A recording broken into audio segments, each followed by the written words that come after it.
Hello, Lucifer. Hey, Vim. As you can already tell, this is technically an official episode, but it's an unofficial episode because, today is not going to be... There's events that happen in this stream will be referred to during the epilogue cutscenes, but it is not important for you to have attended this stream because it's literally just oh, I recognize when that happened, but you won't be missing anything if you don't tune in for this. I was hoping to start at noon, but I didn't get a chance to do that because I was caught up in doing recording for a really cool independent freelance project that's going to air in a couple months, and I'm excited for when that happens, but that took about an hour and a half. And that left me so sweaty because of the intensity of the performance that I had to shower, and also do some prep for cat food. So,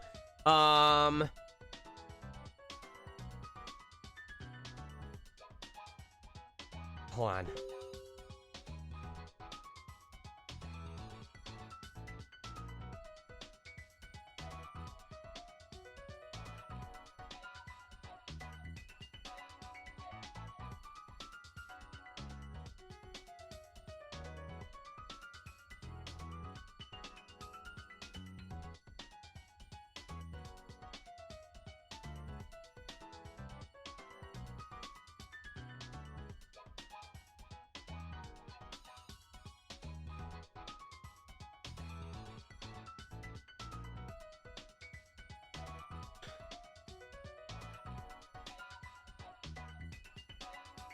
Okay.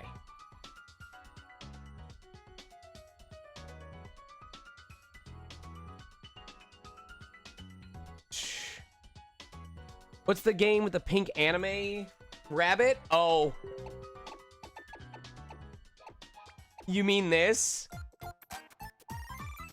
This is the first Nintendo game that I spent over $1,000 on. Because it only cost like $1 or $2 for 5 plays. And this stupid rabbit mentioned very early on that maybe down the road there might be implementation for badges to give you perks in other games.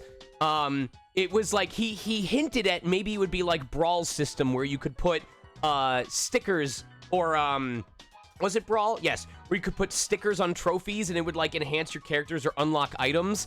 And as soon as he mentioned, hey, the badges might help you in future games, I was like, oh, I want to have extra perks. So I started collecting all of the badges. Like, I started collecting... How do I browse all of my badges?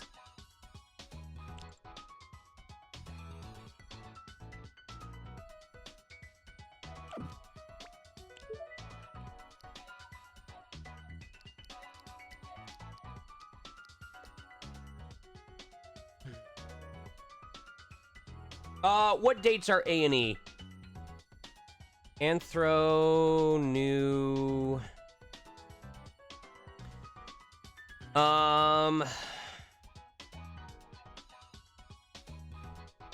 15th through 18th. I will not be able to go because I am going to see the extended editions of Lord of the Rings in theaters with my close friends. They are re-releasing Lord of the Rings 1, 2, and 3 Director's Extended Editions in theaters, one each day. Can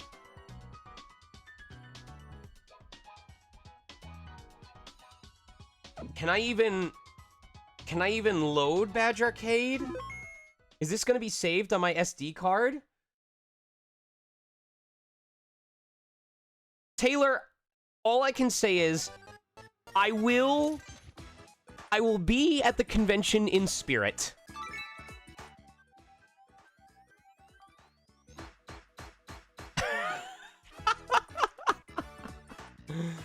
Sorry for the inconvenience.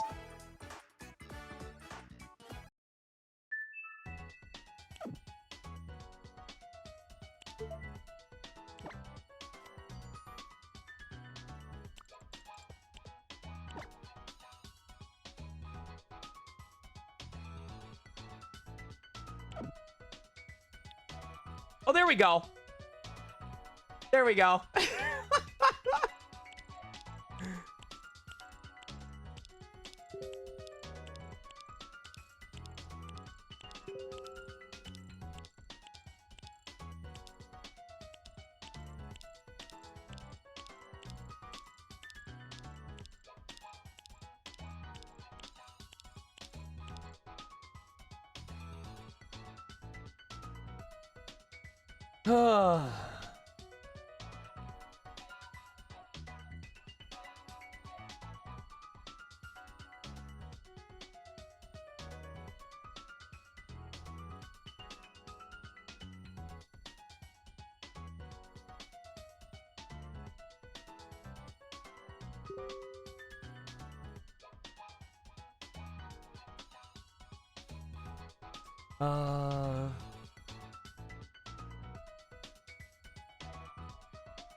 There we go.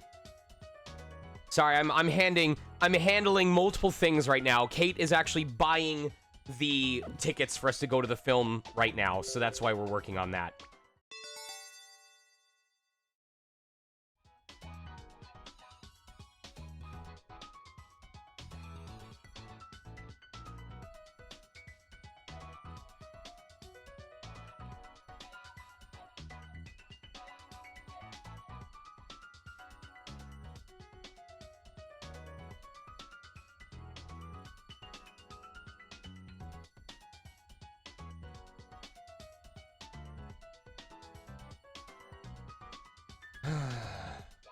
This is what happens, y'all. Like, when stream starts 30 to 45 minutes late, what is often happening is it's me taking care of multiple things in the background before I can actually start. So... But yes, so I can show you all the current build that I'm working on with characters. Let's get the game started.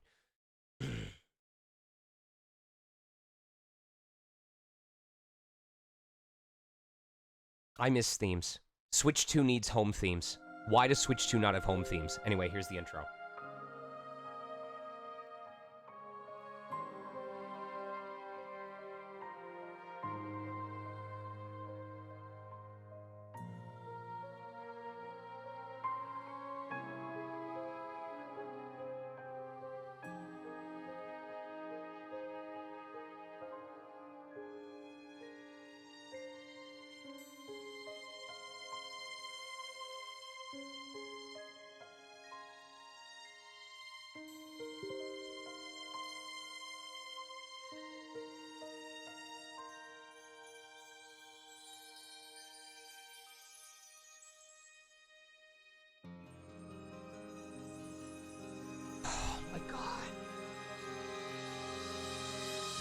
Oh, the closer we get to the end of this game, the harder this song hits.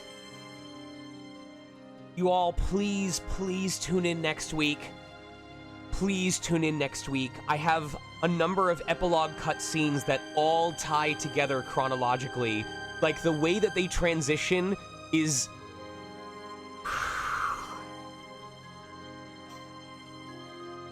I'm probably gonna cry during the finale next week, and it's not even because any of the cutscenes are going to be sad. It's just going to be because it will be proof that I did it. It will be proof that I started something and I said, I'm going to write a whole story and I'm going to do this with all these different characters and I'm going to have them interact with each other and I'm going to time it to music, and it was such a massive undertaking, and there were days when I didn't have cutscenes done until like 2 hours before the stream was going to happen. And if I can just put in the final effort to get these cutscenes done and have them ready for next Wednesday, it'll be it. I'll have done it. Oh my god. I can't think of a better way to show the love that I have for this game specifically, than by literally writing an entire story to go with the party that partook in it. It's literally what the creator of the franchise said, is they wanted to give players the inspiration to say, I'm gonna make my own adventure. And I don't think I could have done it with any... I mean, I toyed with the idea when we did the HD Origins remakes.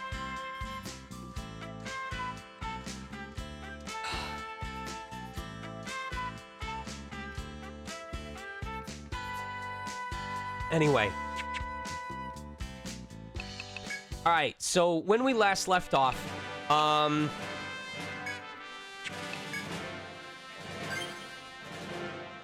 do I...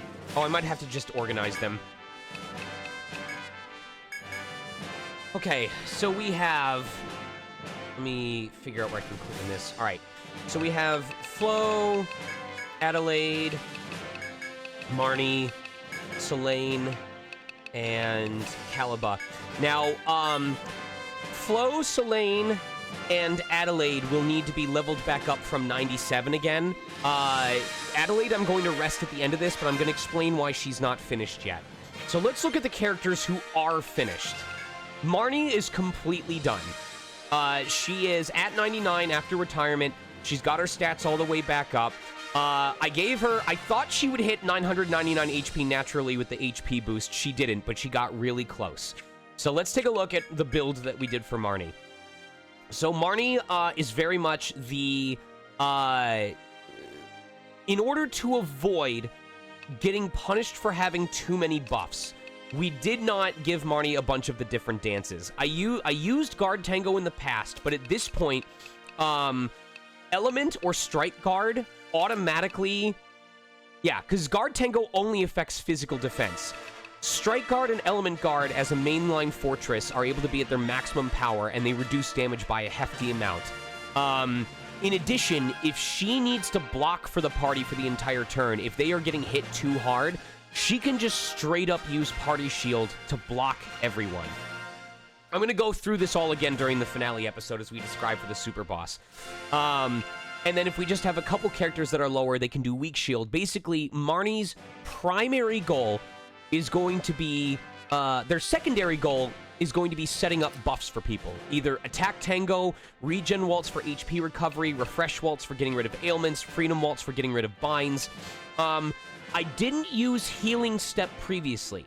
However, if the boss is in a position where I don't expect them to be able to attack my party, and they need to heal, but Selene needs to put something down rather than healing, this will allow Marnie to heal the party while Selene can do their own thing. The primary purpose for Marnie is dodging attacks or blocking attacks. This is helped by the fact that Flo has Swordbreaker. Swordbreaker gives a chance of having any physical attack damage to people on the same line as him, which Marnie is on the front line with everybody else. So not only does Marnie have a chance of blocking physical damage and reducing it by half, they also are maxed out on... They have a chance to block any physical or elemental attacks while on the front line.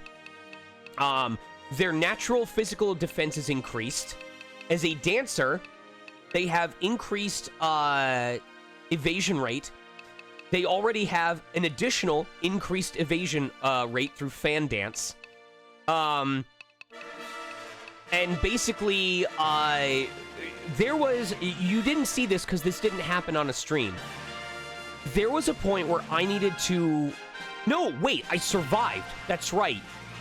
I was fighting the Storm Emperor, and Marnie was the only one still alive, and Storm Emperor was at death's door. I mean, they were a couple normal strikes away from dying. And a turn happened where Marnie was the only target of the AoE Electric Breath instant party kill. Maybe they don't, Vim, but too late for that now. I guess it will just take whichever is higher. Anyway. So Marnie tanked all 5 hits of the electric breath that was supposed to wipe the party and either dodged or nullified all 5 hits before smacking the Storm Emperor and killing him and getting all of the experience from the fight. Now you got me worried, so I'm going to look this up real quick. ETRIAN Odyssey IV Fan Dance Speed Boost.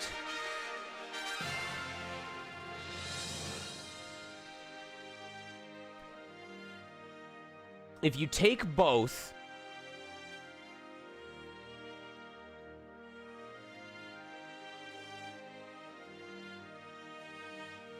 If you take both, you're stuck with just speed boosts, hit, and speed bonuses. Okay.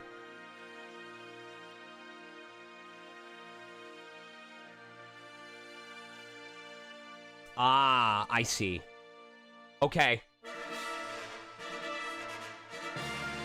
Okay, well, that's fine, because we're still gonna have to level up Flo and Selene again, so I will show you how I build this character. So, let Marnie rest. Yes. Alright. So let's spend those skill points.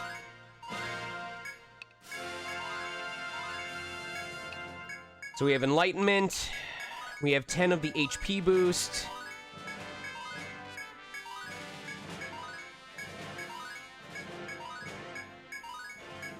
It's okay. I appreciate it.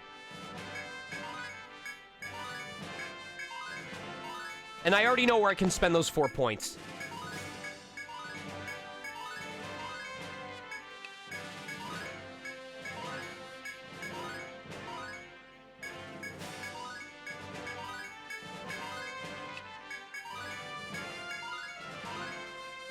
So, future ETRIAN Odyssey games made this process a lot easier because they would let you decide how many skill points you wanted to dump all at once. And for example, if I wanted to enable Guard Mastery, but I needed all the prerequisites, as long as I have enough skill points, future games would let me just spend the skill points all at once, being like, hey, do you want us to spend all the skill points to activate the prerequisites in order to get this skill? So it really sped up that process. All right, I need to set her subclass.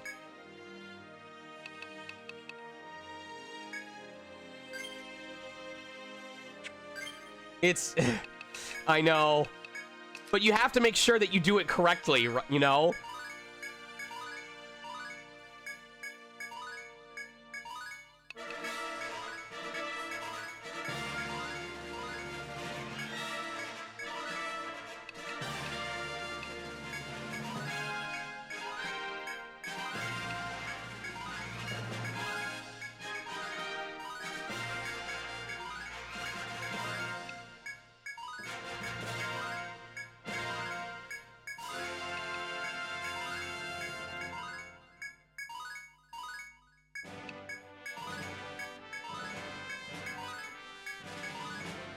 We give 1. So the reason why we give 1 to Quick Step. Flo is strongest when they go first in the turn, especially when they go before Caliba, because Caliba is very speedy and we want Squall Volley to activate the Link attacks. In a case where Flo does not have Vanguard up, which ensures that he goes first, if he has improved Link, but he doesn't have... Oh yeah, Marnie, Selene, and Flo... I built them up a certain way so that they could farm EXP more easily, and then I rested them to 97. I'm gonna wait until Selene and until Del and Roland are done, and then just rest Adelaide, because I'll just show now. So Adelaide right now has maximum points in Finisher, which restores TP when she beats an enemy. That's because between Finisher and Absorber, that is what allows me to farm FOEs for multiple days on end without having to go back to town to heal. And that's important because as soon as I go back to town, the food that I use wears off. So I do not want to go back to town for as long as possible. But I don't need Finisher for the final fight. So once Adelaide has helped everyone else get up to 99, she's going to rest to 97. Then I'm going to take her and the other 97s top them up to 99, and then we'll be ready for the super boss. And I'm going to show you all the process that I've been doing. It's very... This is the nerd in me describing how to min-max EXP grinding.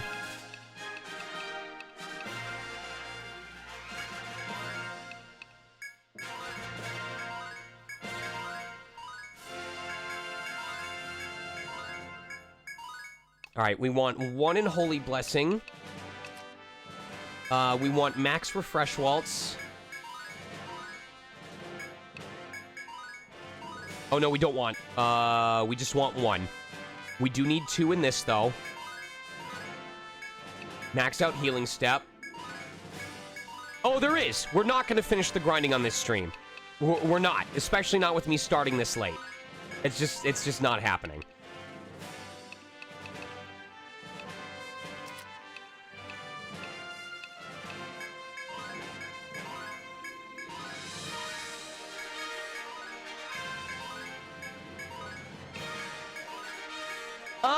With the process that I've been using, no. And you'll understand why really quickly.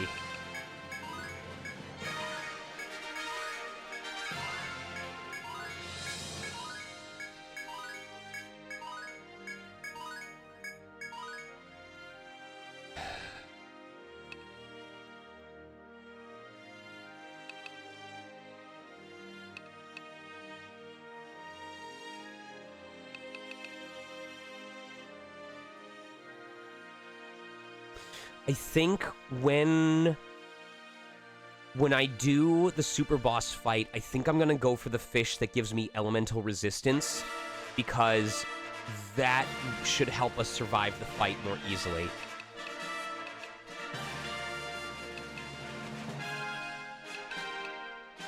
So I'll have 9 points total.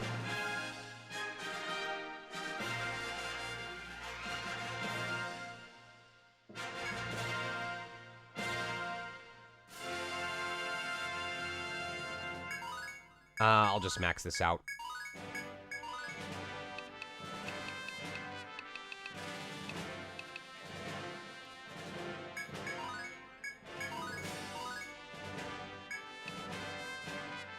There we go. And we'll give ourselves taunt so we have a chance of protecting ourselves. All right.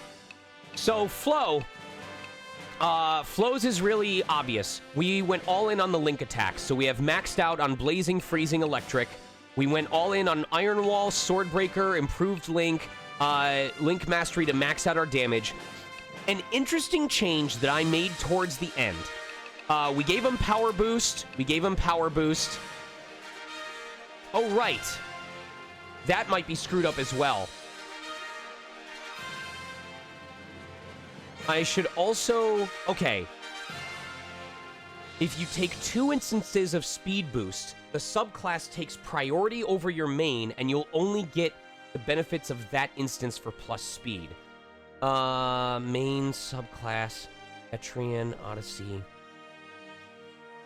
So is that only with Speed Boost, or can I double stack Power Boost?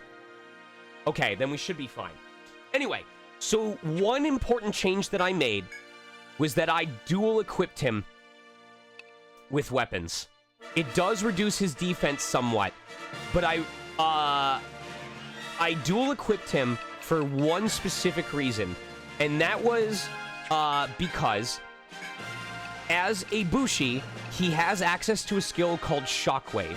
And I realized this party is really, really, really good at fighting single target enemies. But if the super boss has a bunch of minions or add-ons, we do not have an easy way of attacking multiple enemies unless we bring Roland. So I made use of the fact that he, what was I going to do here? I made use of the fact that he has a skill as a Landsknecht that increases his defense if he has 2 weapons equipped. And the Bushi has a skill that increases his physical attack power if he has 2 weapons. So he is going to be a little bit weaker. But the hope is that with a max level Swordbreaker and all of these passives, that he will manage to take damage less often than I would like him to. So, Selene is not much of an attacker, as was always the case. But he is... We have access to all of the chains. We have maxed out Chaos Circle for Panic and Nerve Circle for Paralysis. Poison Circle at max level only does about 300 damage. It's not very good against endgame enemies. But his main goal is to constantly be healing the party through passive regen by putting summoning circles down and then weakening the enemy's attack and defense.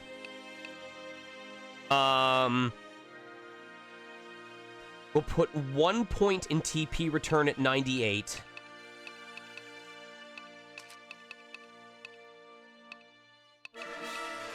And 1 point into, Oh, I screwed that up. I was not paying attention to that. Okay, well, I guess I have to level him up even more. Son of a bitch.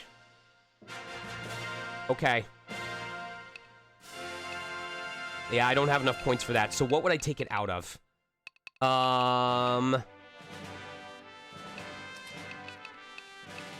These are all so good. I don't know what I would take it out. All of these skills are incredibly good. What do I take them out of?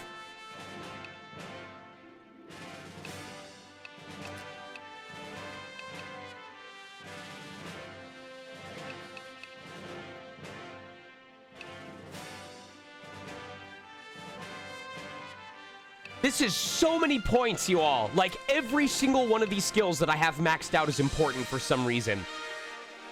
I might have to take 2 out of the hood circles. Okay.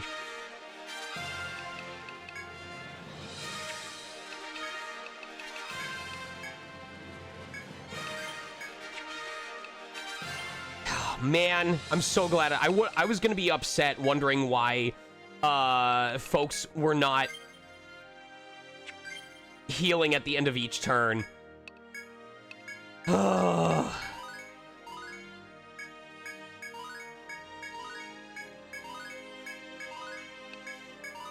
right.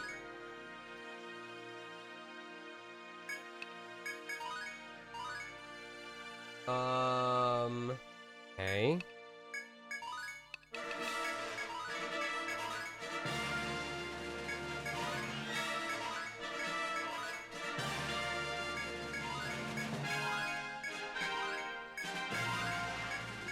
One point in releasal spell.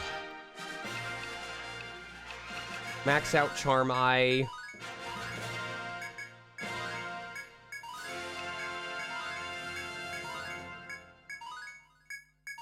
I do know that we need to max out Chaos and Nerve Circle.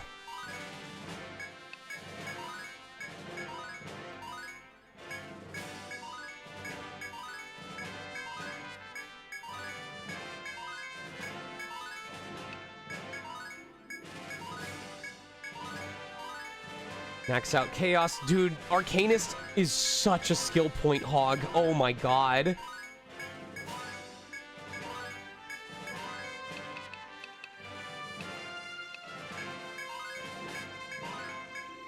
Oh, thank God. Okay, now we need our obvious healing. We need Refresh at level 3.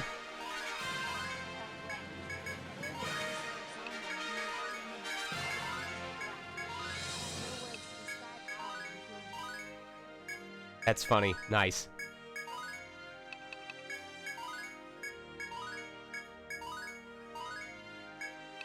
Full heal, unfortunately, has to be maxed in order to get party heal. We want full power revive so that we have access to auto revive.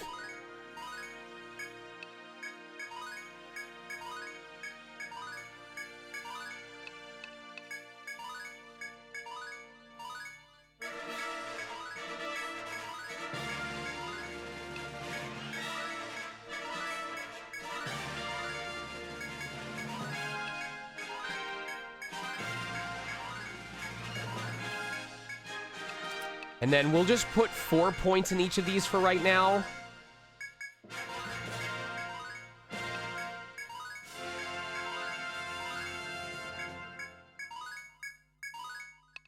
And then I'll figure out the rest of those points when we come back next week. All right. So now the folks we're actually going to be training today. We have Adelaide on the top. We have Roland down here. And we have Dell down here.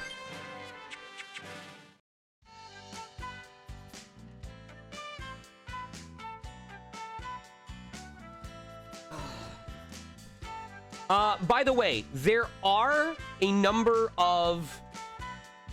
Let me see if I can bring up... ETRIAN Odyssey IV DLC codes.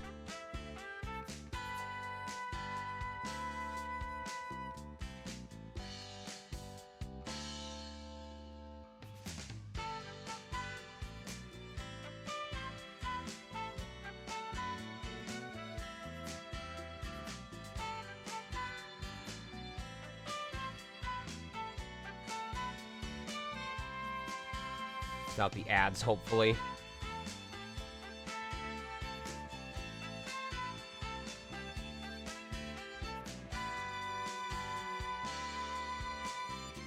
All right. So there are a bunch of DLC codes that you can use to unlock additional quests. The problem being, I don't think we have the time in order to do all of the different DLC codes that exist within the game. Because let me shrink this and put this down here real quick, and then I will explain to you. So, there are 1, 2, 3, 4, 5, 6, 7, 8, 9, 10, 11, 12, 13, 14, 15, 16, 17, 18, 19, 20, 21, 22, 23, 24, 25, 26... 27, 28, 29, 30, 31, 32 DLC quest codes in the game. So, we are not going to get through most of those. Maybe we'll... Oh, 35, yeah. So, we'll try and do some of them today, but it may have to be like I start early on Wednesday and we do like an extended stream to get all those quests done. Who knows? Yeah. But I don't know if I have the time. Maybe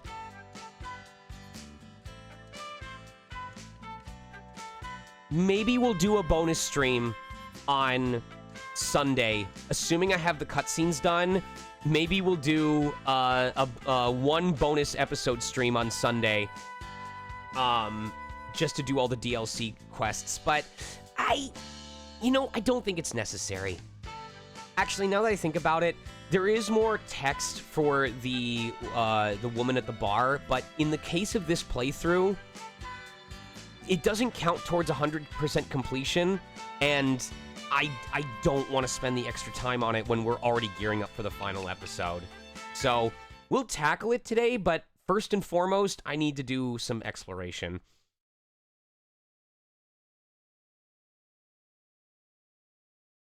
Yeah, there's a ton. Okay, so, first things first, we need to make sure we have all of the treasure chests in the game. So, we got all the main story ones, we found all the burst skills, we've got half the items in treasure chests, we did all the quests, we got the gold medal for slaying rare breeds of monsters, we logged all the food, we logged half the monsters, we logged half the materials, we found all the hidden treasures. We're probably not going to find all the monsters or all the materials until we fight that final boss. And I double-checked, because in the Monsters Codex, we have every single drop from every enemy with 2 exceptions.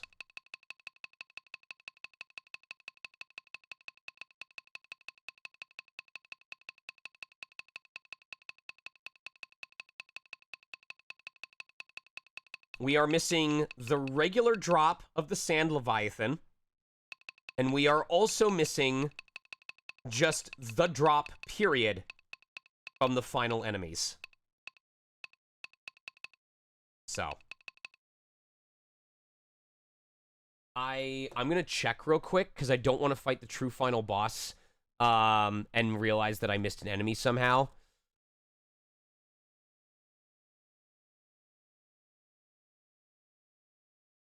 All right.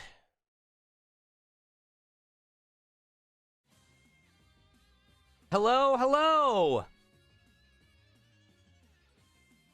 Okay, yes.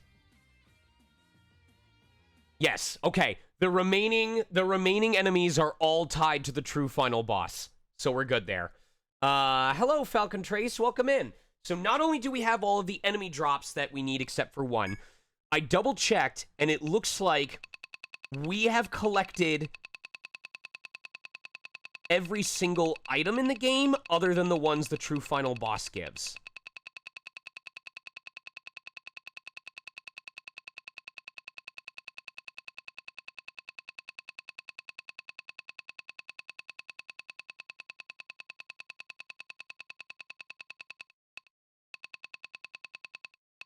That one is the regular drop from the Sand Leviathan. And then we're just missing... Okay, so we're only missing 2 drops. We'll get that over the course of today. The treasures, I'm going to just double-check maps on ETRIAN Odyssey 4 and make sure that we're not missing anything. Wow.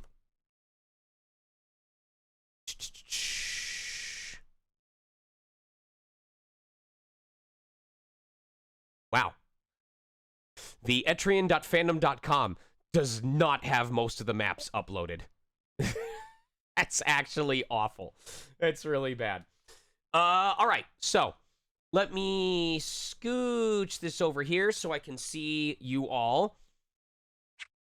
And we're just going to start exploring everything. So we're going to select land.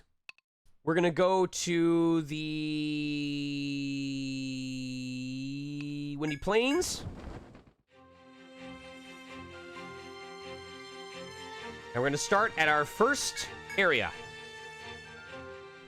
That is the Old Forest Mine, Wings Slumbering in the Forest. Let's take a look here.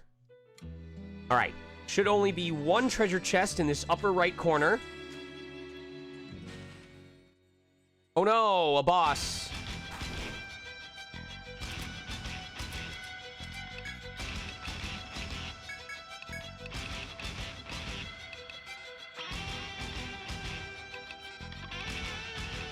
Oh, we might not actually destroy him on the first turn.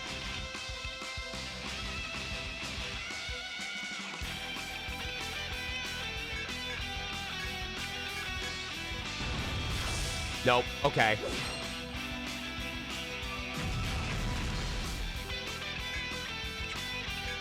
Whatever.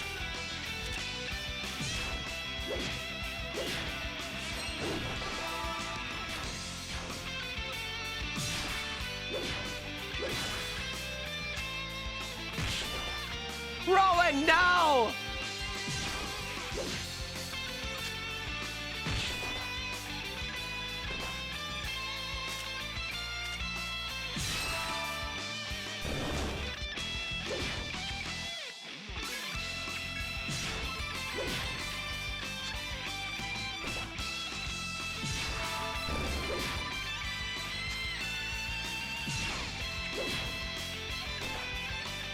Anyway.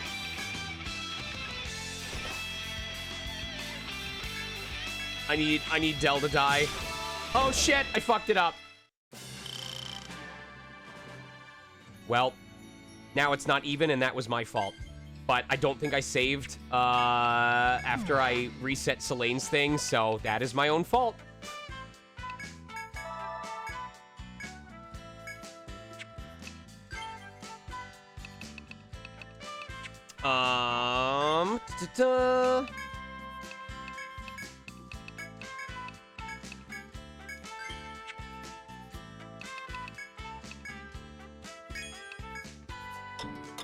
All right.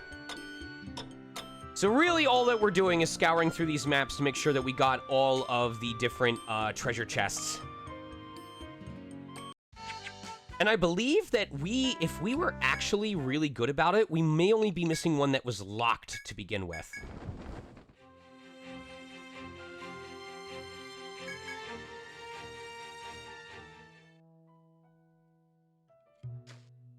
Oh, that's really cool, Vim. All right, that one's collected, so we're done there.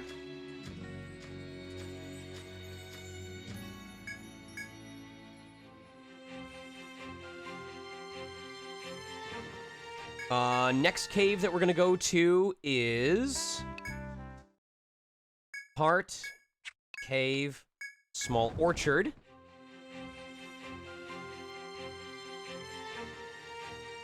Hold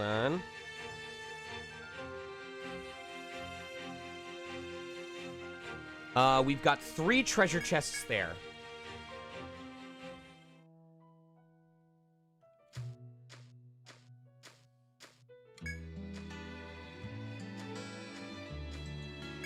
It's 1. We are unfortunately going to end up fighting some enemies along the way, but...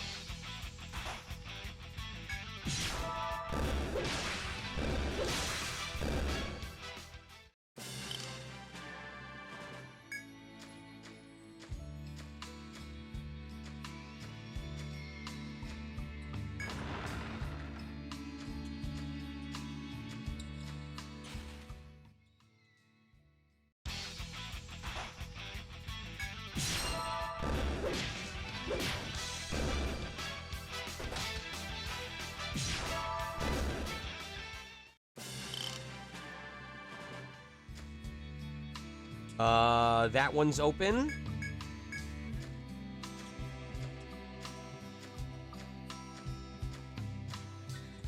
And that one's open, so we finished that one. Okay.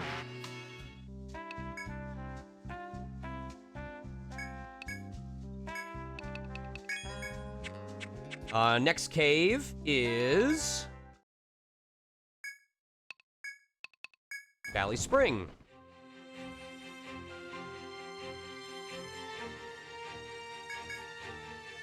And that has 2.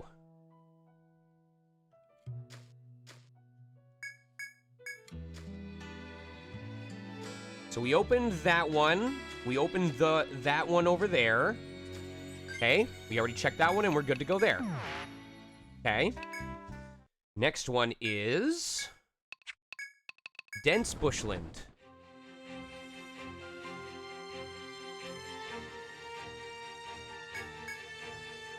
This has 2. We open that one. And we open that one. So we're done there.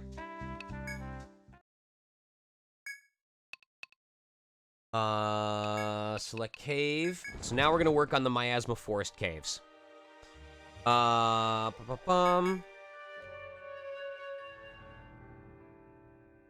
See mouse stalks from behind. We have just the one, and it looks like we opened that one up already.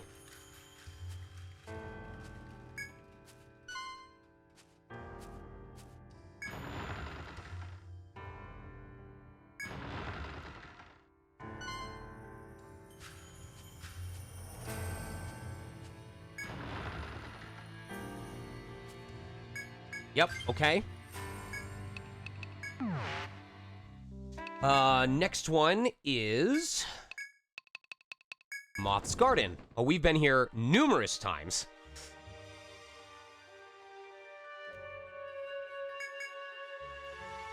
Oh, they don't have this map. Oh, there we go. Stratum 2 Moth's Garden Cave map. This has just the one treasure chest, it looks like.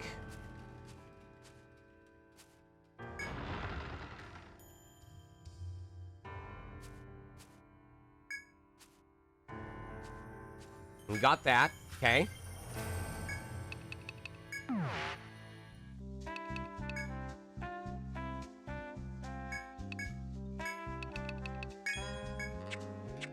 Next one that we're checking is... On Skyship, select cave. The Noisy Marsh.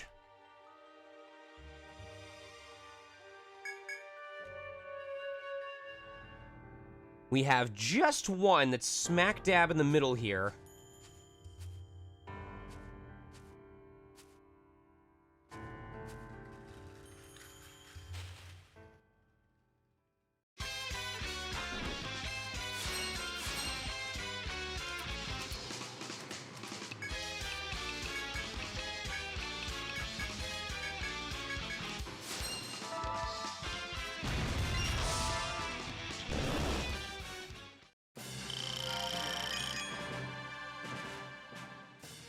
So, using Holy Gift on FOEs that are rare breeds to get massive EXP bonuses is going to be our single most important way of gaining experience points on this. And you will see it happen once we get to the 4th stratum in particular.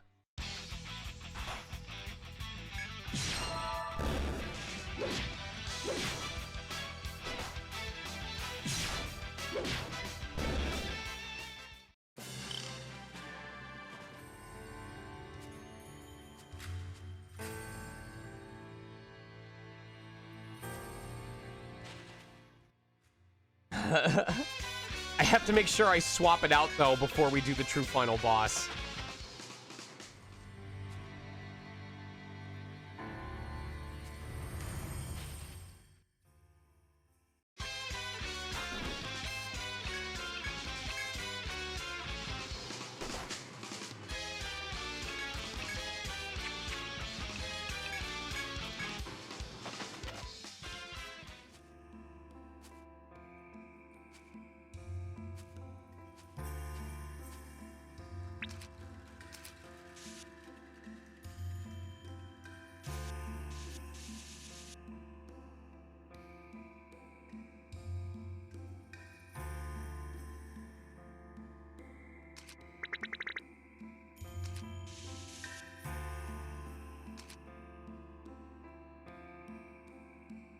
God, this music is so good.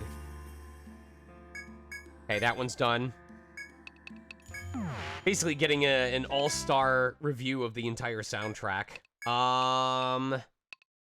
Okay, Cramped Nest in the 3rd stratum.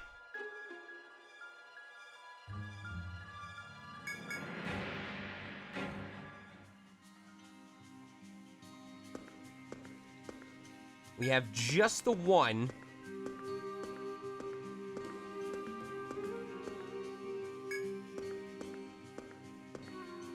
Got that one.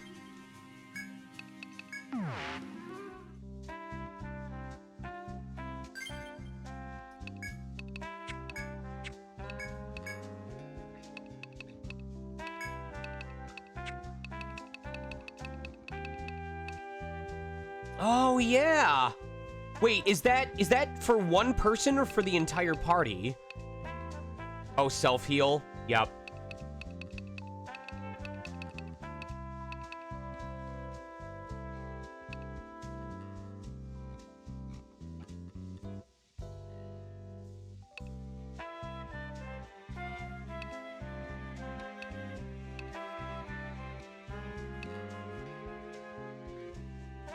Powerful ranged bash attack to all enemies, guaranteed to stun. I wonder if I might set Holy Gift, or replace Holy Gift with this instead. Guaranteed stun. Just buying yourself an extra turn.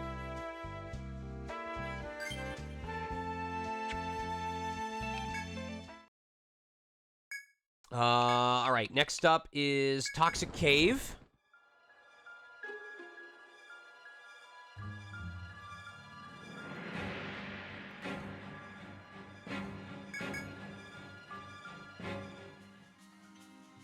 We have 2 here that we need to check.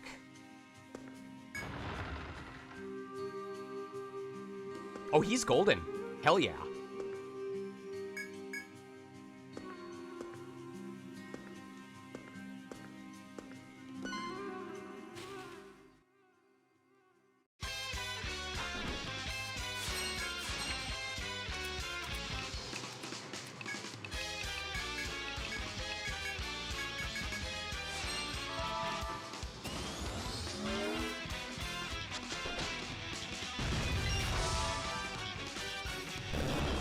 Watch these levels go up.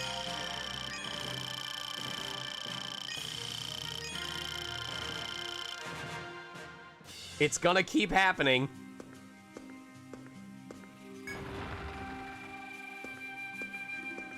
Unfortunately, I can't use the food that increases rare breed rate while doing... Oh my god. 2 of them?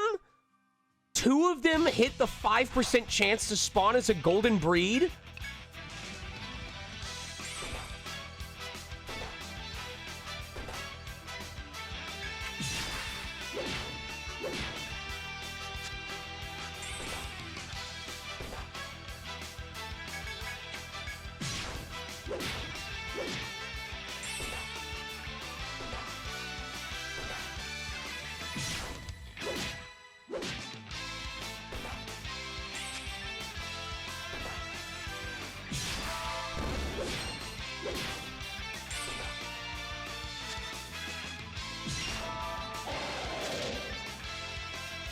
I know, for real.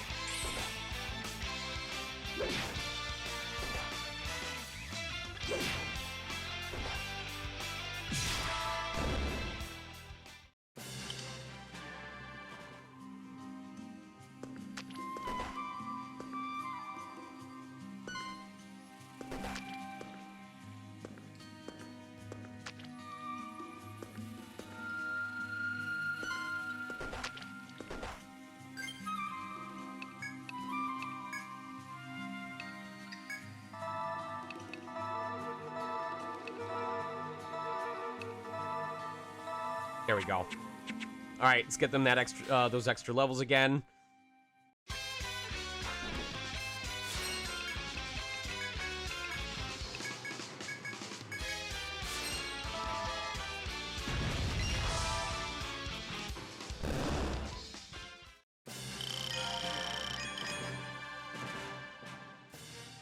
Remember, they started at level 30. All right. That one's taken care of.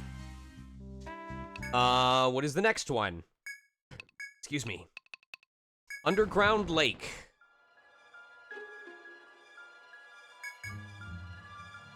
We have 2 here, 2. Okay.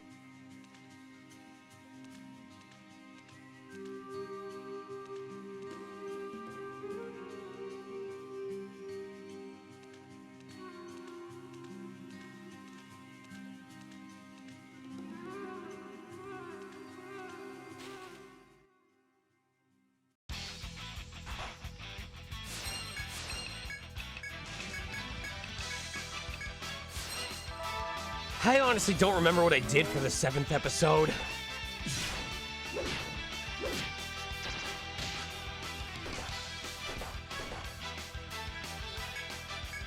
Oh, please don't run away. He's definitely gonna run away. Oh my god.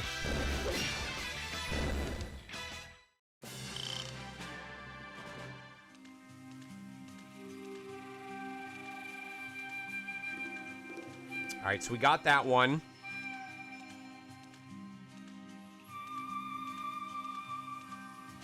And then there's one more in this corner that we need to check.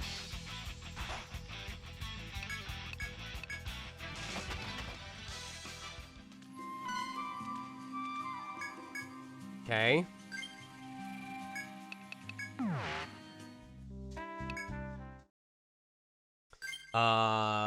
Heal up real quick. Okay.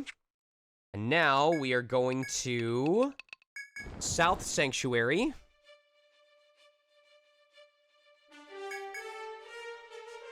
There's only the one here, and I'm almost certain we already got it, but I need to check anyway.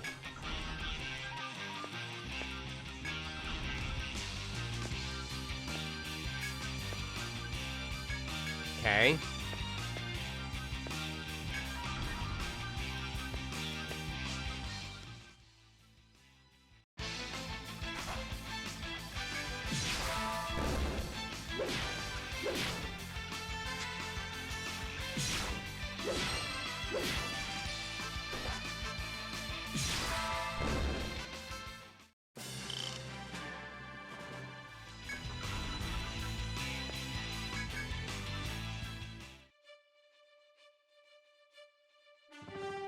Next up is over here at our little library.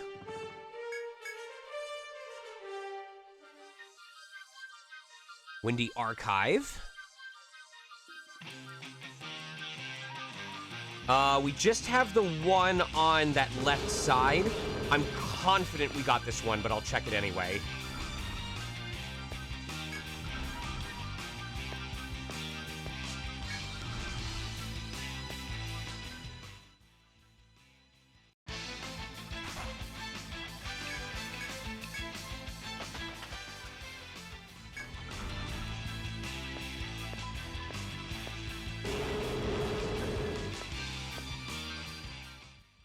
Hey, Tuba.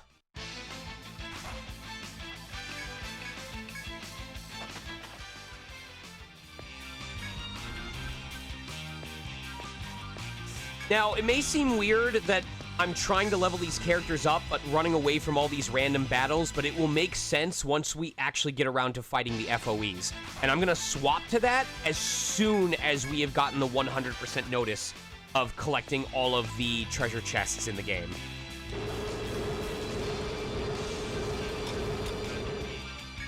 Okay, we got that one. Next up is Golden Deer Keep. I'm almost certain we have all the ones from here, but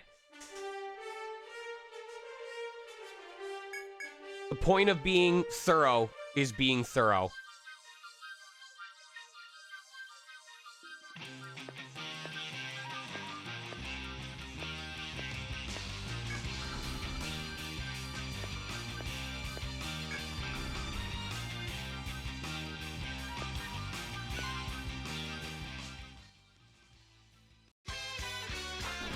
I'm sorry, Golden Deer. You're in my way.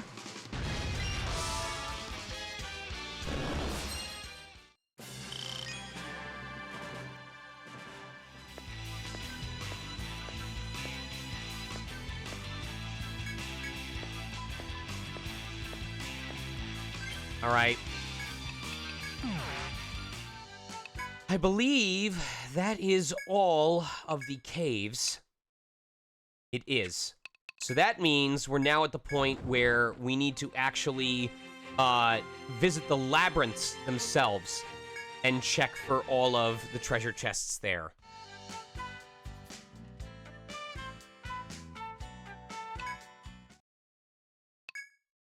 All right.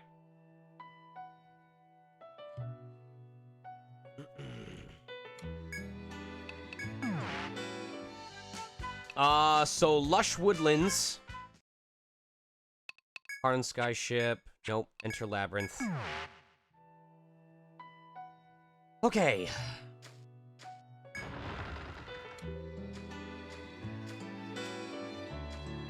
So our first treasure chest is going to be up here.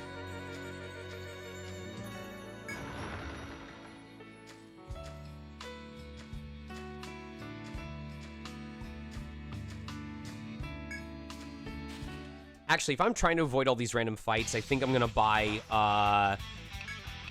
not guard souls, whatever the one is that, a warding bell. I'm just gonna buy a bunch of warding bells so we can immediately check all of these. We have to go back for more of these anyway. So we'll buy 6 Ariadne threads. Oh. Cool. Do I have more at the Serimnir Inn?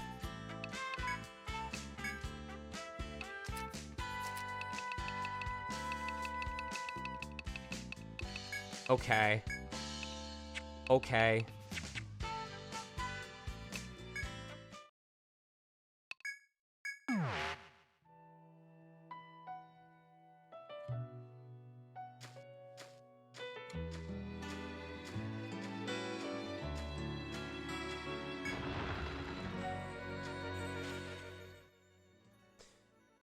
Well, I'll start using them once we get to the labyrinths where things are more dangerous if we are constantly running into fights.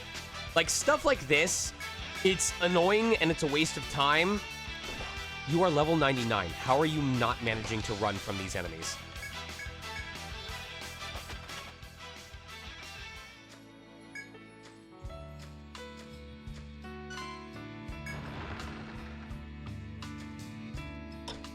Probably pretty low. If it's just one enemy, it's just faster to kill it that way.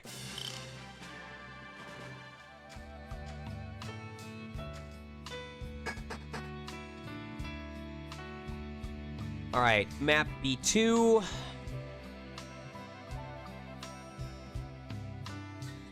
We have 1, 2, 3 treasures around here.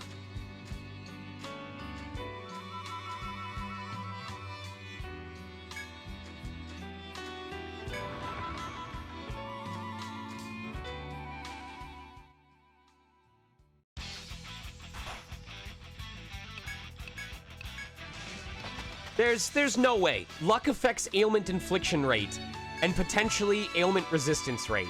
There's no chance in hell that's the only thing it affects.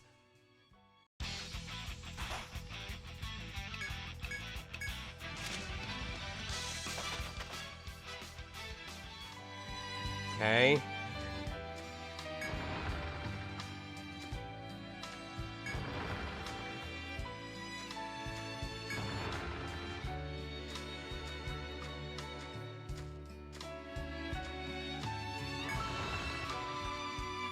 That one's opened. Okay.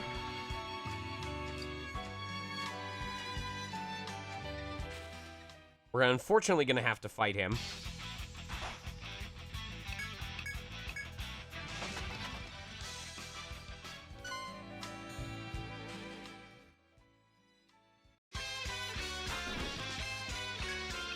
Oh, wait. I need to actually kill him. Sorry, bud.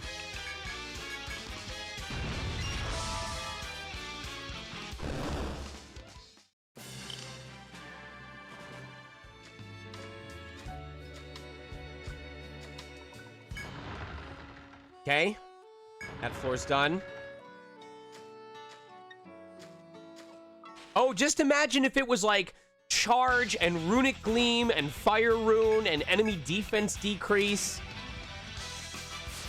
Apparently, this game, the way this game's formula handles additive damage, it needs to give you diminishing returns to where, like, if the enemy has 3 defense decreases, its effective decrease is only about, like, 86 to 110%, because if every decrease and power boost was additive, it is possible to have a character strike for about 486% extra damage.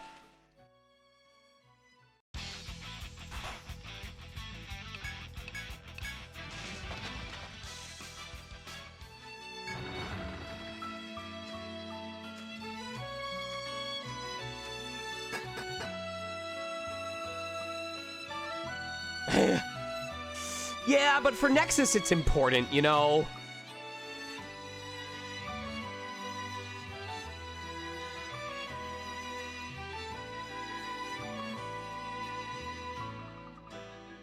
All right, so we have a lot to check here.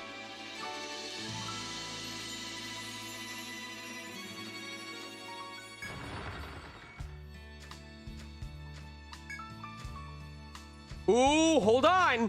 Hold on.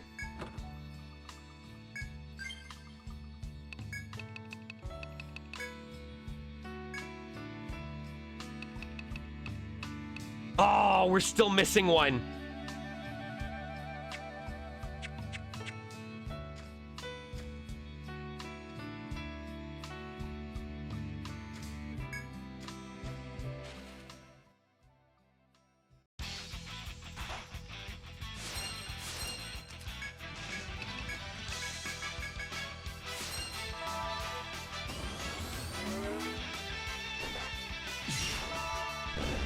That is one less that we need to do, though.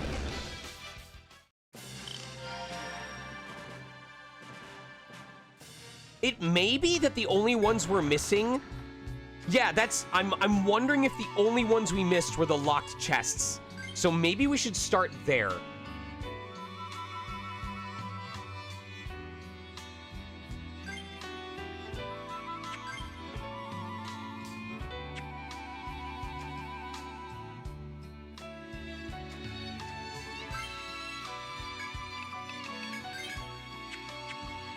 And if that's the case...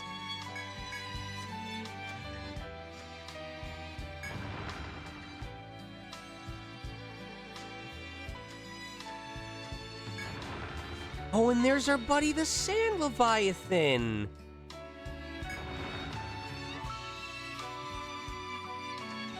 I wonder if we're in a position where we can kill him right now.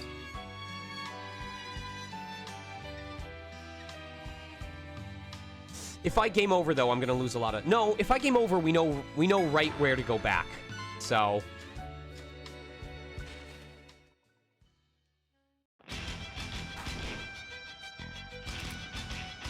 He has a lot of health.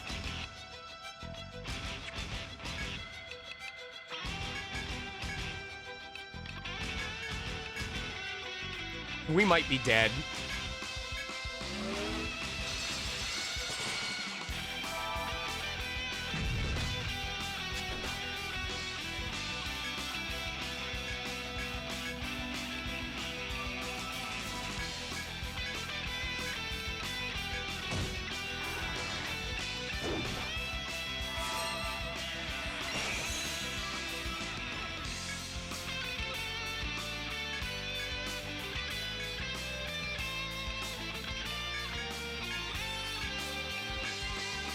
See what happens.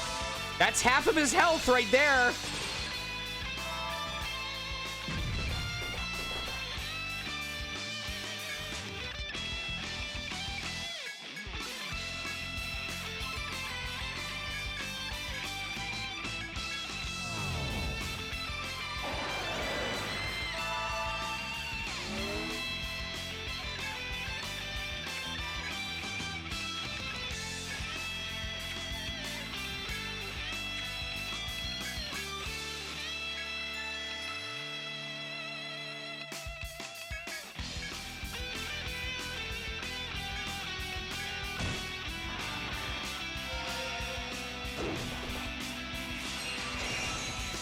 Hold on! Hold on!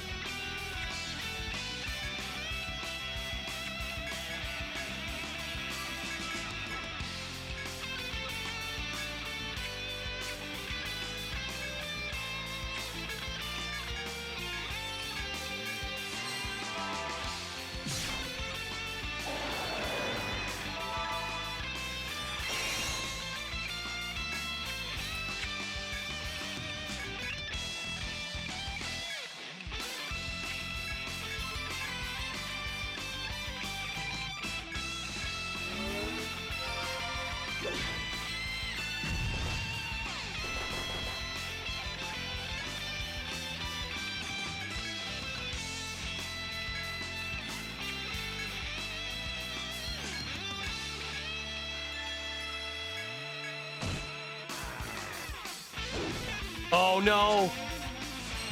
Hold on, hold on!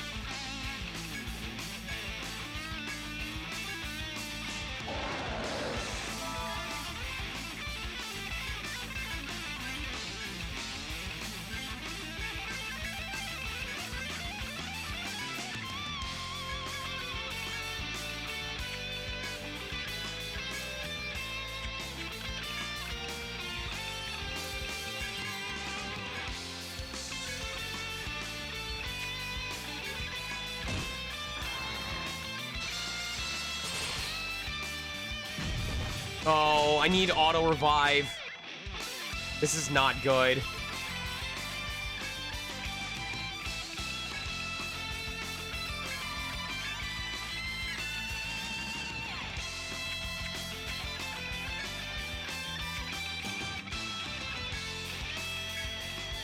We might be dead.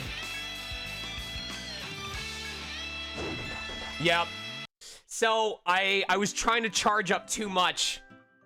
We had the ability to do it, but I tried and charged up. Yeah, if I had had Calm Breath, we would have been fine. That blind is what screwed us over.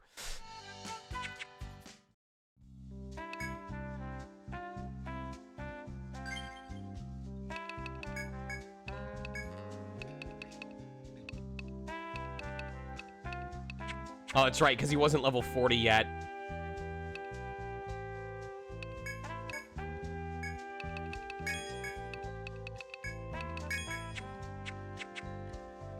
All right. Seremnir in. Yeah, we didn't lose much time, because all we were doing was checking the dungeons.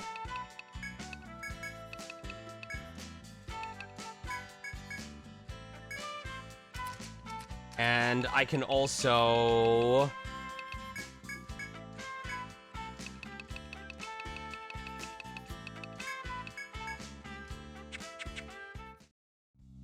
Here we go. Enter Labyrinth.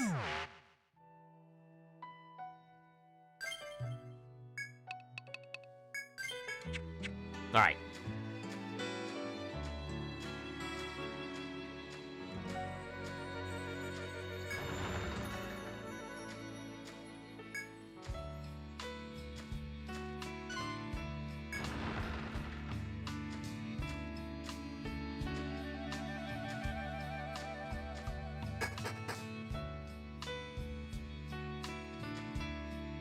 Every time it says cunning hunters and wait, I just see cunters instead.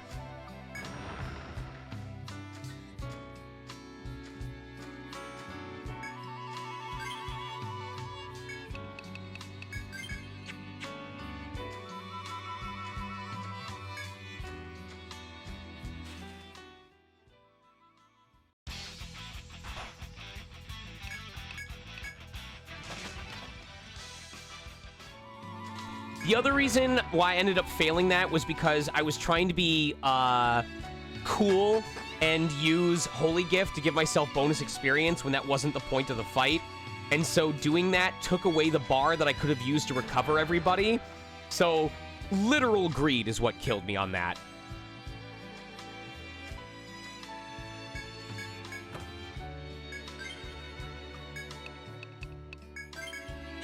I went for the super swag.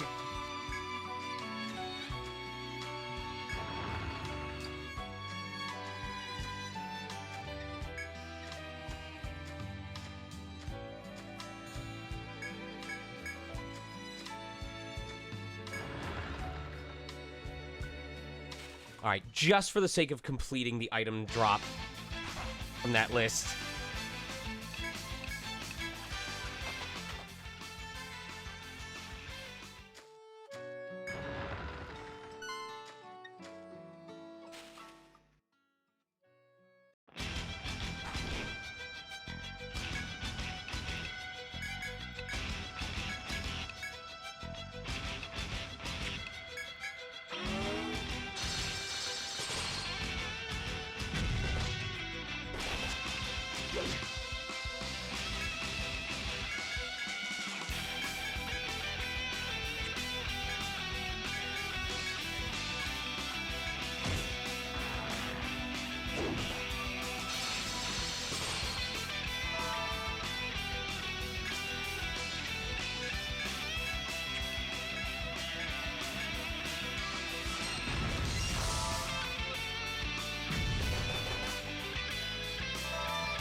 There we go. I did not need to do as much damage as I thought I needed to do.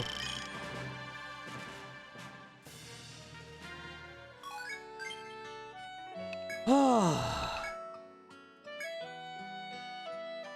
99.70%.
I mean, it's okay if these two die while we're going through the labyrinth, but I do need Adelaide to stay alive.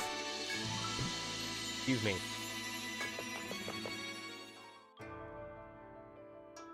Oh, we're on the Misty Ravine. Okay.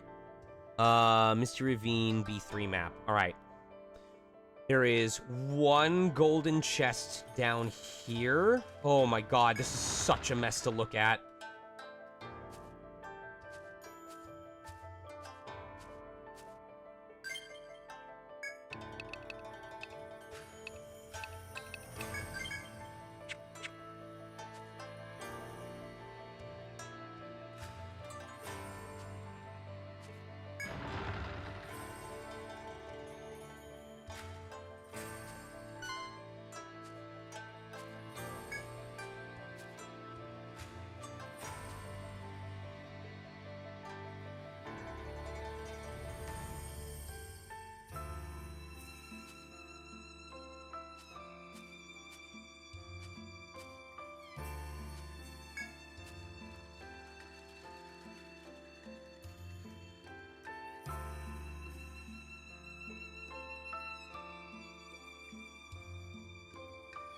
How do I get over there?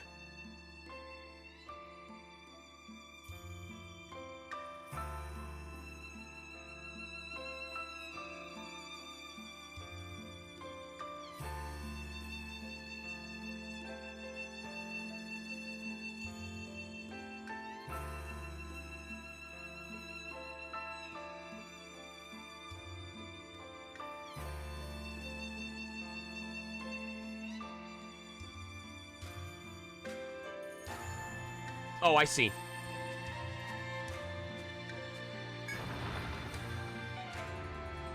It's actually in the main side of the labyrinth.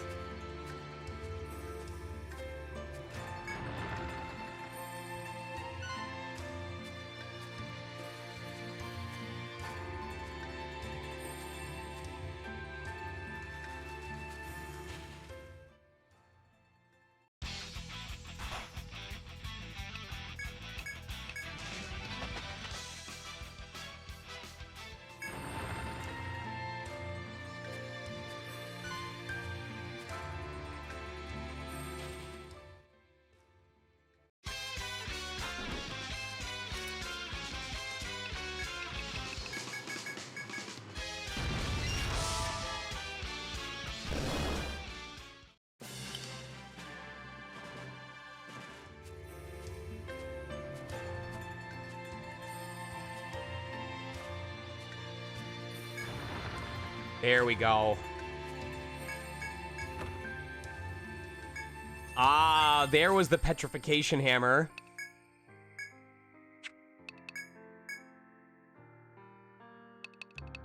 Yep, still at halfway. But this seems to be the play, is looking for all of the golden chests. So we'll just continue on to the next floor and see what happens there.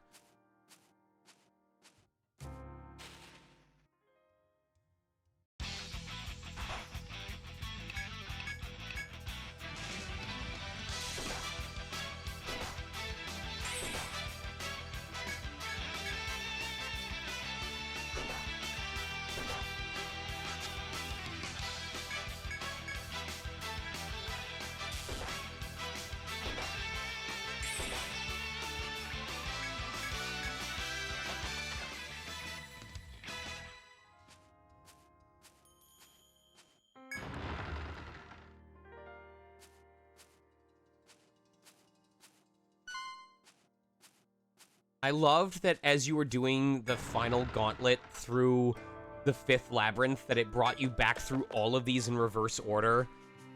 So cool.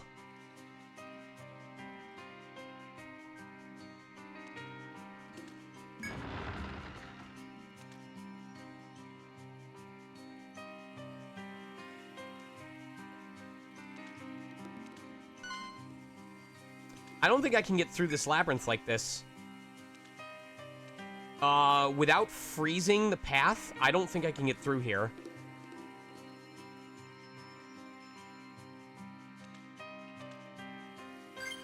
Okay.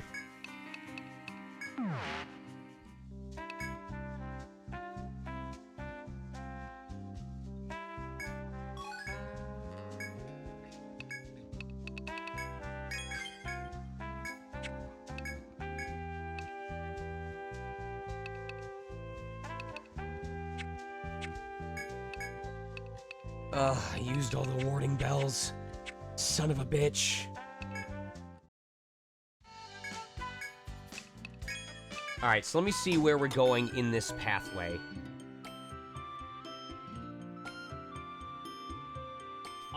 Basically I need to destroy the boss. I have to go back through that way and destroy the boss from behind.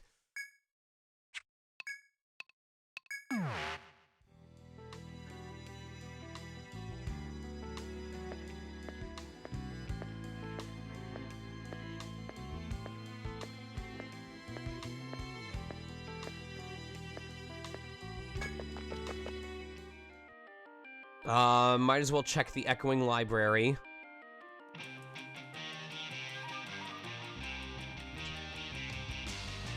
Golden chest on the lower right side.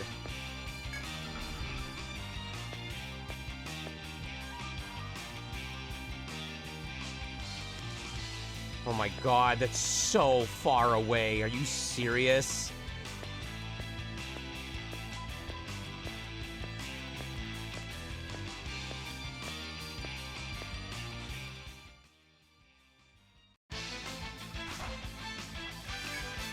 Well, no, the shortest path is through the boss and then into the room on its side.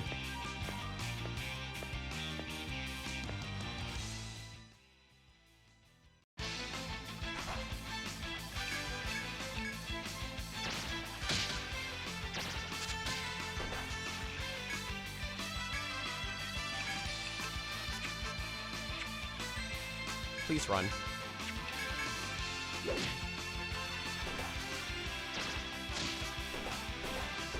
Cool. Please run. Please run. Please run. Please run!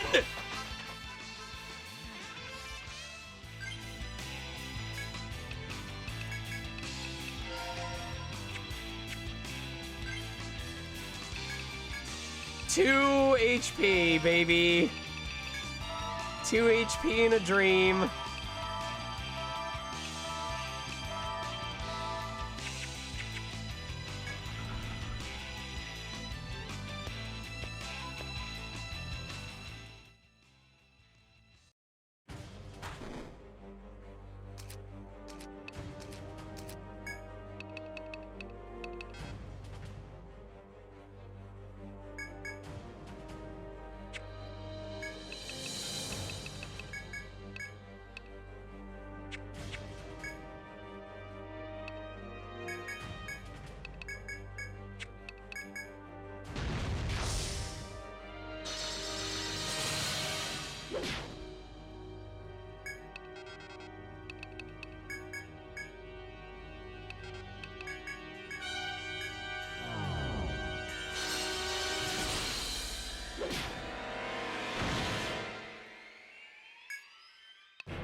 Oh, this might actually destroy us. Oh, wait. We're fine.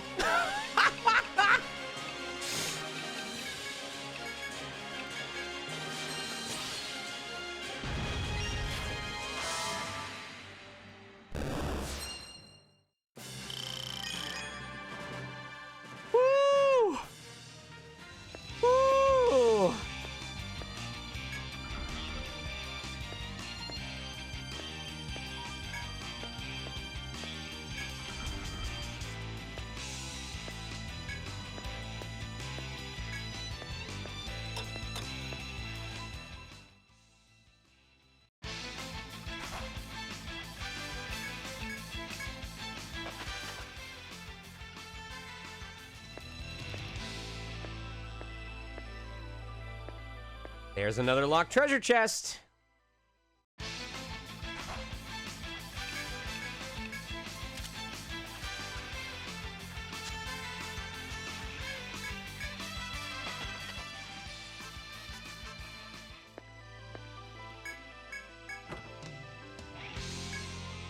And now we have to go all the way back.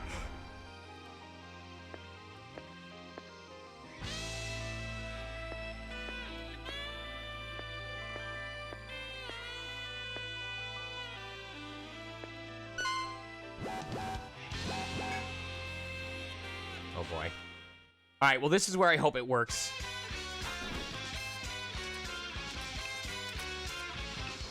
I hope she has enough power to take them out.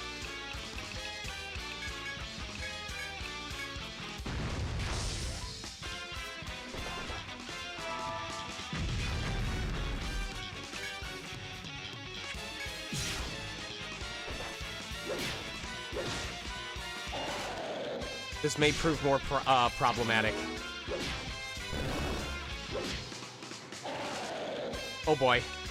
Oh boy.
Oh my god, Adelaide, you are so strong. Adelaide, I love you so much.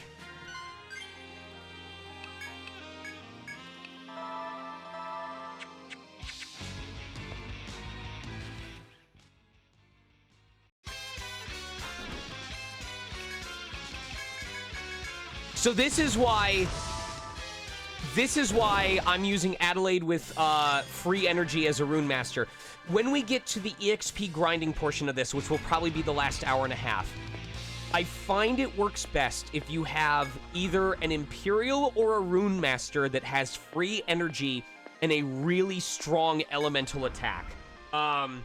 Ideally, all three elements. The reason is because a character that has free energy or a skill that increases damage, the main things that you need are, you need a really powerful single target elemental strike.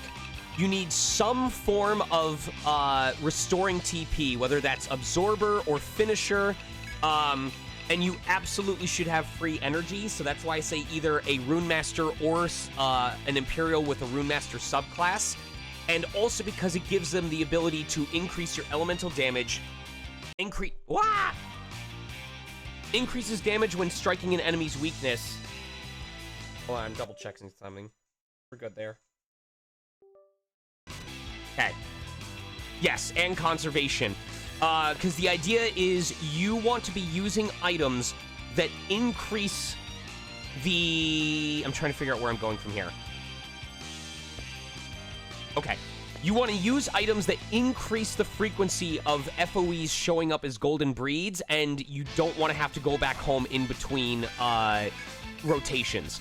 The other significant thing is, in addition to fighting the overworld FOEs whenever they respawn, the Stratum 4 FOEs, those guard dogs and the robots that I just fought, they respawn every midnight on the dot. They do not follow the same rules as the other FOEs, which take like a week or something in order to respawn.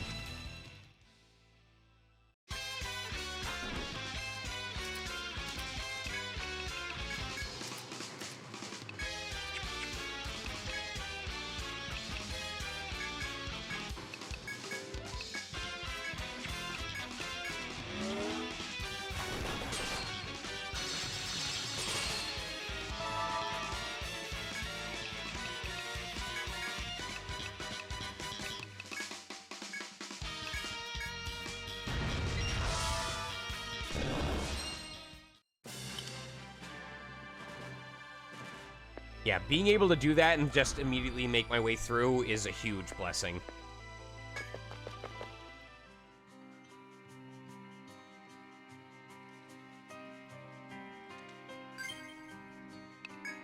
So we might as well kill this boss, because otherwise he's going to be chasing us around, and it's just better if we get the free turn to start on him.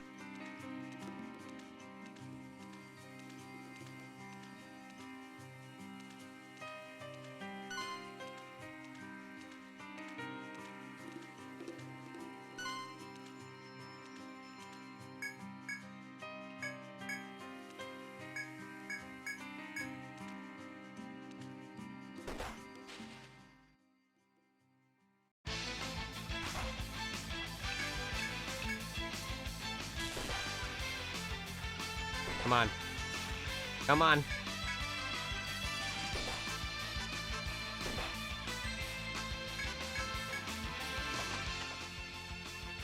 There we go.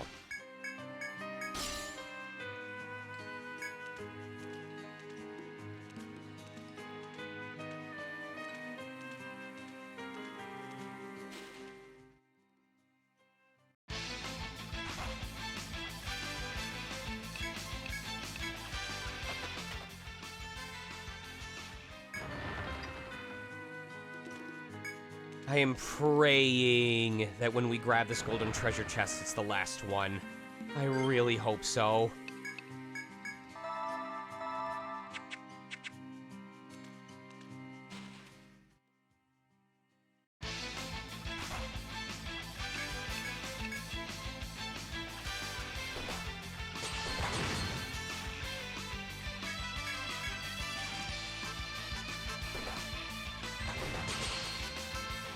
Come on.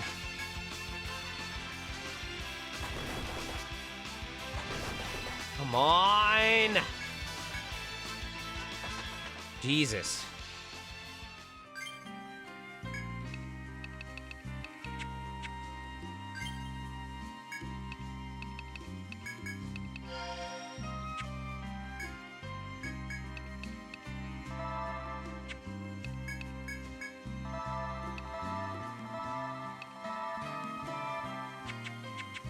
Right down to the last drop.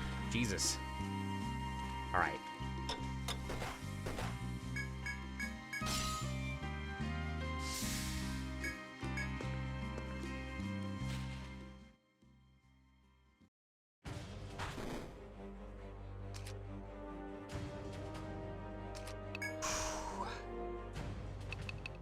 I think we just need to double tap it really fast.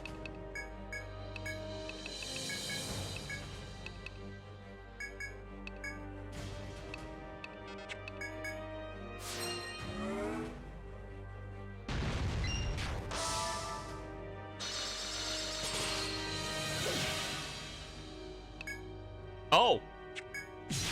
Okay.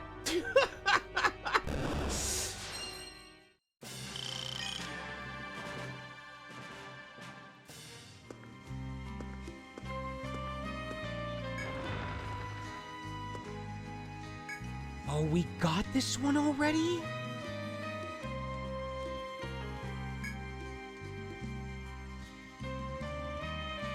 Oh, boy.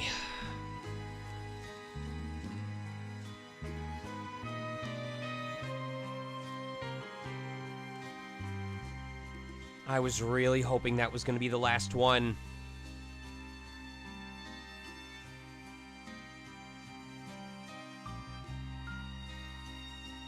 I don't want to have to walk through all of these different dungeons.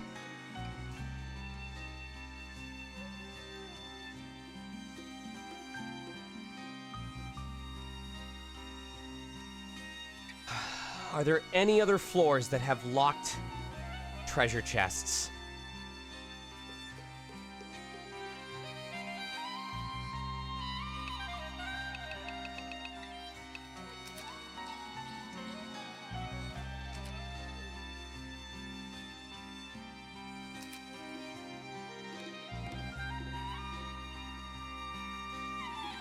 Okay, next thing I can check is if there's any, if there's any that are on a map that I did not also mark on my map. Because that would be the next place to check.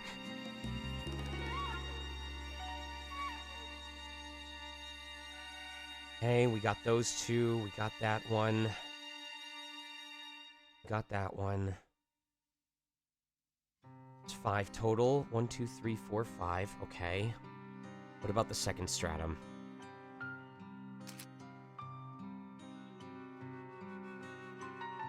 It's just the one. We got that.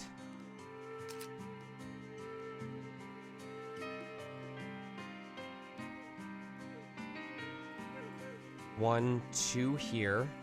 We got those. I'm gonna also check something else.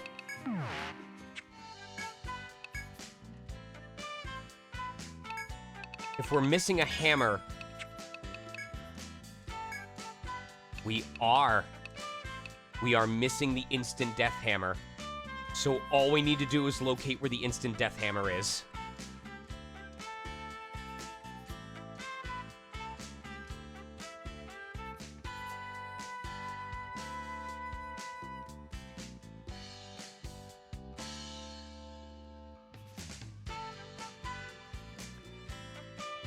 It is on the final floor of this labyrinth. This poor man is gonna die, but I just need Adelaide to survive.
Poor boys are dead. They're very dead. I just need us to leave this fight. Okay.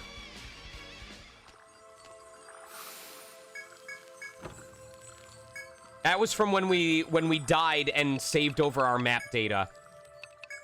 Is that the last one? Oh my god, we don't have to actually go through all the labyrinths. Oh, thank Christ. That was the last treasure chest. I was actually diligent. Oh!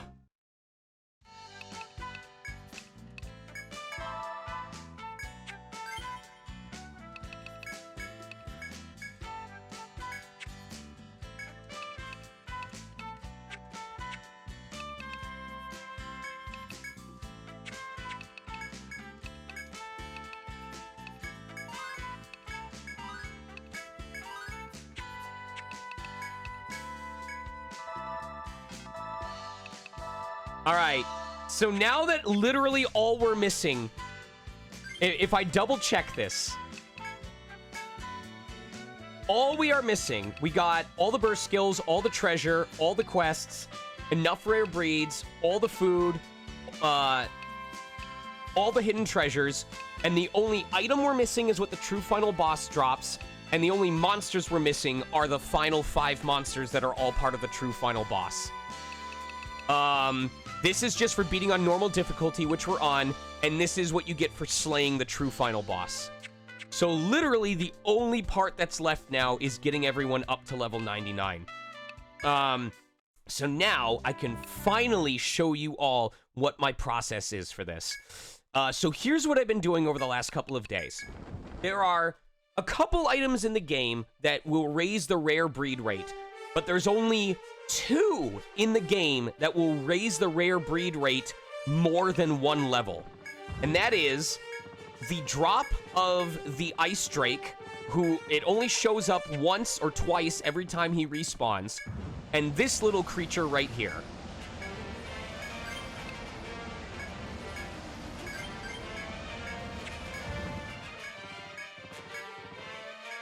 So now, what we're doing is we're gonna save. We're gonna check the overworld.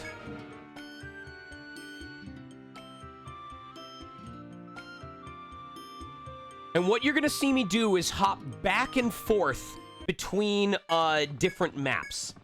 Because all we're doing here is waiting until an FOE spawns as a golden breed, using a holy gift in order to further increase the amount of experience points that we're getting, and then using Adelaide to wipe out the fight in order to get a massive amount of experience.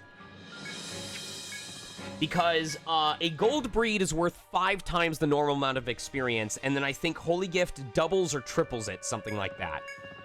So we'll see the first example with this little sheep right here.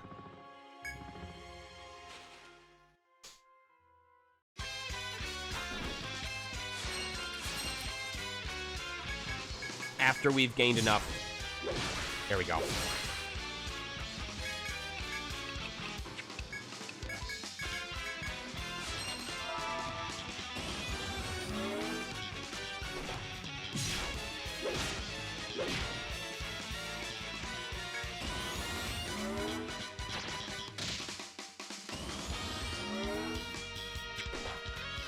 Not even bothered.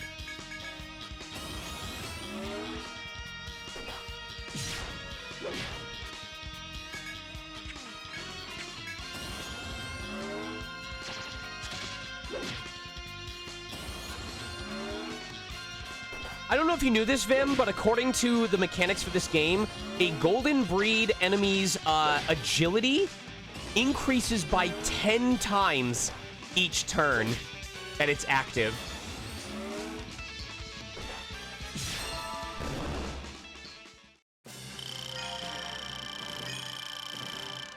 It says by 10 times.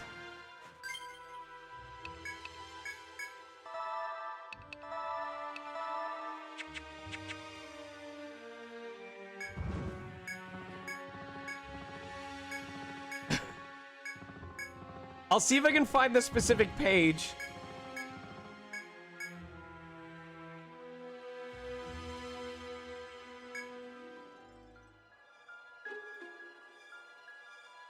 It was posted in one of the wikis. Hold on.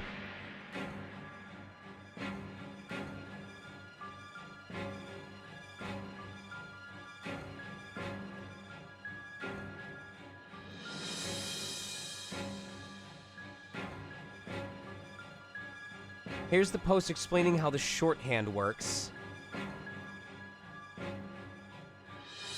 No, it's not that.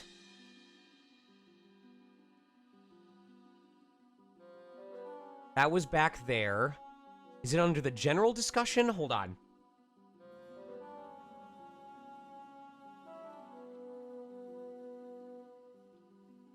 We were talking about Grimoire Stones.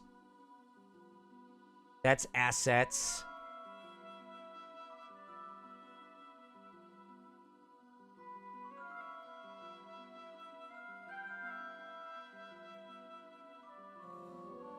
Oh, okay. This is, sorry. This might be for ETRIAN Odyssey 2 Untold.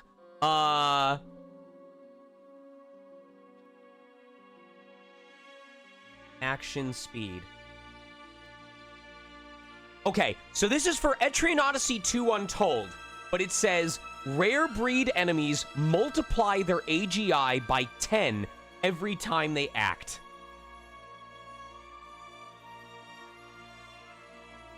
That is what the wiki says.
So, using Holy Gift with the rare breed of the sheep gives us about 50k EXP per fight.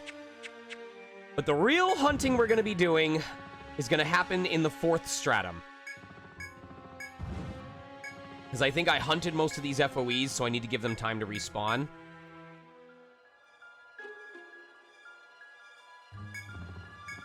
Oh, we might be able to do this as well. Okay. As long as he doesn't instant kill one of my 2 characters, we should be good.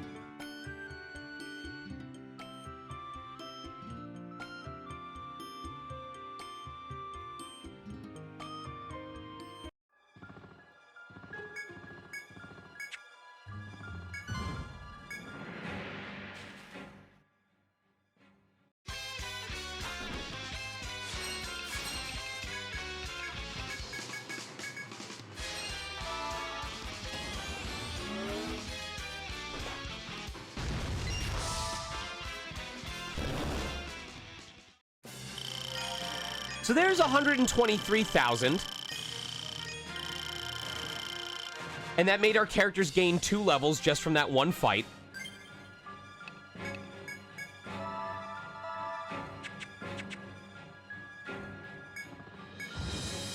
Does this guy also happen to be golden, by any chance? Nope, okay. So there's an easy way of farming this one. So, golden breed chances are re-rolled every time you enter or exit a room or area. So simply by going in and out of this labyrinth that's right next to this FOE, we can re-roll until he shows up as golden, which is a higher chance thanks to the food that we consumed. And then as soon as he shows up golden, we'll fight him.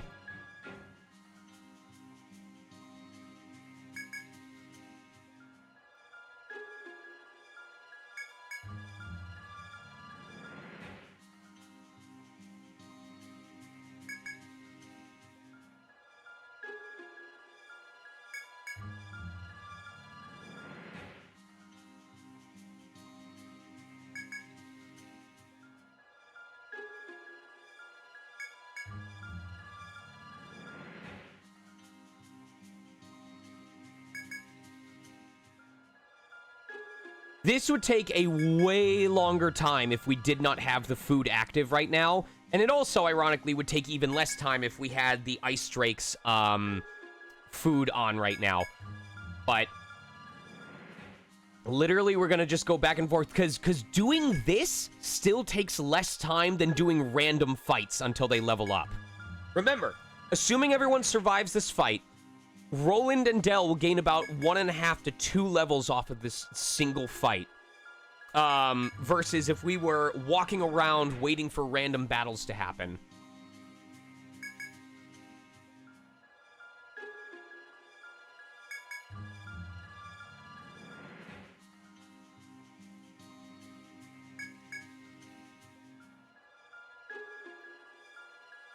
Ironically, this one is taking longer than I'm used to, so hopefully when we go to the 4th stratum, you'll get to see it in action really quick.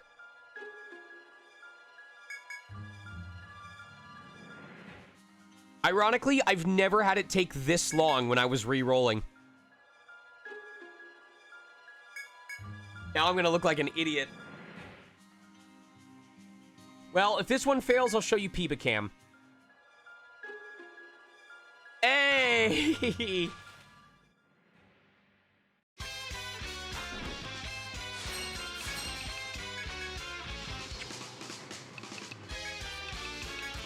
Unfortunately, we have to build up. There we go.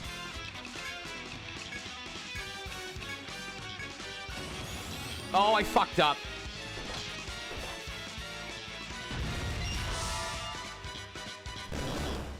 I was supposed to use Holy Gift. That wasn't a huge decrease. It just means... Okay, so it looks like it increases it by 50%. So we got 40k less EXP, but I will just remember it for the future. All right.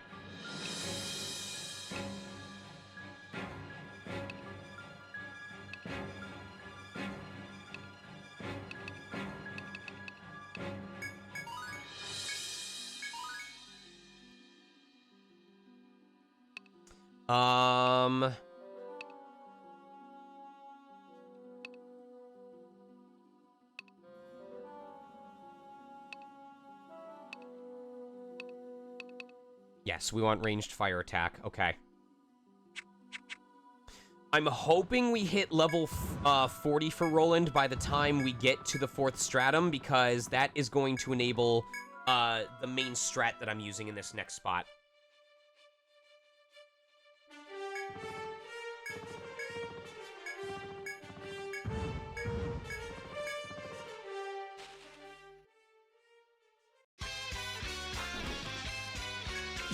It might happen if we can get this FOE on the upper left corner to be golden.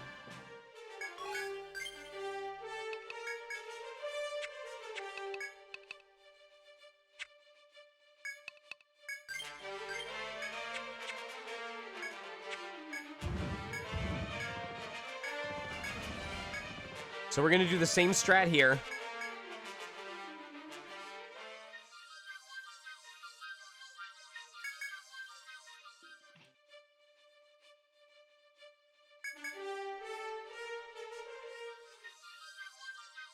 Two.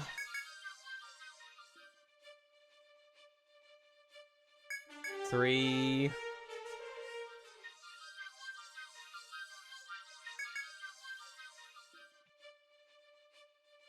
Yeah, see, normally it doesn't take nearly as long. All right, see how much this gives. All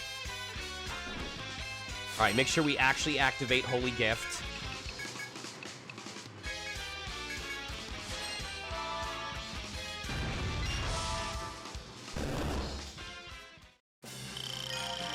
$140K. Hey, we got him to 40. All right. So, now the hope is that between Adelaide and Roland's elemental damage output, that we will be able to one-turn kill the FOEs in the next dungeon.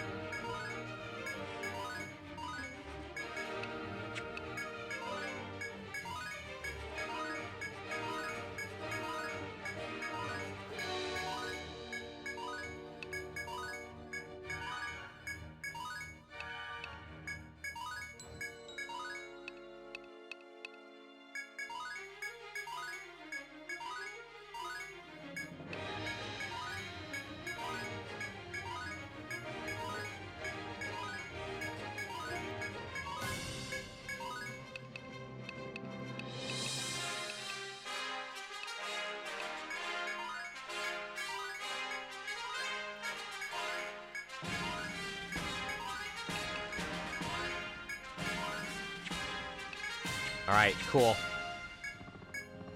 So we're gonna hop into that dungeon, we're gonna save, and then hopefully you'll get to see... So having everyone at 40 as a starting point is a good start.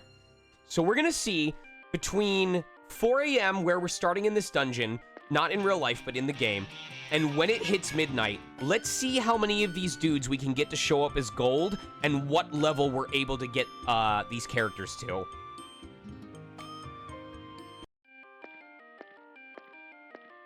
And remember, as these characters level up, not only will it be easier for them to survive, but it will become more consistent with killing these enemies on the first turn, as their power naturally increases.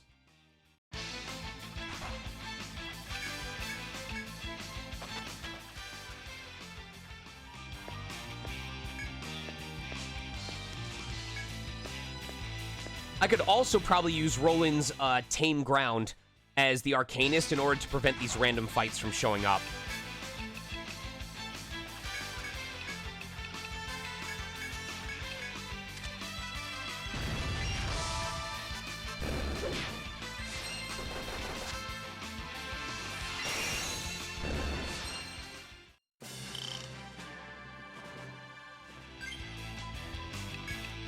So that's probably what I will level up once we get a couple levels on him.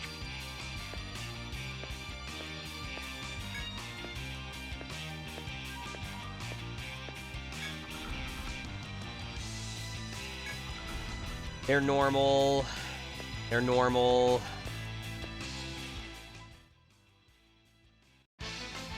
Now, if there are random fights that show up that also have golden enemies, then it is worth fighting those as well, just because those can help.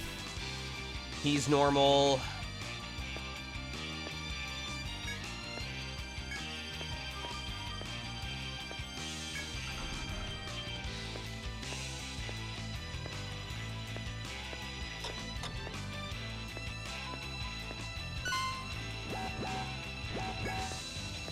Oh my god, all of them on this floor were normal this time.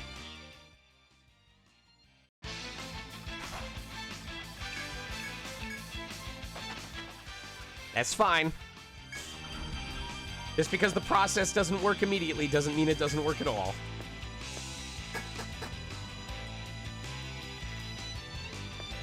So this one is more useful, because we have 3 enemies in this corner, 4 enemies on the lower left corner, and 4 enemies on the upper right corner. And I literally just need any of them to be golden and we can get this going.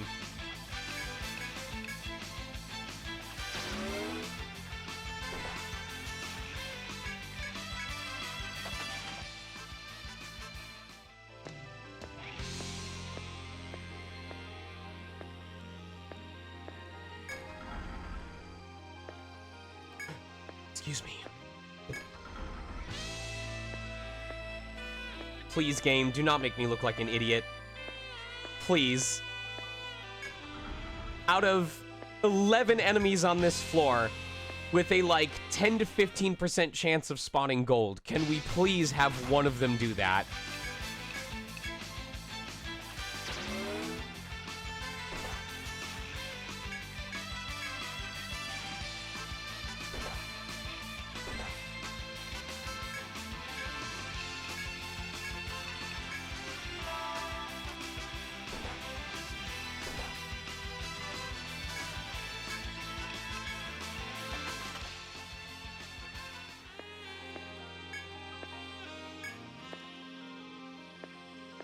Oh my god. Oh, not a single one of them was gold on this floor. I've literally never had this much issue with it before.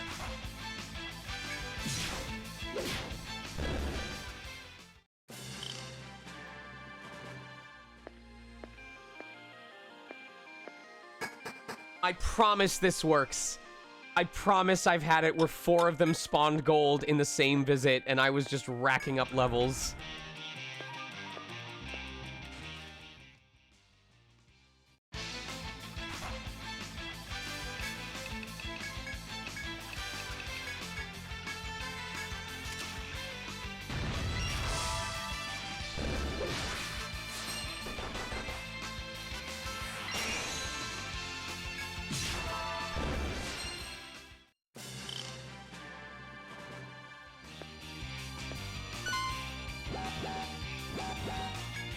Gold? No. Still not gold. Okay. And the pathing on this makes it so that, for the most part, I can avoid doing any fights against FOEs except the ones that I actually want to fight.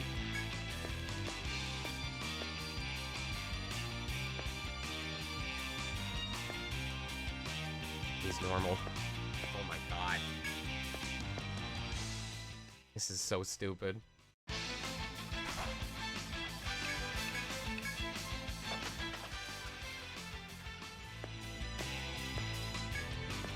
I really want to get those levels on rolling too, because if I can activate Tame Ground, then we can do this part way faster without having to deal with these random fights. Nope. Nope. Oh my god.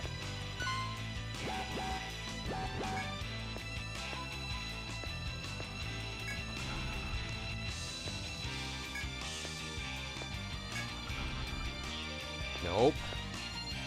There we go. Oh, fucking finally.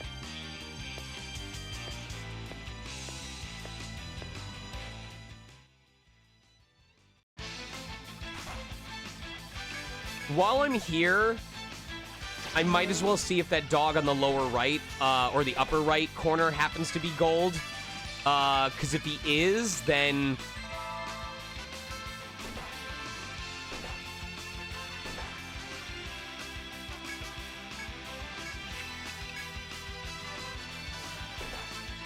it's gonna be so much nicer when I can consistently run from these fights.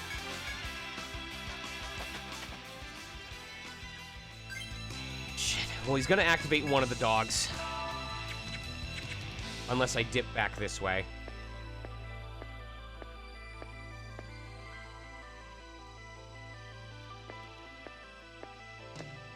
I can do this. If I drag him out this way...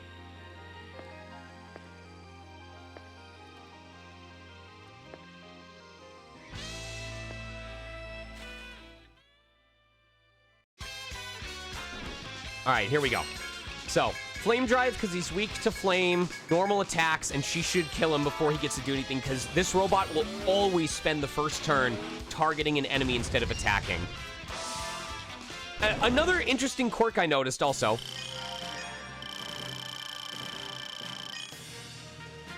Another interesting quirk I noticed is, if a hit was going to defeat an enemy, I don't know if it's from full health or just in general, the enemy will automatically go into their I'm almost dead position in order to transition to the dying animation after that. So I don't think there is coding or animation to go straight from normal to dead. It has to, whatever blow kills it, it has to go into the I'm almost dead in order to transition into the dead.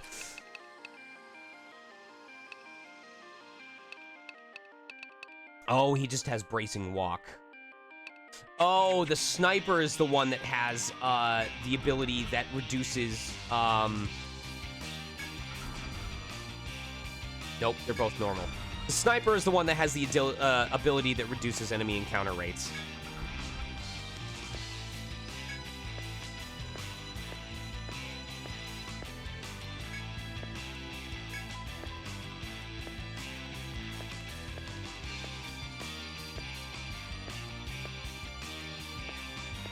I'm hoping we can get more of the dogs to show up as golden, because the dogs will only activate once you're spotted by the robots. So, unfortunately, if we end up in a situation where we've defeated the robots and there's none left to summon the dogs, then we have to wait for everything to respawn.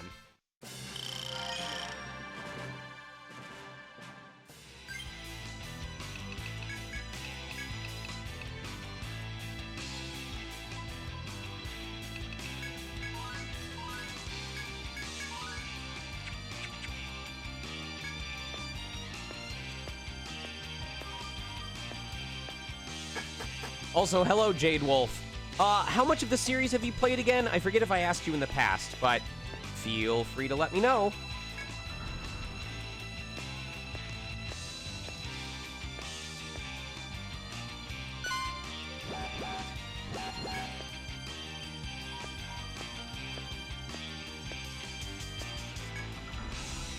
I would like one of these dogs to be gold, please, and thank you.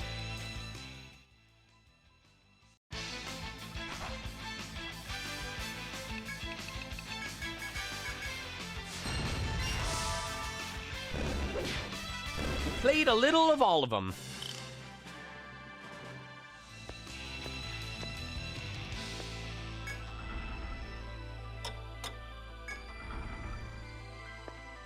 This game's gonna make me look like a proper fool. Hey guys, let's see how much we can level them up before we get to 12 o'clock midnight in-game.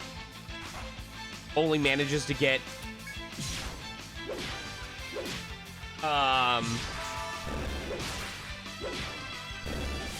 like 5 levels.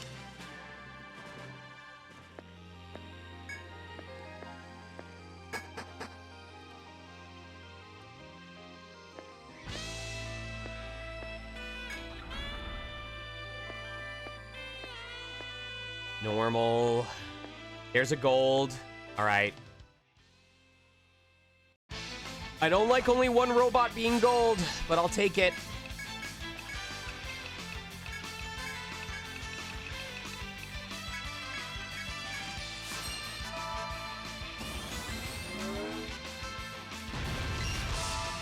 Yeah, Jade, ETRIAN Odyssey 5. I liked 5 genuinely, but man, did it put me through my paces.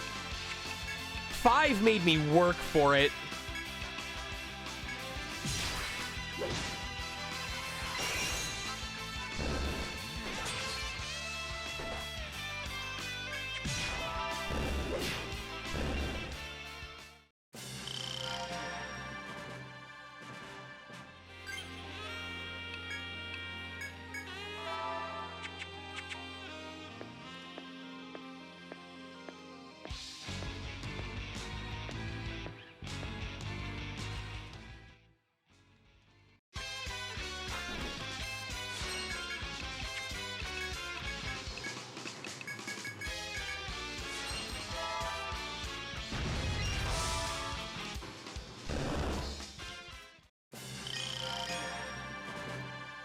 There's 43.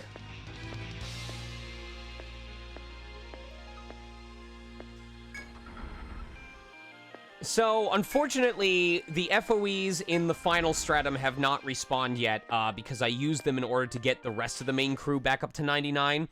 But those mobs down there, if you're sufficiently strong enough, you can take them out in a single turn, and they are worth, with Golden Breed and Holy Gift, they're worth something like 160,000 experience points.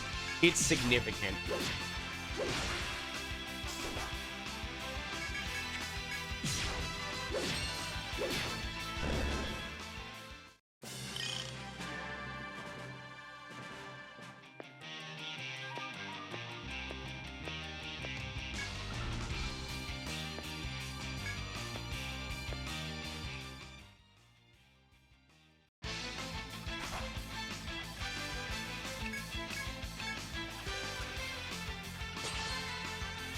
What's she sending?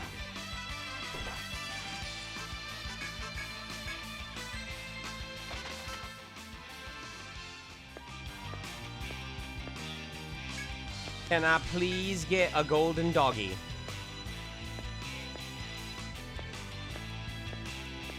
No golden doggy.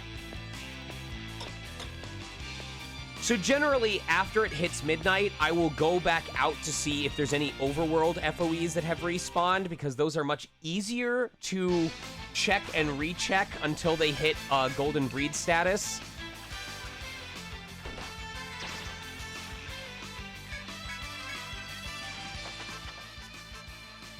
I have to want it more. No, I do not want a golden dog. It would screw me up. They're so powerful, and they go first, and they have an ice attack, and that is dangerous. Please, spare me. Hey, there's a golden dog.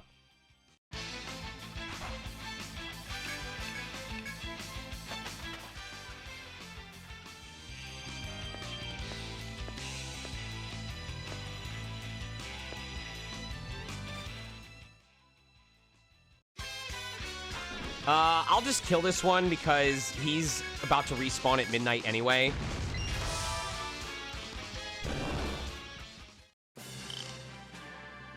Just so I can get to this boy.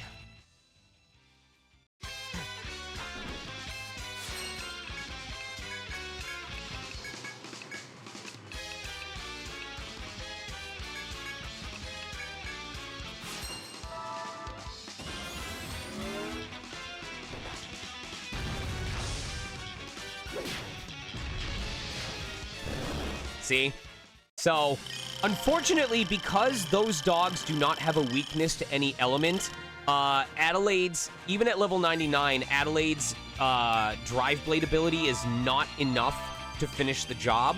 However, once Roland finally hits a higher agility than Adelaide, they can set up with Flame Rune, or they can just supplement it with one of their flame attacks and basically double tap in order to defeat the enemy.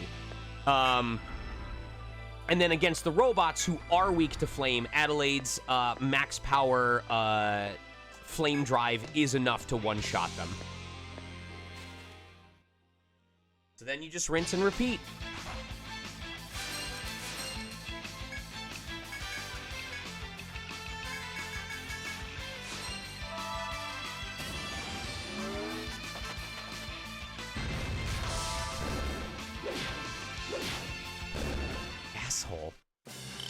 Asshole ran away. Anyway, at this point, we're pretty much, or I'm pretty much just going to be farming this until it's time for me to head out so we can see what level we can get them up to. So, this is a casual AMA. If anyone wants to ask anything, if you want to ask anything about the story of this game, my experience with ETRIAN,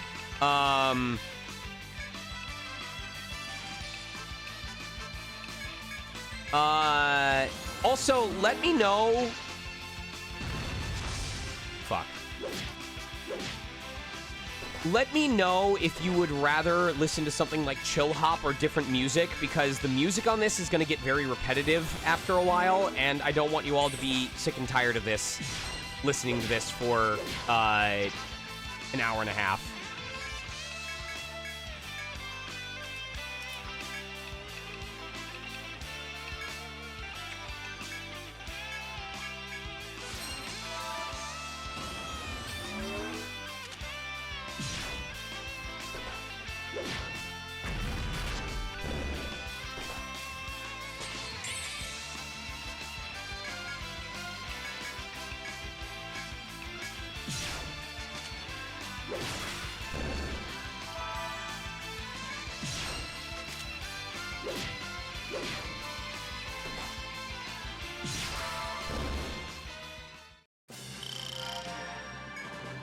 There's probably an ETRIAN... Hold on. Let me see if there's an ETRIAN lo-fi station.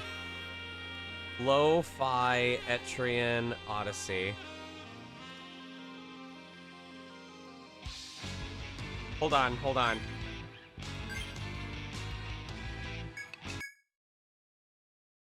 See what this sounds like. This is by someone on SoundCloud called Slices.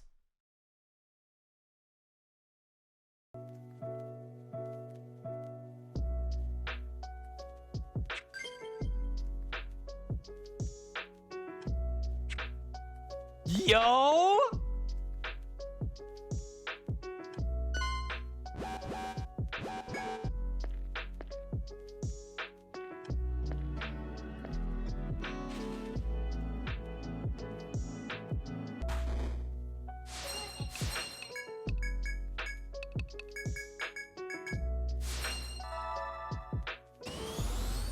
It's only 2.5 minutes long, though.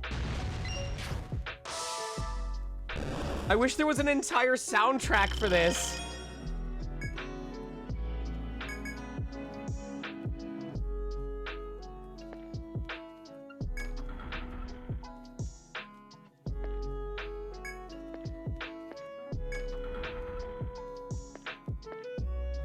This is so good.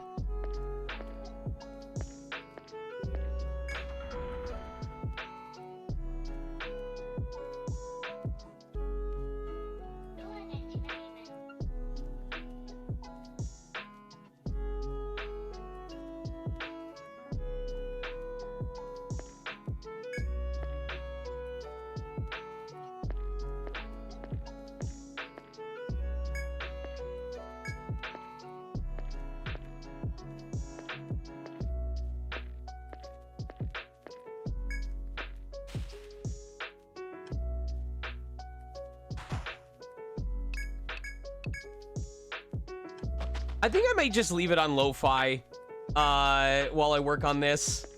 This is meant to be more of a chill stream. That was a solid song. Only 44 people have ever listened to this, have ever played it. I'm actually really upset.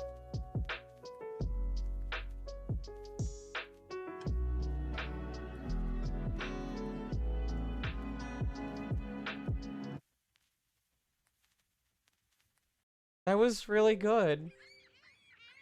That was really good. I hope more people support him. That was really good. Rests as the calm air cools.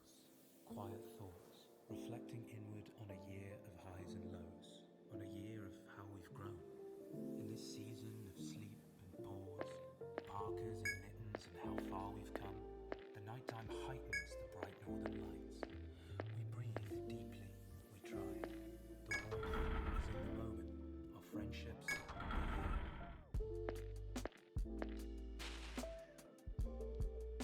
What do you mean the best sign for a bad Nurse Joy? I'm not sure what you mean by that.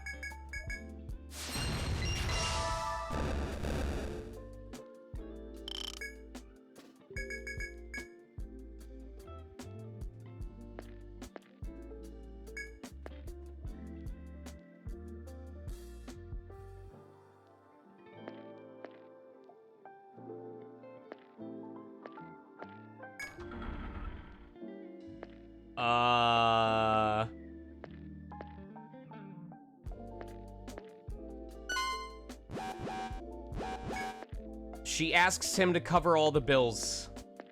I don't know.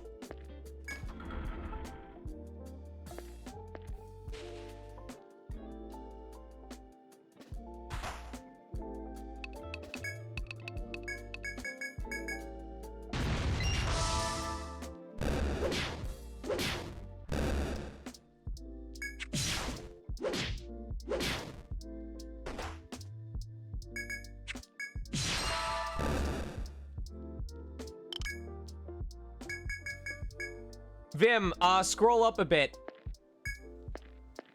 You can mute me if you want, but open that link and take a listen to it. Only 45 people have listened to that track in the last 5 years since it was uploaded. And I can't find a larger soundtrack for that sort of thing.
think after... Okay, cool. I think after we head up from this floor, I will dip outside of the dungeon to see if any of the FOEs have respawned.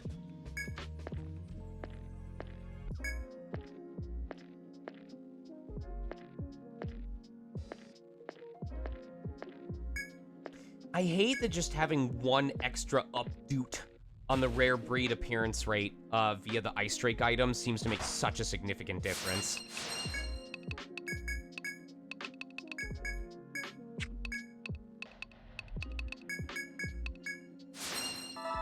I got that from Kate.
Ooh, can we get a gold dog with this too? Please? No? Nope. Alright. Just the one.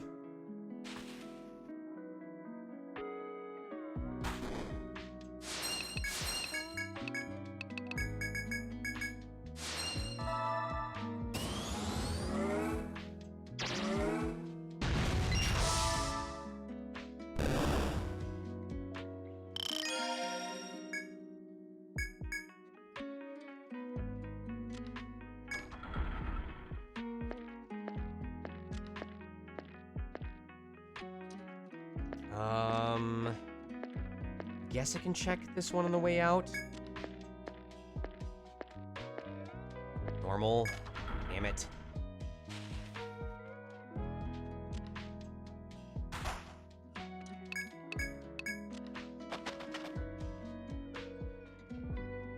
Normal.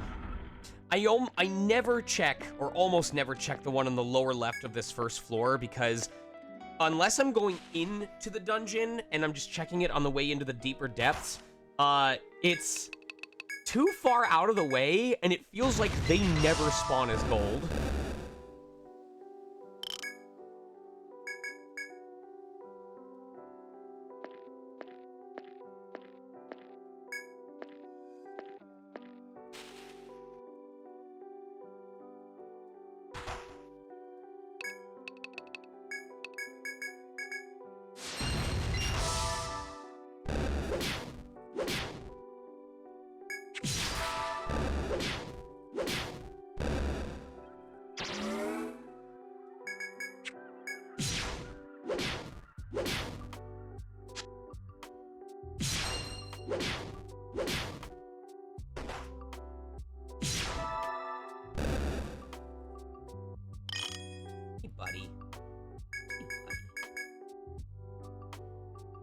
He was just chilling here, laying next to me, spending time with his dad.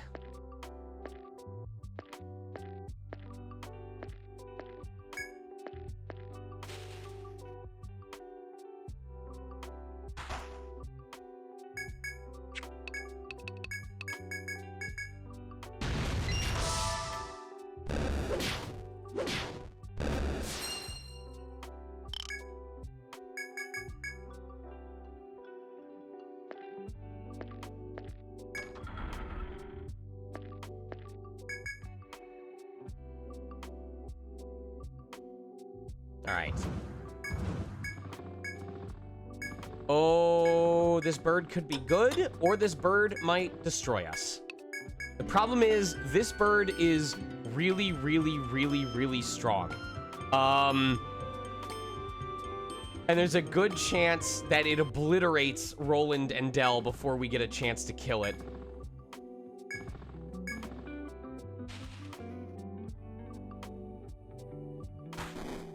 Oh, I'm showing... Oh, you don't remember how you did it, right.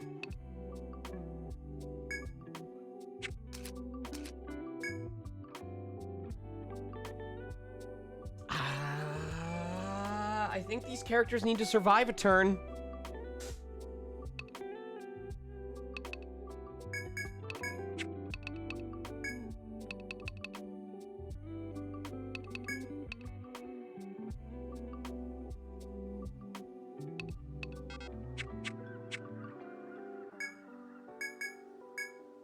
I think they're dead.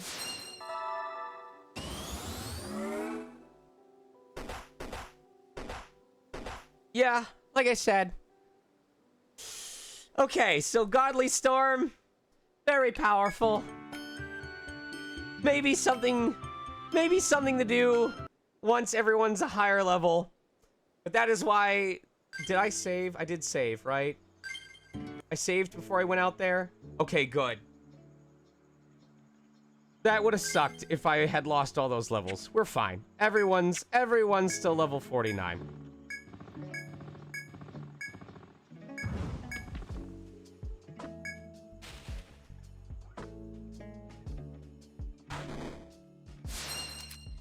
This guy, however, much more susceptible.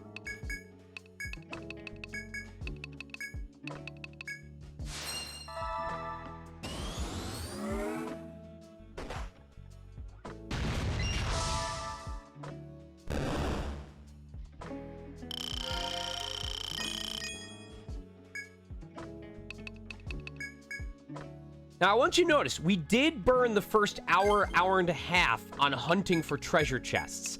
But once we actually got to starting to level these guys up, this is picking up pretty significantly.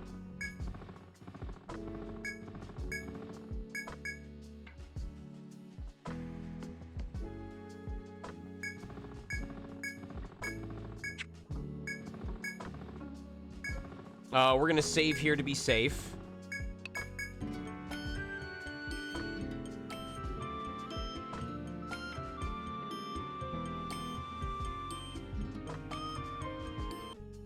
And then, thankfully, in this dungeon, we can do that similar technique where,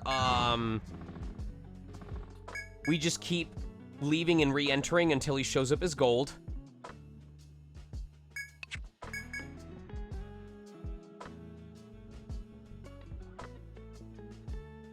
Hey, got it in one. So I figured out this guy's gimmick is that he just spams the same move over and over again, but it gets stronger every turn that he uses it. So he really is a DPS check.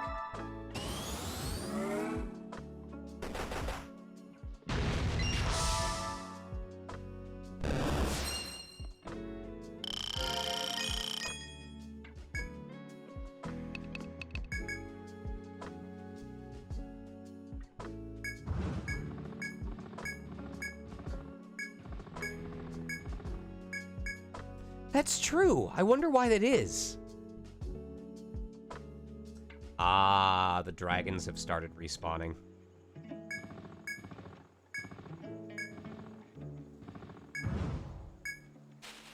Well, I'm gonna wait until the Ice Drake also respawns, just because I need to have access to one of the 2 rare breed items, in order to make this more efficient. So, assuming the dragons respawn before I have to leave stream, I will do those fights so you can see how much easier they are when you're level 99.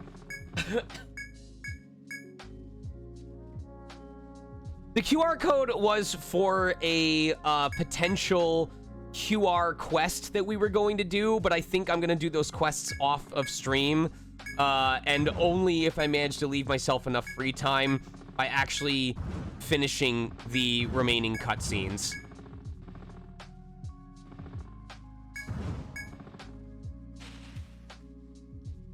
Because there are way more DLC quests than I thought.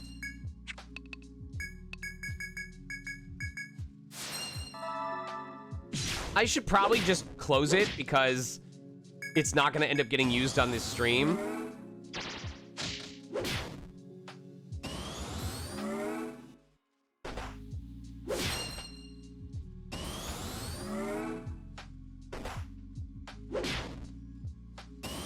Who knows? If I'm completely caught up, maybe I'll do like DLC Sunday and just be like, here's an extended stream if you wanted to see all of the bonus quests that ETRIAN Odyssey 4 offered. Or it's me encouraging you to play the game on your own. I think all things considered, every time I talk about doing it, I realize it would eat up a lot more time. And I just don't think I have the energy.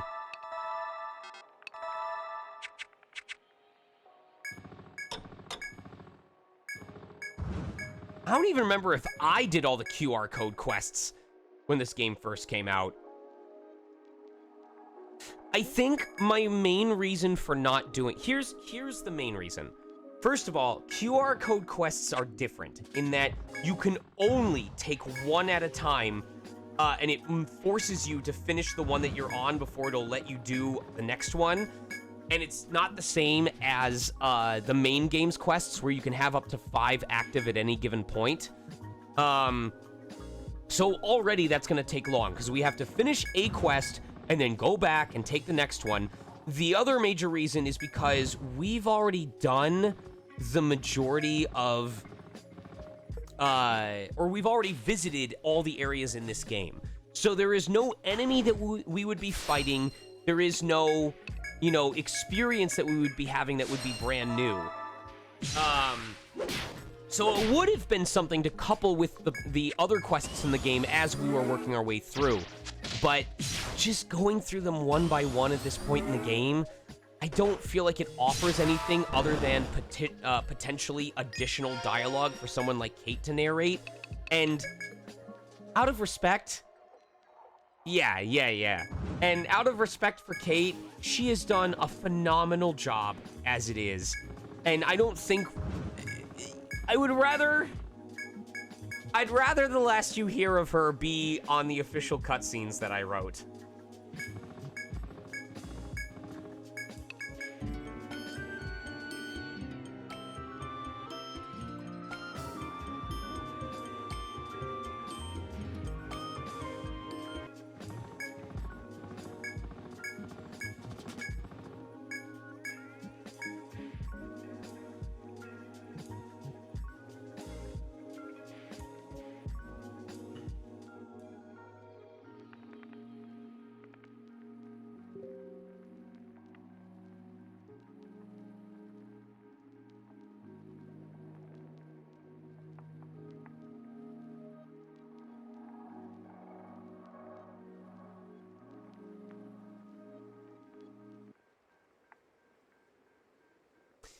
I'm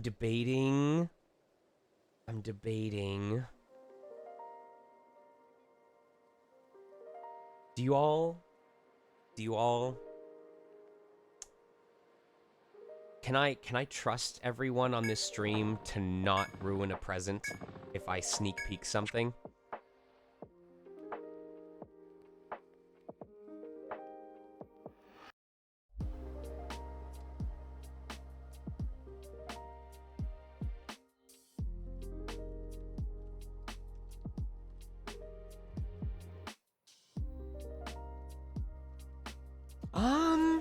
You know what? Actually, I'm not gonna do it on stream. Just because... It's for a reason I can't really get into. If you would like to see a sneak peek of a gift that I got for Kate, DM me, because I think it's really special. I want to remove the risk that they happen to come across this stream and see it. So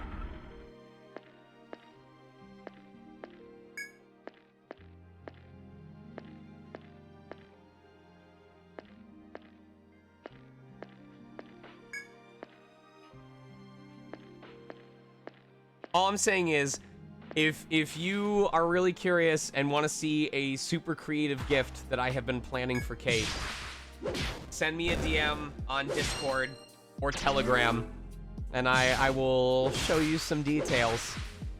I have been chomping at the bit to give her hints, and I know I can't because she would figure it out immediately. But I'm pretty sure she's gonna lose her goddamn mind.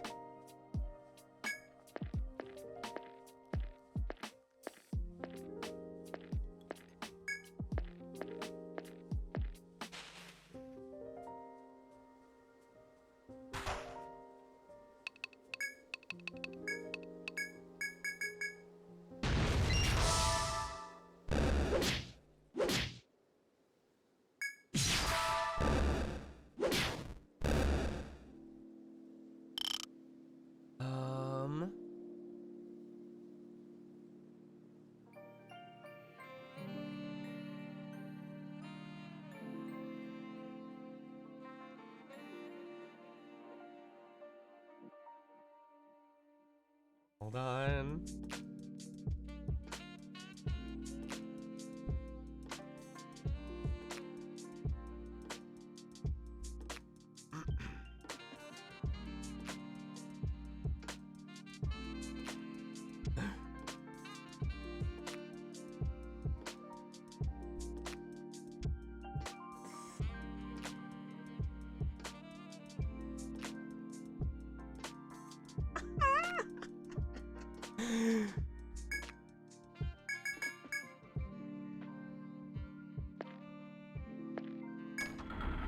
Those of you who messaged already, you understand. You understand.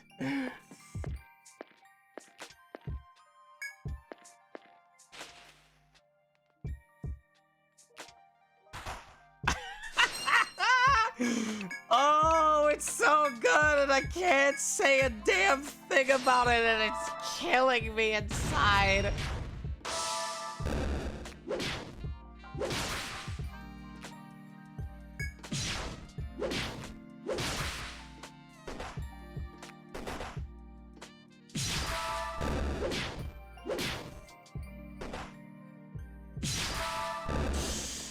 Oh, I have to video her reaction when it happens. I can't screw that up.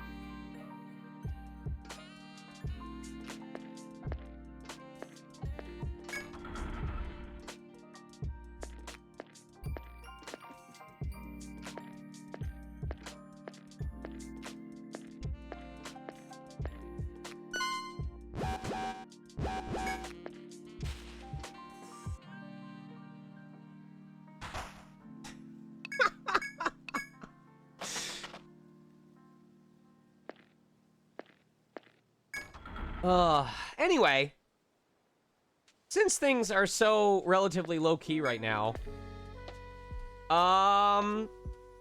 what are folks' holiday plans? Oh my god, it's only been 23 minutes of this chill hop mix so far.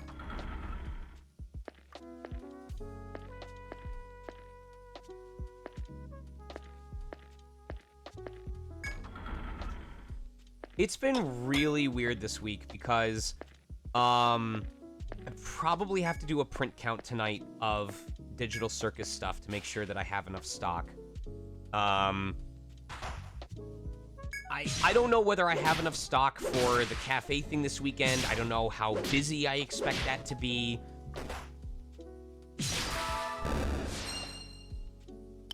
I still have to clean stuff for a weekend event. I do still have to actually officially write those cutscenes, and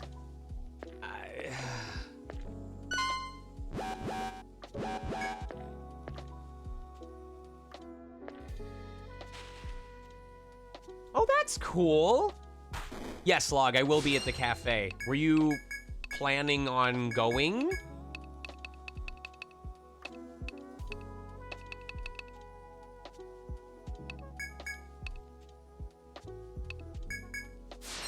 Oh, okay.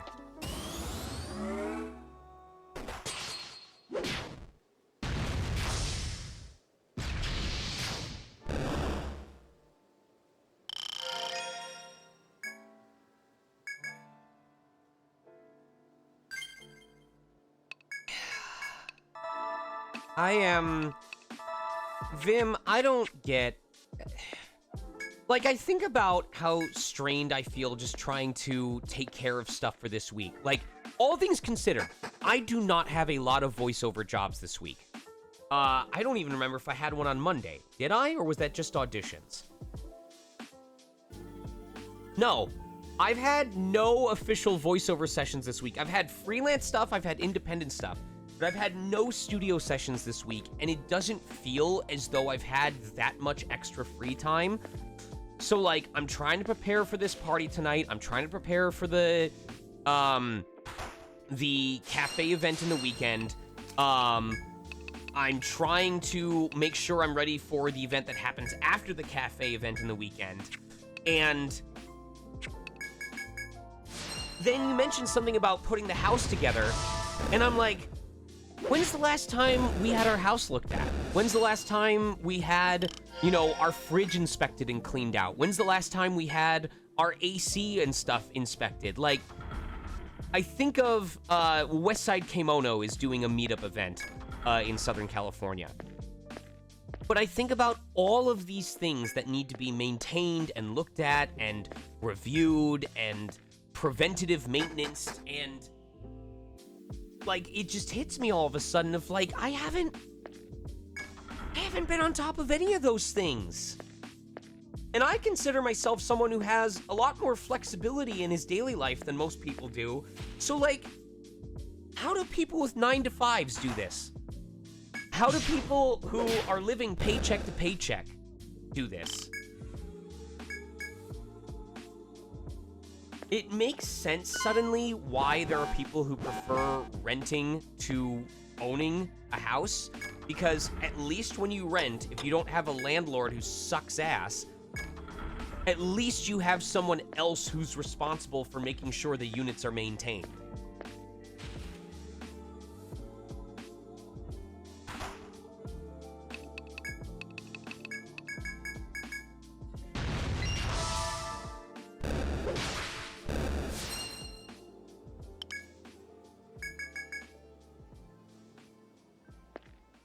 Also, keep a cam.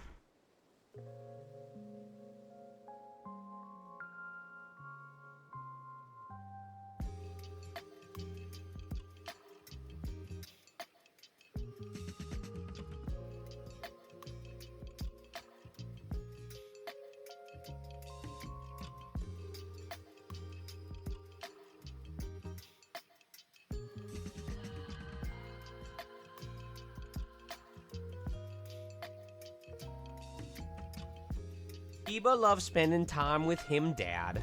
And I love Piba. I'll just close that QR code because it's not getting used.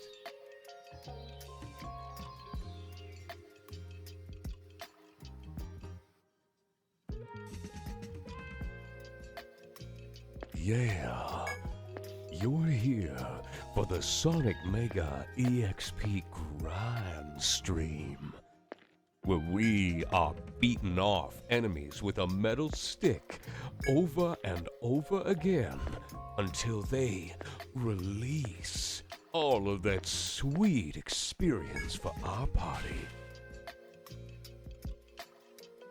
It takes two to tango, but it takes a minimum of 4 for it to be memorable. So sit back, relax, cop a drink of your choice, and take it easy as we proceed to fan dance our way into your hearts and perhaps other places.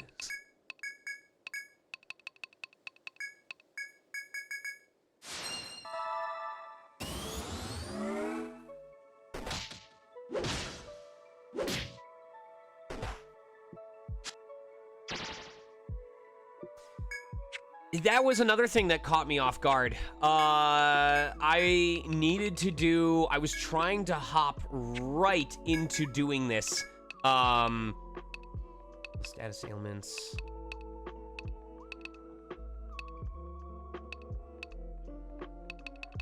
Fines.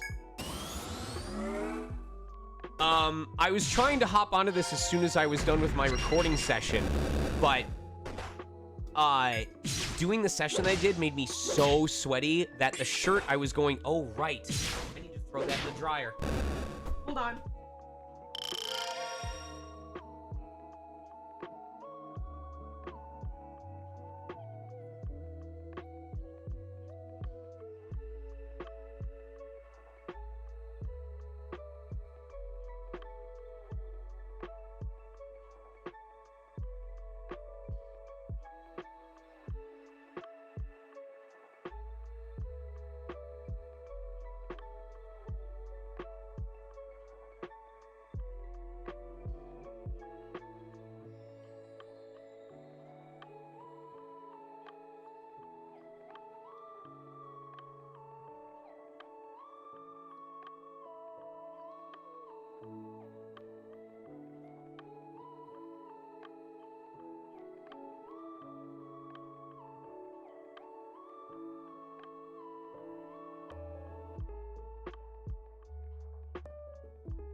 So that's a perfect example of what I'm talking about. It's a perfect example. I'm so glad I happened to bring it up, or I would have completely forgotten that I needed to have that shirt dried before it was time for me to leave for the event tonight. Because the shirt I meant to wear was completely soaked in sweat by the time I was done recording. Oh, and you need to make, oh, yes. So the friend that I told you about finally reached out. Yeah, they just messaged me out of the blue, and they're like, someone told me that you're a huge fan of ETRIAN. Me, in that case. And that I should talk to you, and I went, yep, you reached the right person.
Hey, bud.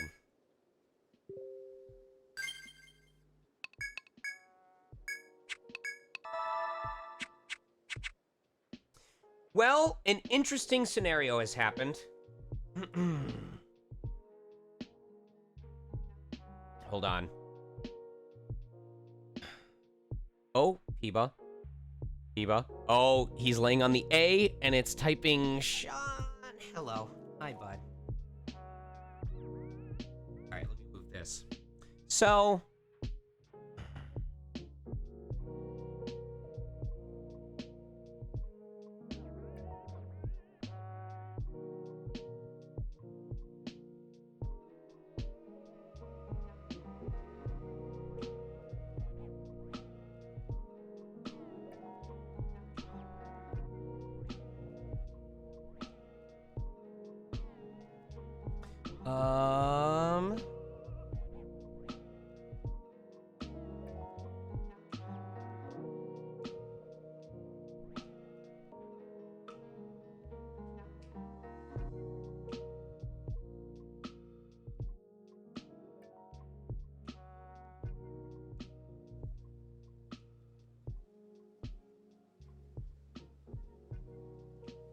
So this stream might actually get to last longer than I thought.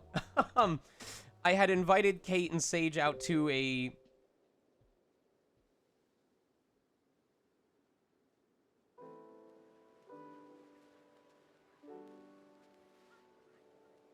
hold on. I'm messaging both of them and figuring out what to do. Here, bud. Hey. Ow. Yeah, that was my fault. I'm sorry, buddy.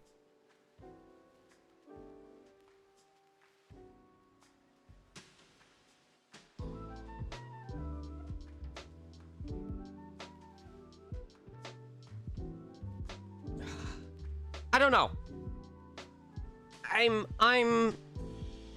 So the event tonight is like this Christmas party thing for a studio that I don't often record for, and I was definitely way more interested in going,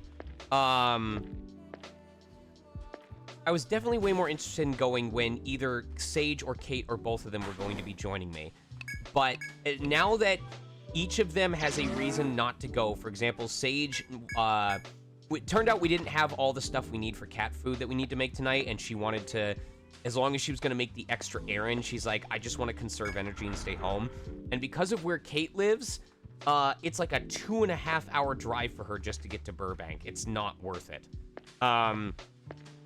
So if neither of them are going to go, then I would be the only one going to a social event that would take me 2 hours to drive to, where I don't really know what I would be doing once I'm there, because I'm not a social kind of person.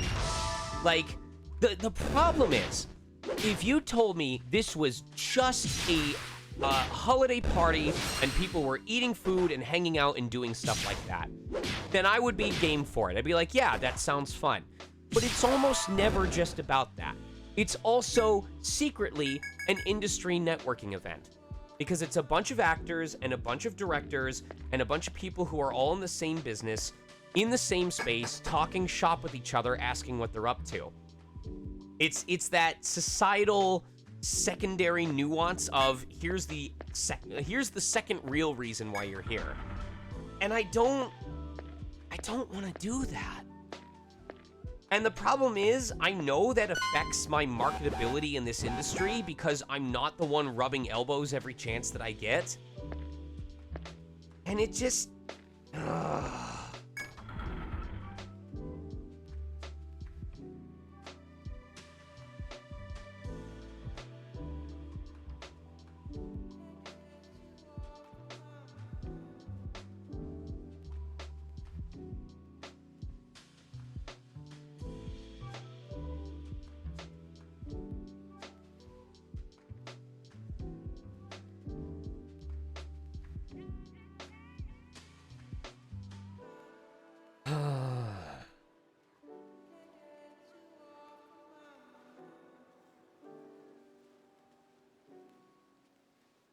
Yeah.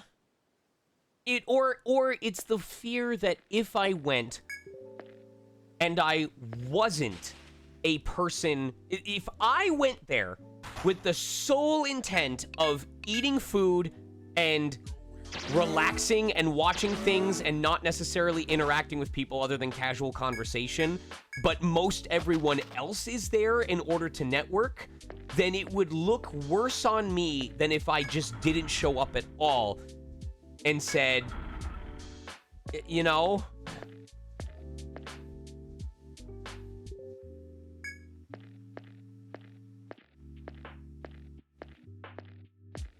it's not the same as if some of my voice actor colleagues were putting on a hangout at their house. Like, there's a friend of ours named Kelsey who often will hold, like, Smash Bros. Evenings with pizza at their house. And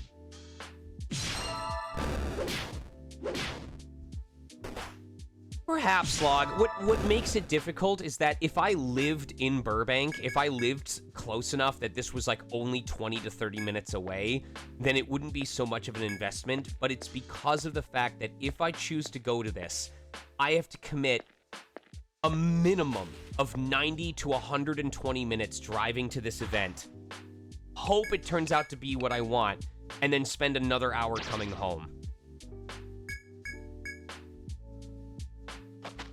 It would be so much easier.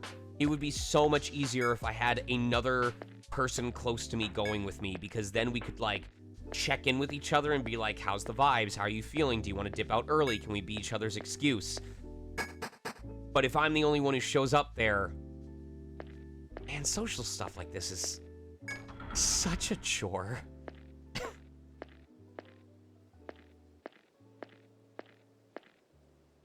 I totally get now why there's people who just want to sit in their PJs or their sweater and sweatshirt, or sweatpants and sweatshirt, and just eat beans.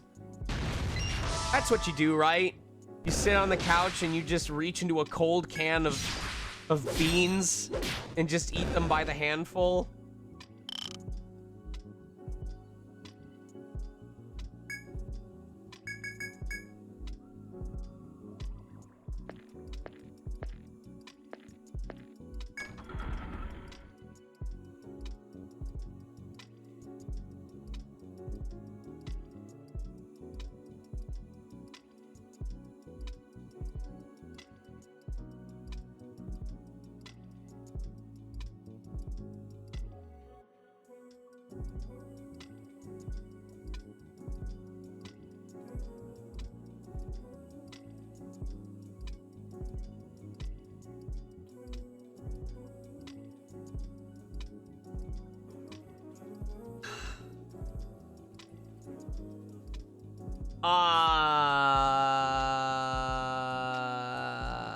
I can ask.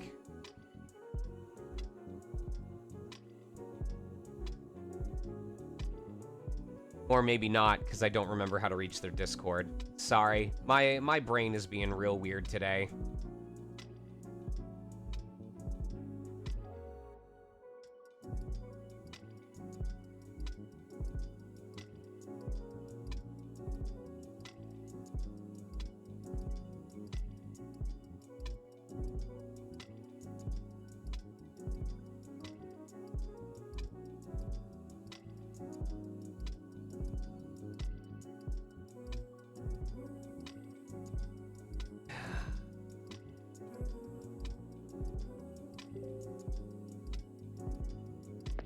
I'm just thinking about it.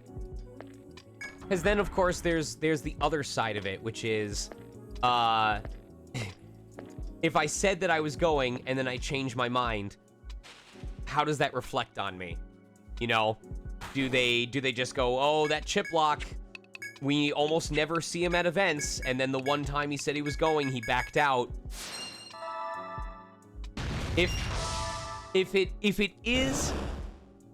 If I don't want it to be a networking event, and I go, and it is, then I'll feel really out of my element and frustrated. And if it is a networking event, and I don't go, will I harm my chances in this industry?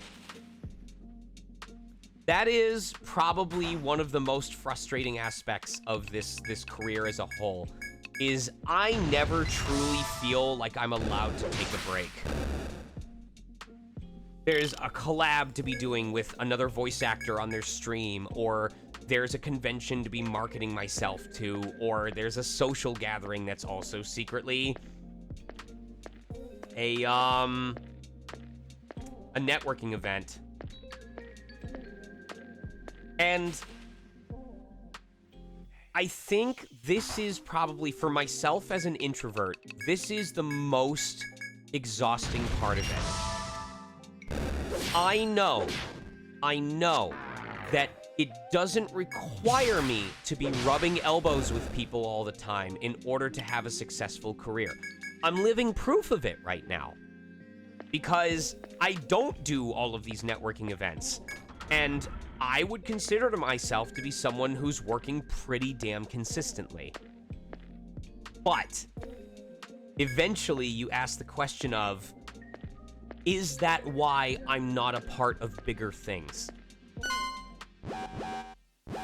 Is there a threshold of AAA studios or certain types of projects that beyond that threshold, the people most often working those roles are the people who are doing all the social events? are the people who are rubbing elbows all the time. I'm not implying this is the only way that I would book a major role. I do not want to give off the impression that I'm saying this is the only way that you would get, you know, a major role. But there are times when I wonder if part of what separates the people playing big characters on the next AAA Spider-Man game and myself is that those people are spending the time to rub elbows, and I am not.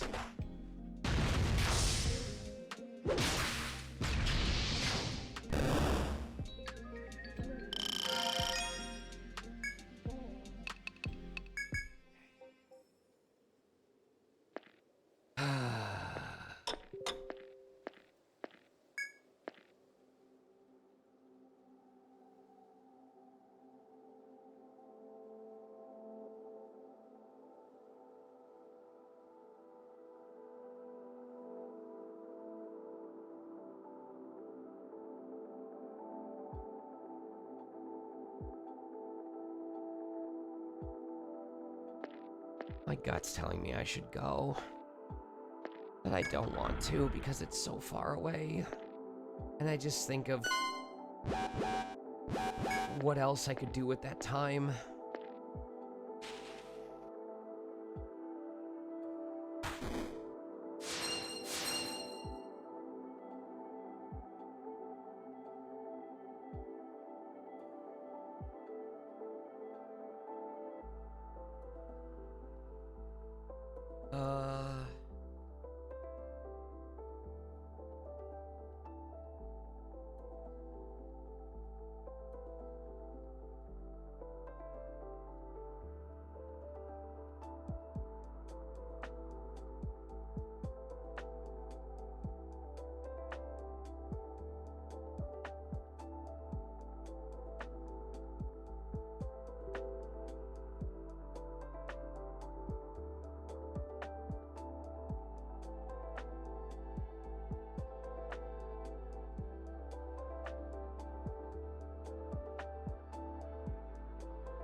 Da-da-da.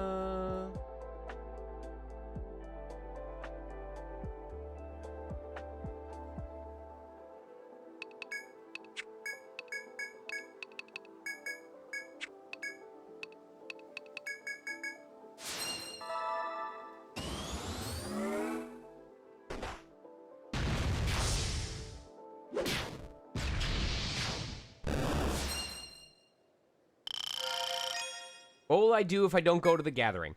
That's a little bit more flexible. If I don't go to the gathering, then I could extend this stream a decent amount, and we could probably do all the DLC quests. And that means Kate would probably be able to do the voices for the quest giver girl. I could use it to write cutscenes. I could use it to make headway on cleaning the costume for this weekend. I could run out and do the errand for Sage to get cat food. I could just spend time with my wife, which is a thing that I'm often struggling to do because of all the travel that I do.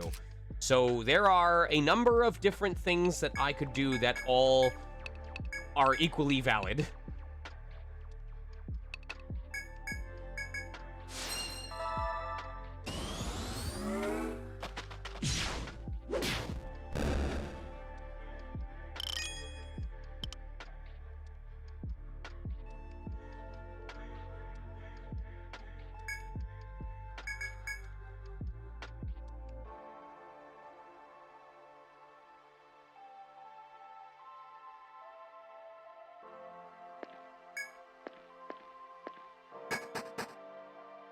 Thank you very much, Rune Wolf.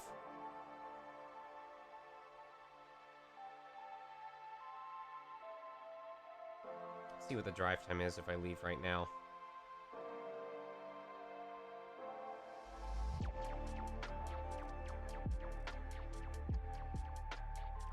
hour and 52 minutes.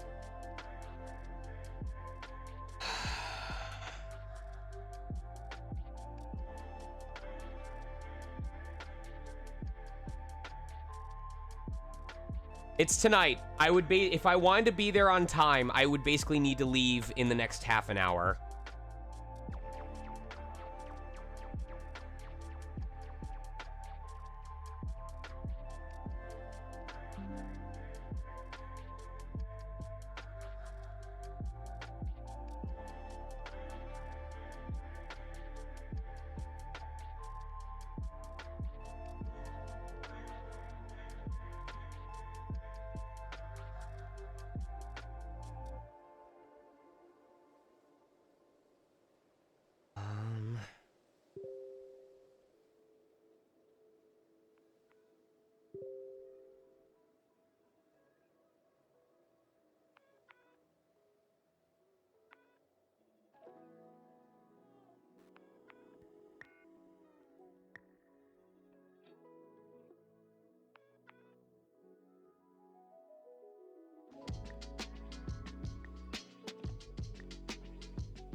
Sorry, I went to go check my email and I realized that there was I don't even know what happened. Something like 5 auditions showed up in the 2 hours that I've been streaming.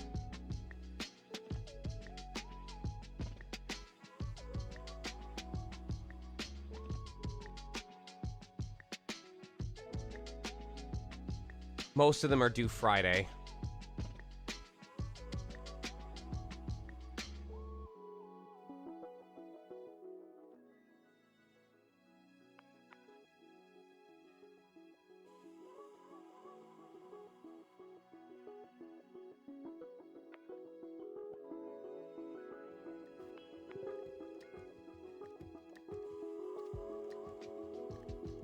Alright, mark that for later.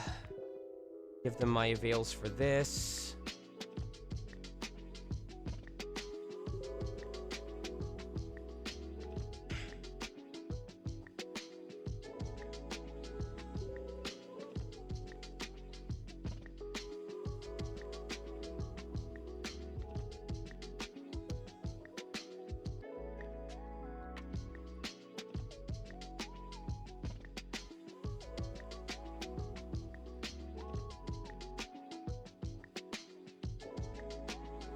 Okay.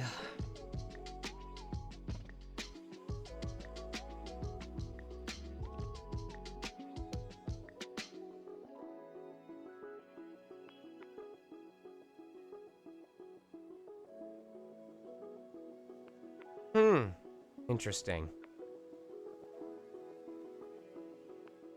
Sorry, I'm just looking at the character sides for this.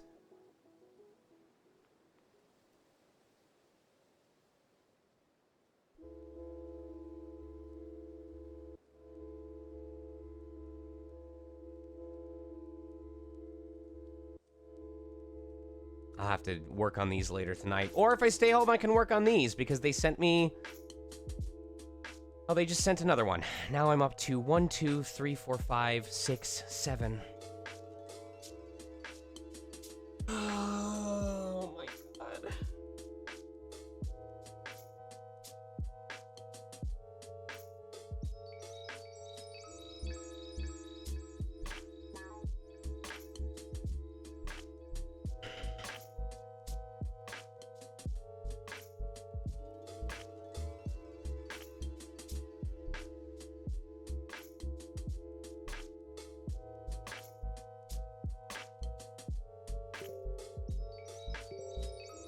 Oh, I guarantee you, Log, the moment I received... Well, okay, so Chance. The auditions are not job offers. I have to audition for the character, and then the client decides if they would like to select me. But there are many factors that can go into who a client wants to hire. For example, how fitting was their performance? Do we like the interpretation they gave the character? How well do we know the actor? Does the actor have a large following?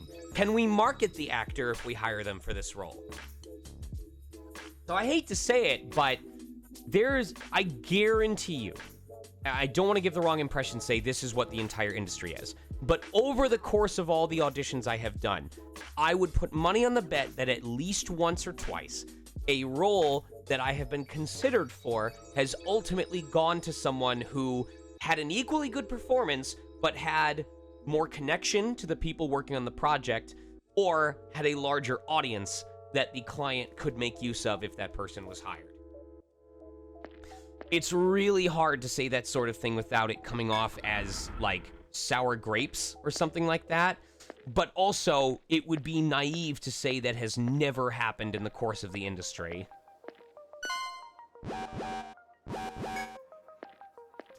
And then to answer your question, Log, NDAs are in existence the moment I even got the character sides.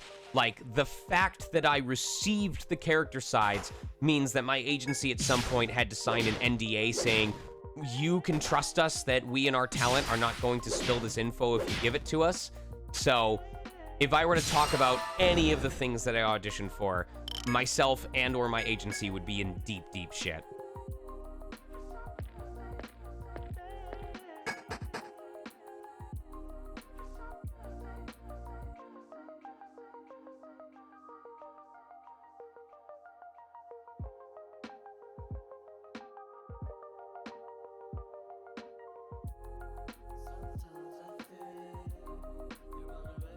Right.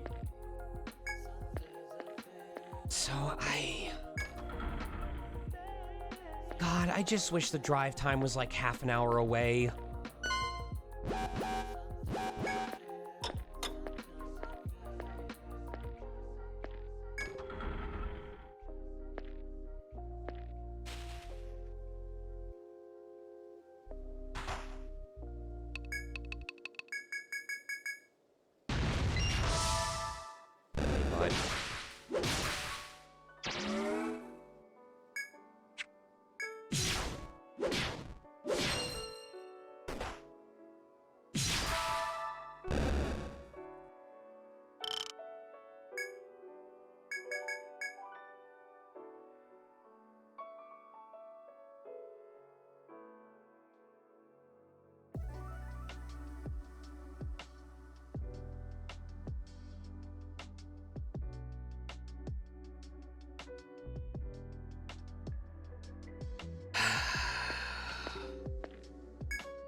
I wish it was easier for me to make a decision. Oh, right. I meant to look up what the event said.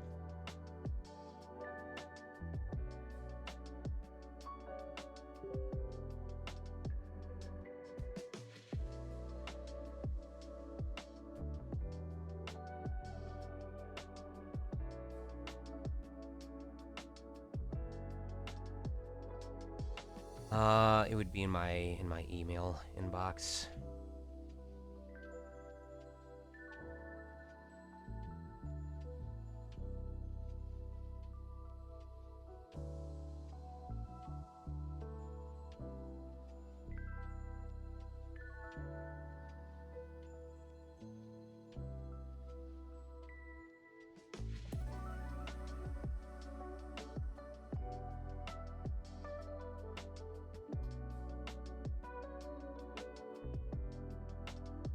Probably not that.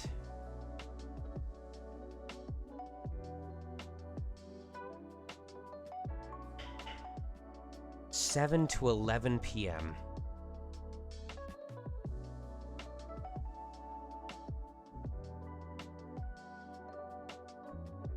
You are invited to our first annual holiday party.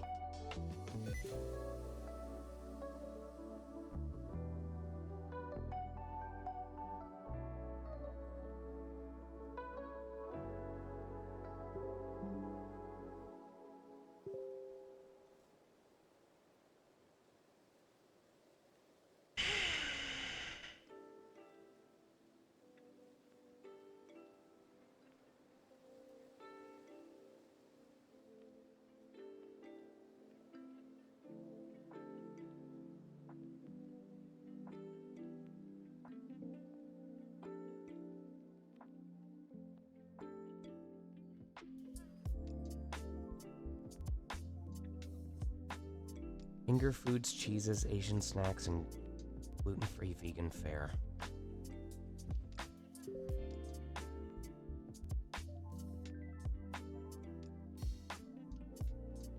How many people are going? No, Piva.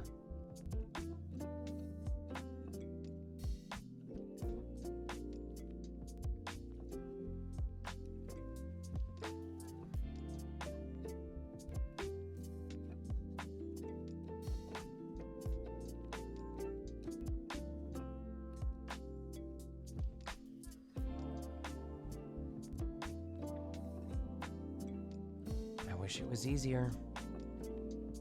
So they got food, cookies, beverages, karaoke.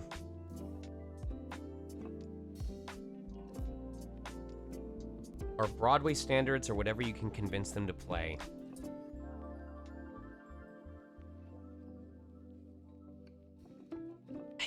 This is not my sort of thing.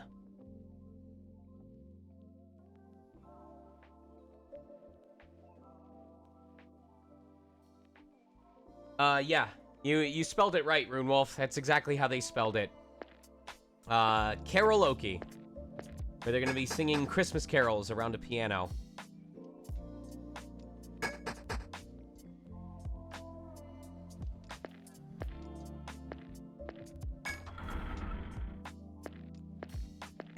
Gumpy, I know. It should be that simple, shouldn't it? And it raises that question of... At what point is it just self-care, and at what point of it is it running away from your problems, you know?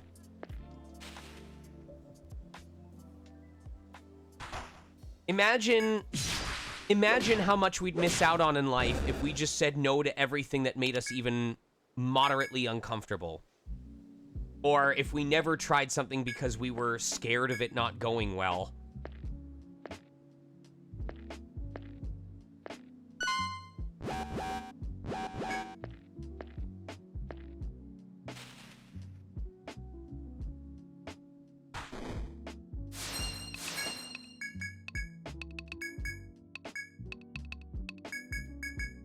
So, in case you ever assumed I had my shit all together, and you're like, man, Sean must be living the life, he must be super popular. No. I often feel way better just hunkering down and doing good work, and then going back home, and it frustrates the hell out of me because I know that is not how most people in this business operate, or at least, it doesn't feel like that's how most people in this business operate.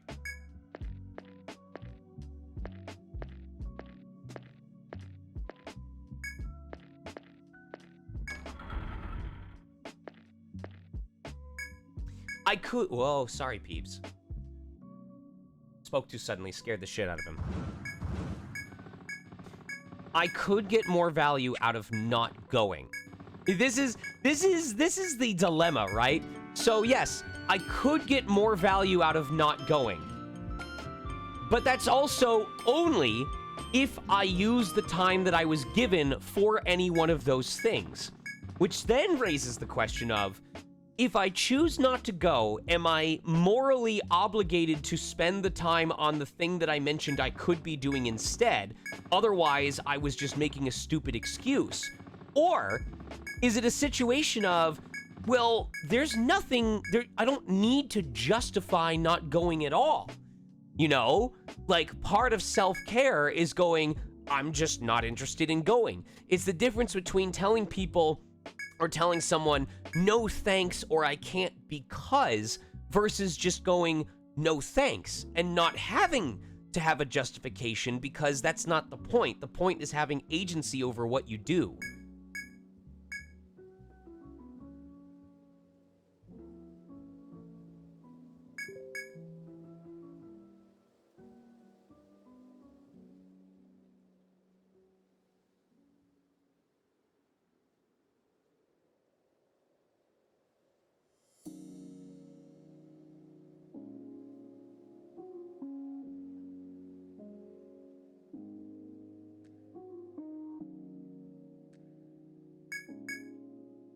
This is where you get the armchair psychologist, because like at this point, even I don't know if this is a legitimate like philosophical conversation to have, or if I've reached the point where a neurotypical person would go, just choose whether you're going or not. It's not that big a deal.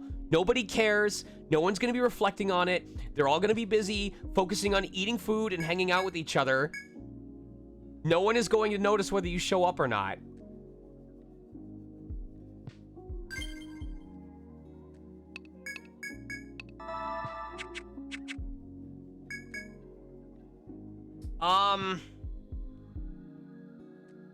Well, for me, I did RSVP. I did. For me, the best case scenario, was that I would get to show my wife or my partner to people at the party.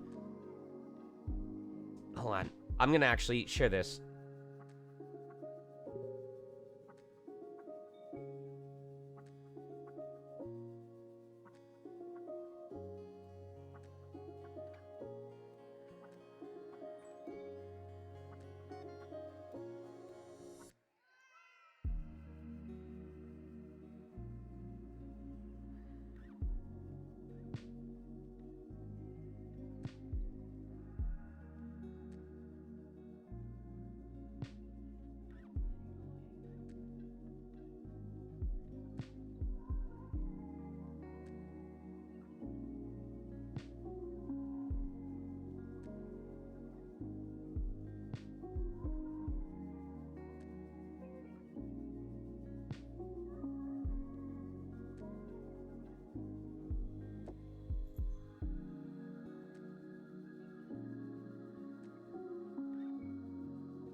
Okay.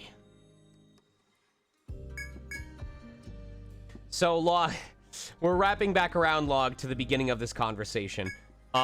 Originally, I had RSVP'd and both Sage and Kate were going to go with me. But now it's the day of, and Sage is not feeling very well, and also because of stuff with the cat, she wants to focus on that instead.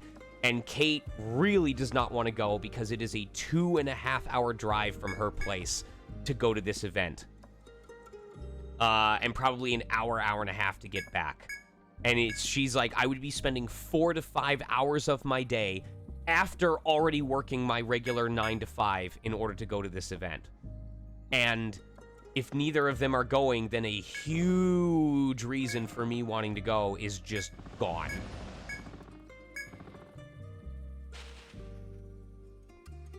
I'm still thinking about favorite enemies and bosses. This is part of why I like ETRIAN Odyssey 4 so much, is because I don't remember a lot about the other games.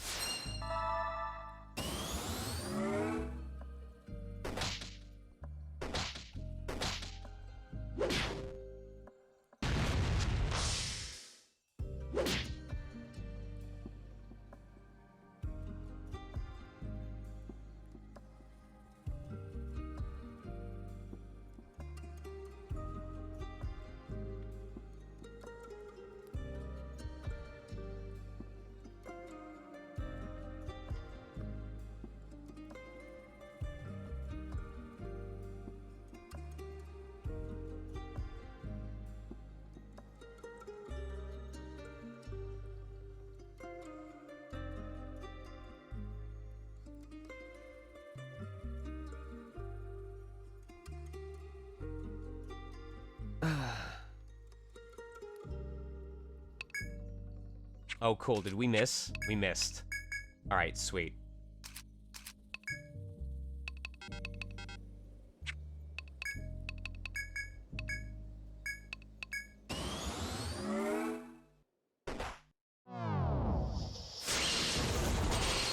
Winter is finally here. What a year it's been. And it's almost time to look forward to the year ahead of us. But for now, get cozy, spend time with loved ones, and of course, listen to some sweet, sweet music. We'll see you next year, Chillville. Oh, I like this song. Oh, this was from winter 2022. Oh, Come In and Stay. Man, the winter songs for ETRIAN are really good, but these... Sometimes they, like, if they hit you in just the wrong way and it's late at night and you're, like, by yourself and you're the only one awake, it can hit really different.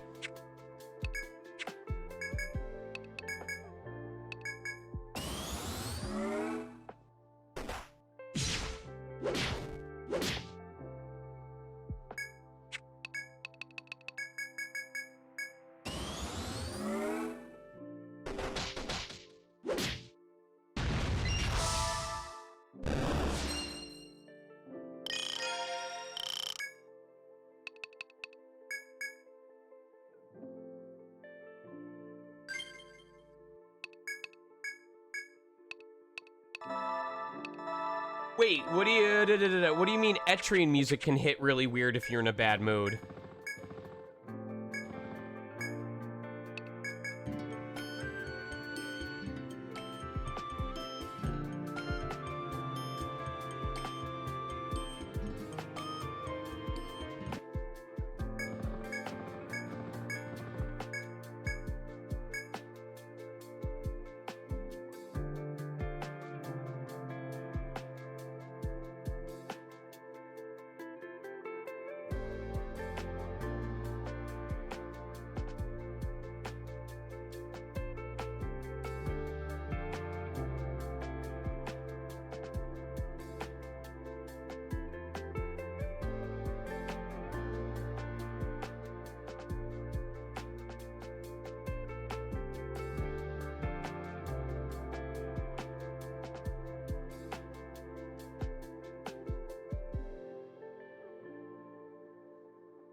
I wonder if any of the moths have respawned.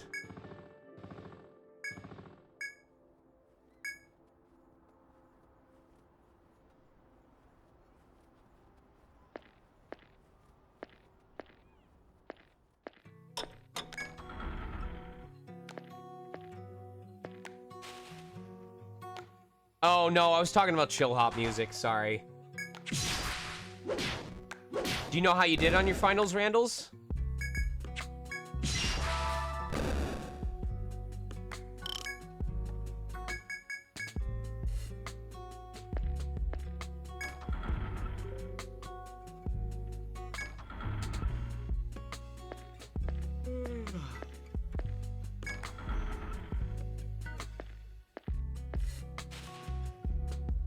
Ooh, all right. Here's a question for all of you. Here's a question for all of you. If you were paid a reasonable salary, like if you did not have to worry about working a job and you would get paid that salary anyway, but every month you had to take the equivalent of a final exam, and if at any point you scored below a 90%, you would have to take a year of schooling in that industry. Would you take it? If you pass that final exam, for the rest of that month, you don't have to attend a job, you don't have to attend any classes, and you get paid, you know, the salary that you would get for that job. But if you ever score below a 90%, you have to do a full year of education in that industry before you can do it again. And that doesn't matter if you already graduated from school.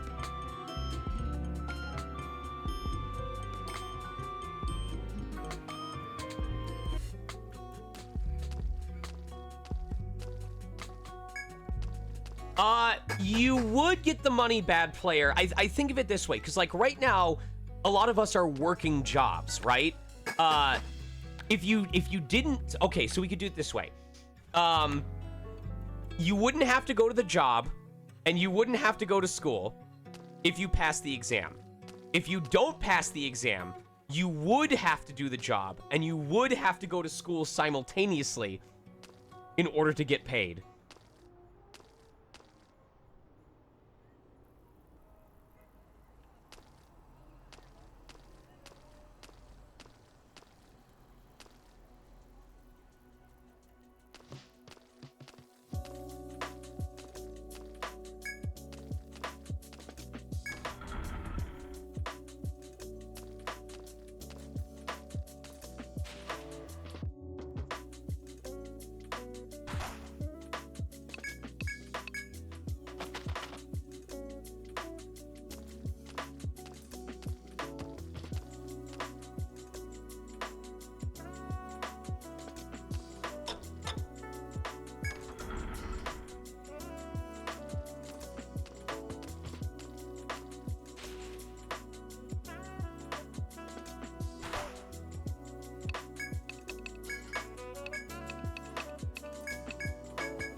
Can't get in that way.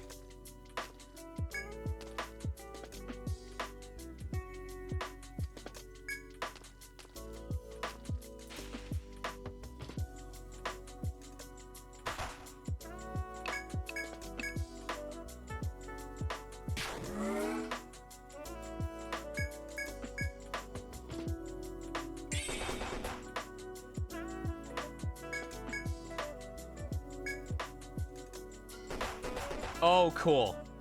I saved, right? Please tell me I saved.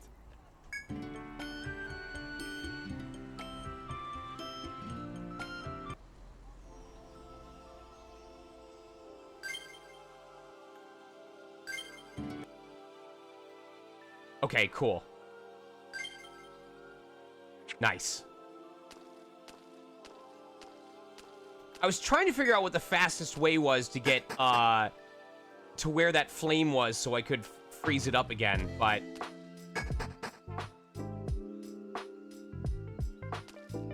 I think the fastest way is going to be down here.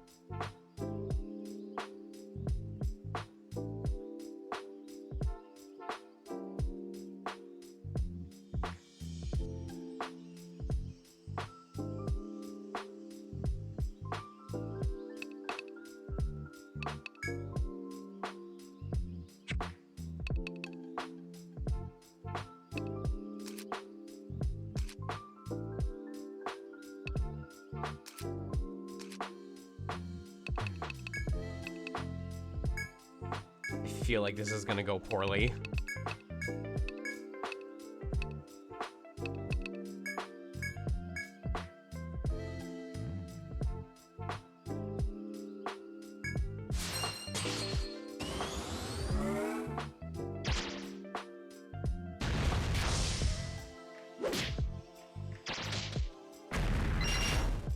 Oh, this is so bad. Oh, we're toast. We're 100% toast. We are dead.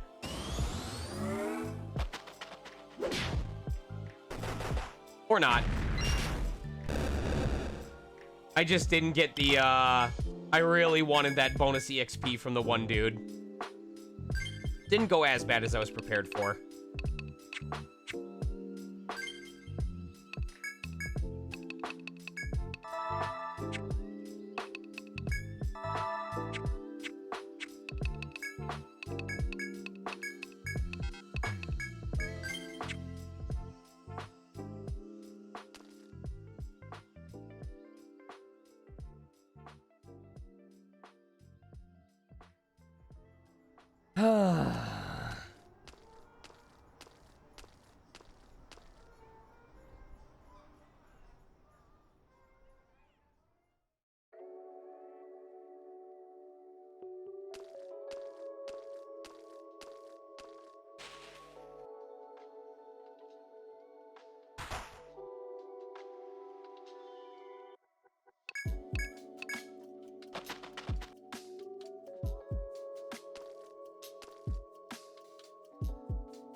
What is the small benefit and the massive drawback?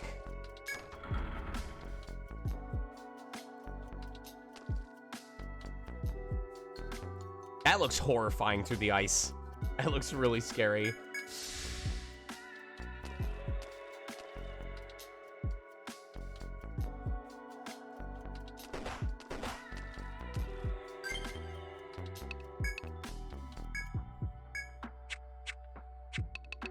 All right, we have more of these that we can put together.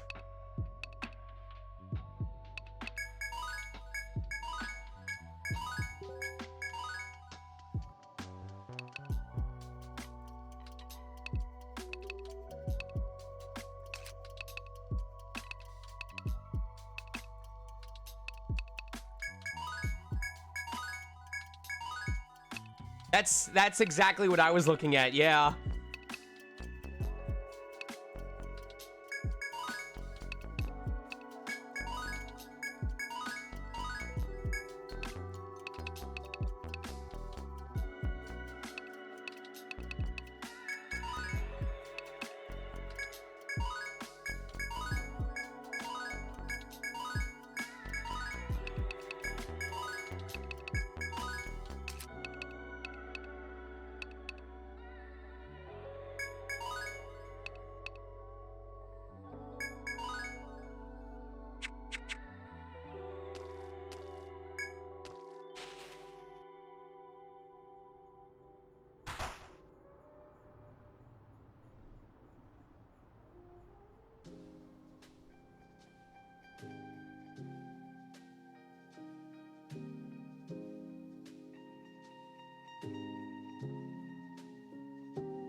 Oh, I'm sorry.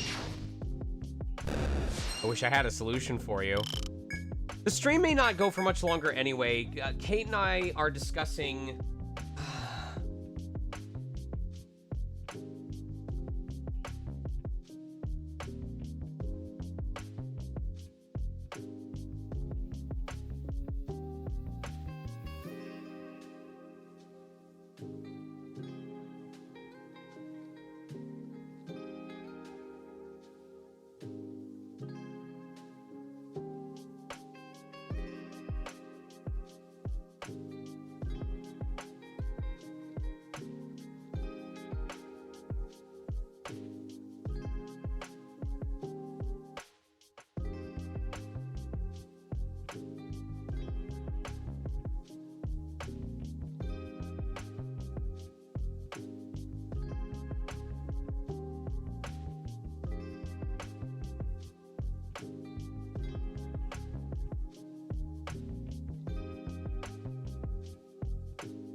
Take care, my Lucifer.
I promise it's not Chill Hop putting me in such a weird position. Also, Pop Culture, take care.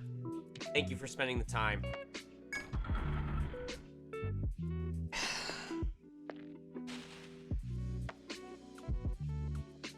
I think a lot of people often, or many of you will always see me when I'm in a performance position, when I am showcasing that I'm at a convention or talking about something else that I'm doing, but it's very rare that folks get to see like the backside of it, which is, oh, I'm trying to keep on top of everything and it constantly feels like I am sacrificing the things I want or should be doing in order to, or would prefer to be doing in order to do the things that I assume I should be doing.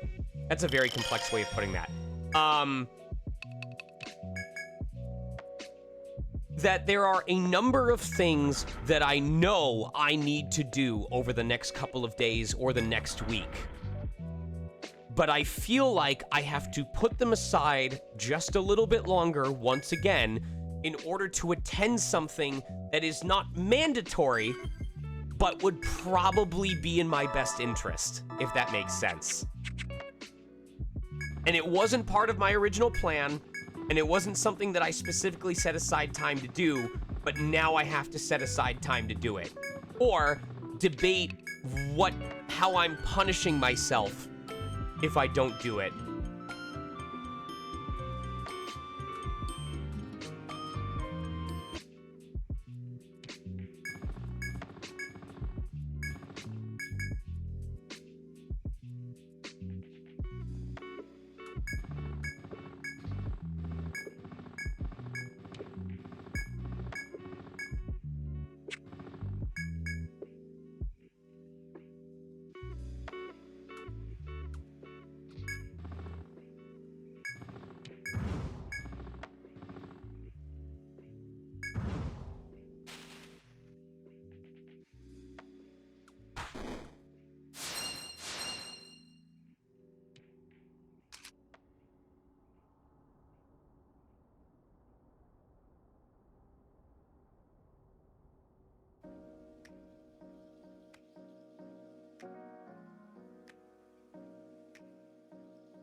Oh, it's okay, Log. No, me doing this is just because while I'm talking with you all, I'm also discussing with Kate about what do we do from here.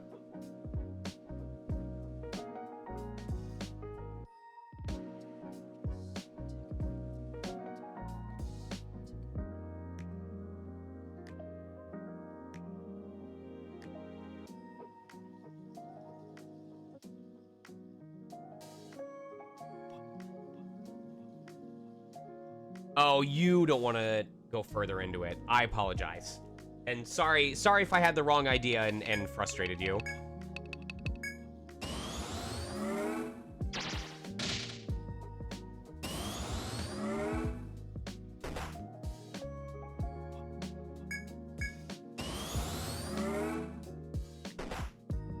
I mean, those of you who may remember from streams earlier this year, I forget which stream it was that I had the minor breakdown during, but when I was talking about, like, my growing worry regarding family and my dad's age and genetics and stuff like that.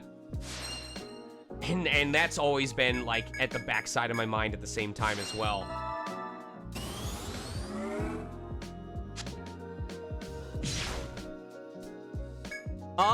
I was going really hard on Peglin at the moment, but that's kind of taken a back seat. I'm trying to think about what I would play if I were to do another game on my own time. It's so weird because the way December has been so far, it feels like it should be slower and I should have more time to just do stuff for myself, and it doesn't feel like it's been that different. Playing bass, hell yeah.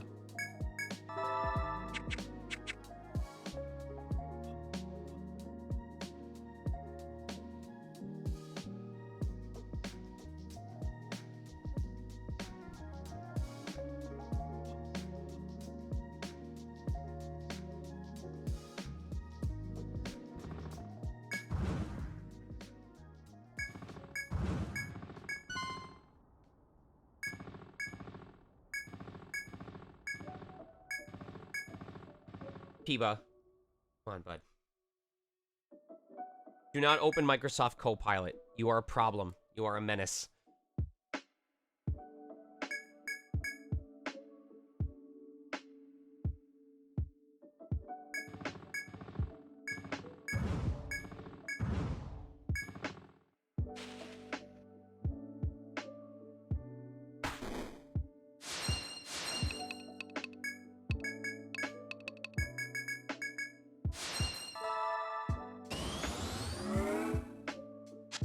Oh, yeah! Kate was telling me that you were working on Vintage Story.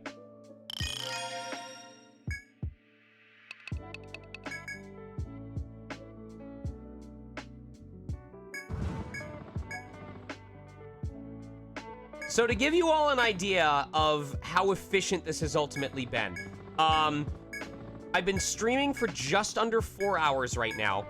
Technically, I've been doing the grinding for maybe about 3 hours, and Roland and Dell are already at level 60. Now, it is a little faster because there's only 3 members of the party, rather than 5, because it's not dividing the EXP between as many people.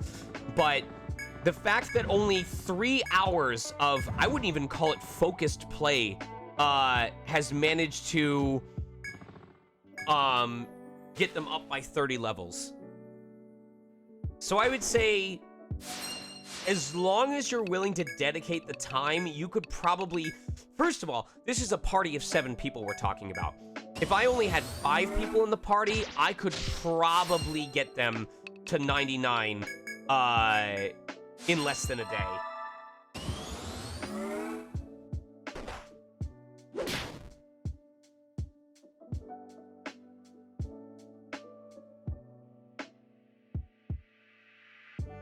Peeps.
Ah, FAFSA.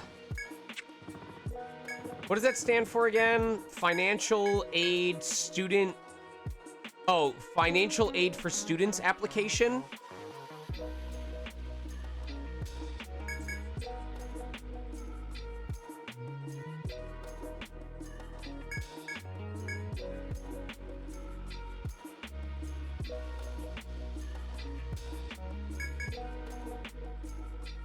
Oh, nice.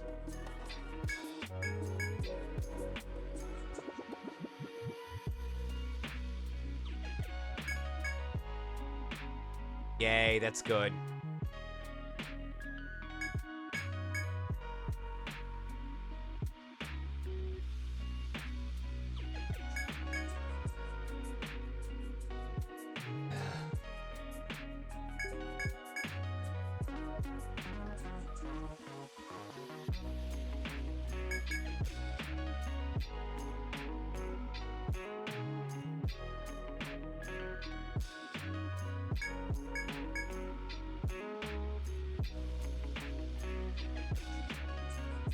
Come on, bird.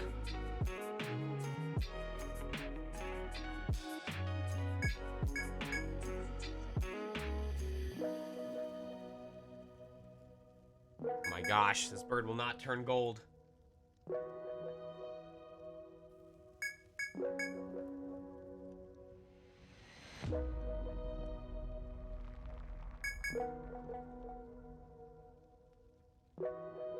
Did you switch to the Mega Man X base or the classic Mega Man base or Battle Network base?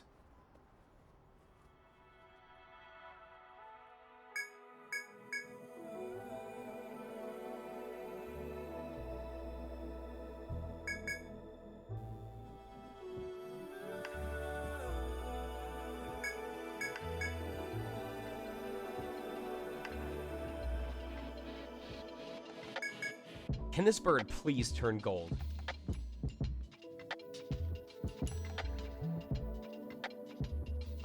Oh, they're asking about avails for a session. Hold on.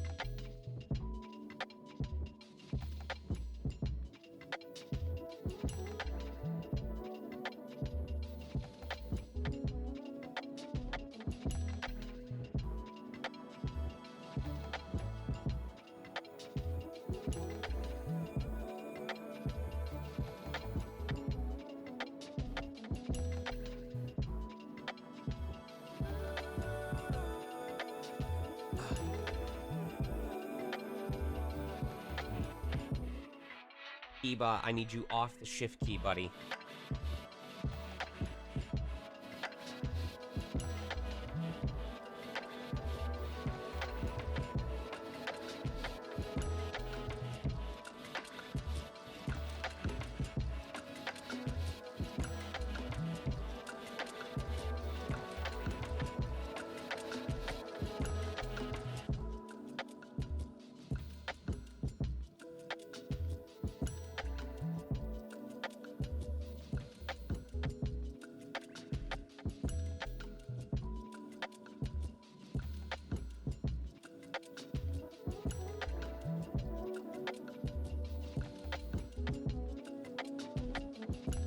There we go.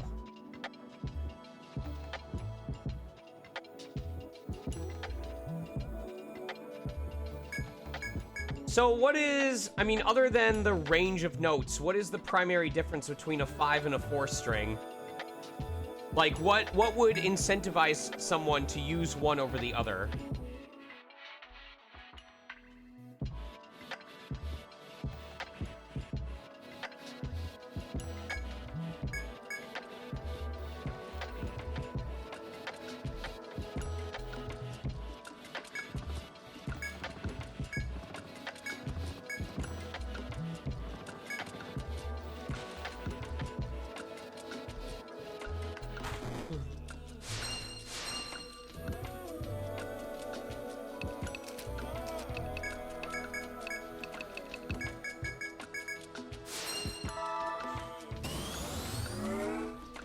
Oh. So is down tuning something that you would do before playing a song, or like can particularly skilled individuals down tune something in the middle of playing?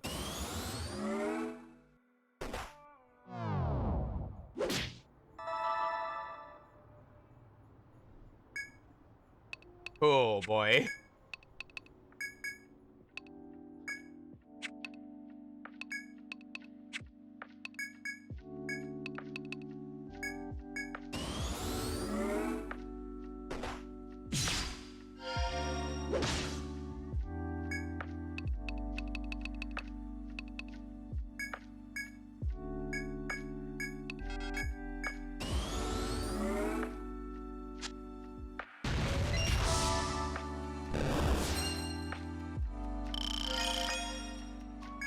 That's nuts.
I know so little about the music world. I'm glad you all are here to share it with me.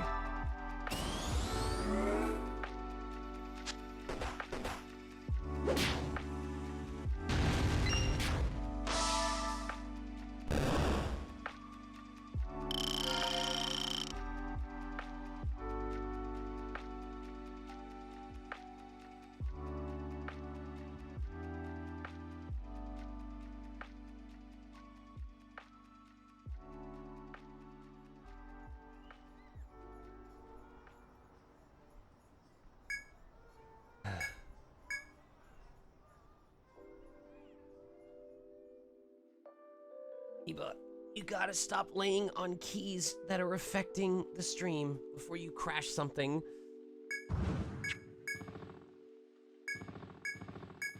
Don't flap your tail at me. You have it so good right now.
I would like if either one of these damn bugs would please turn gold.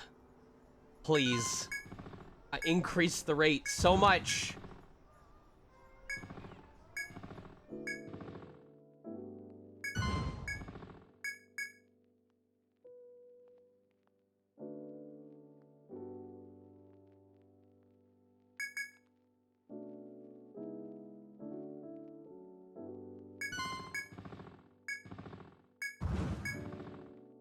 Oh my god.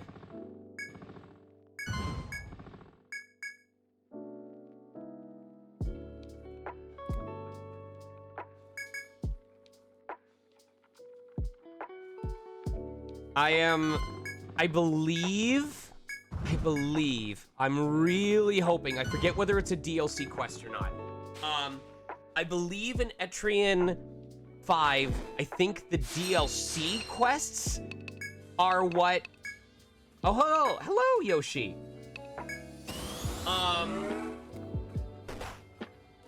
I believe the DLC quests are the ones that, like, let you get a bunch of bonus experience or gold without having to try. But I believe, and I hope, that there is a regular quest in ETRIAN Odyssey 5 that will allow you to get an EXP share item. Take care, Allison.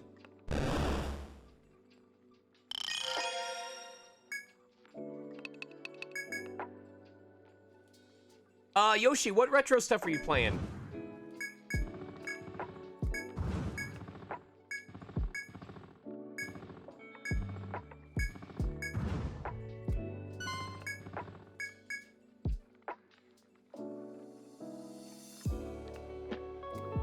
Archipelago Multi-World. Is Archipelago... Sorry, okay. I've seen a Super Metroid and Link to the Past randomizer combo, but remind me what Archipelago is about.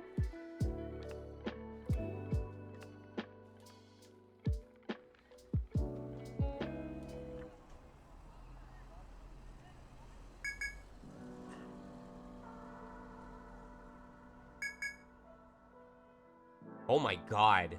Oh! Take care.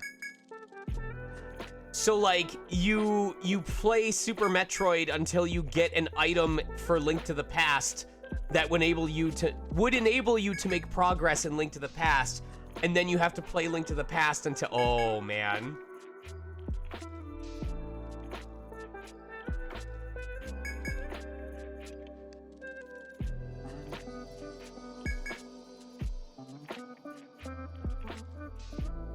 Wait.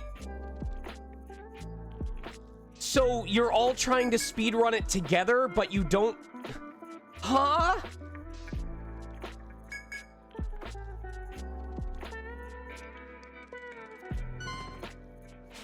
So, like... I can't even... What?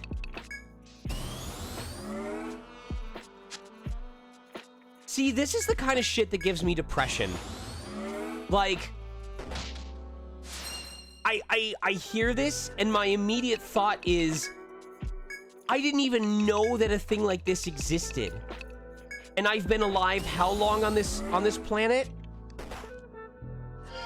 And it just makes me realize, like, there are so many things in my life that I am going to live my entire life without actually knowing about by the time I die.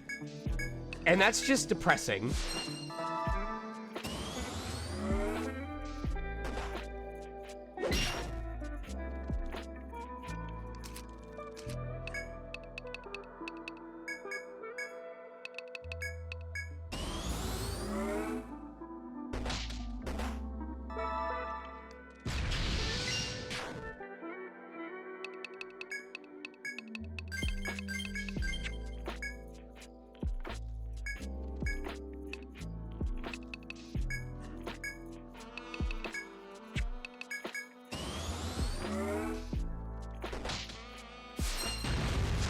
Shit.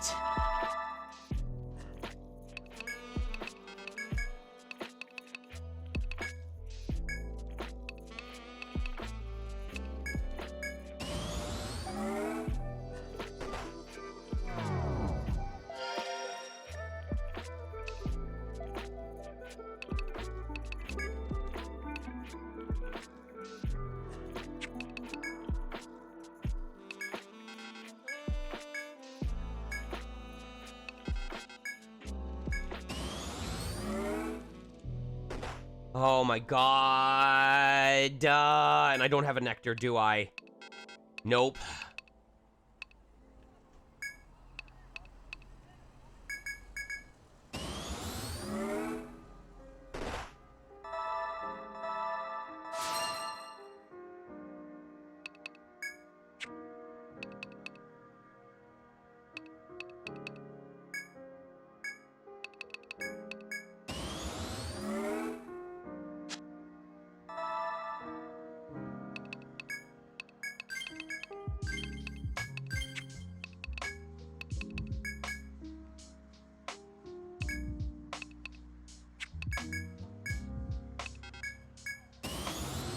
Take care.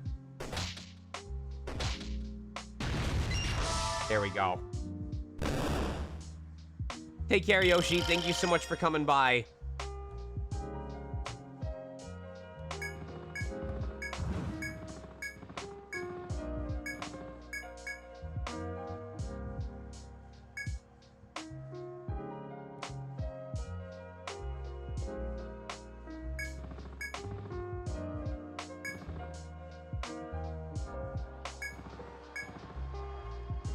When did these guys all respawn?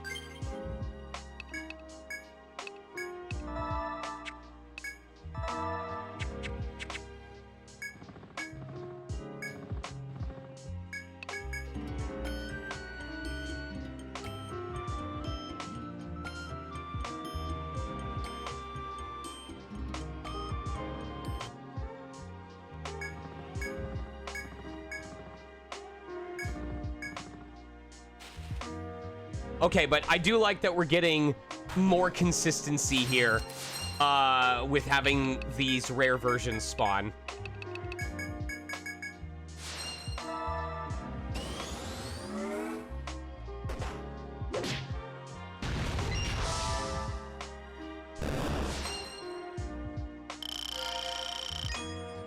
So you can see, even at level 63, it gets them a pretty significant portion of the way towards a level up.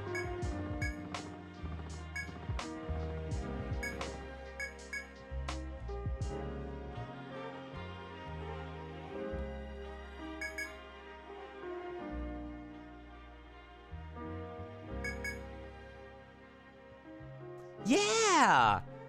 H-Blue, I apologize, because the name is one that I haven't seen very often. Have you been able to follow for a lot of the playthrough that I've been doing for this? Adelaide was a relatively late addition to the party, but I forget what made me think of her name in the first place. It just seemed to fit someone of her disposition.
Da-da-da.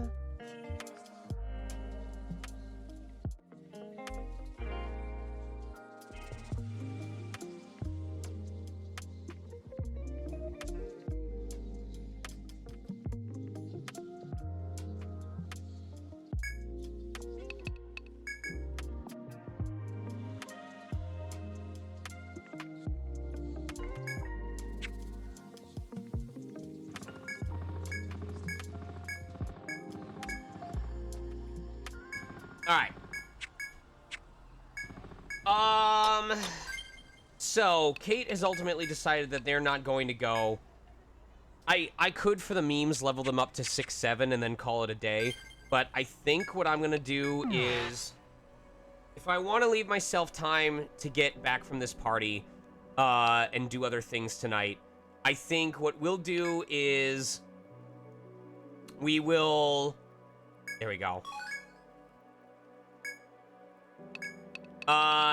We'll go ahead and quick kill the 2 dragons that are alive. I'll sleep until the following day to see if any more respawn, and then we'll probably call it a stream and I'll head off to this event. So,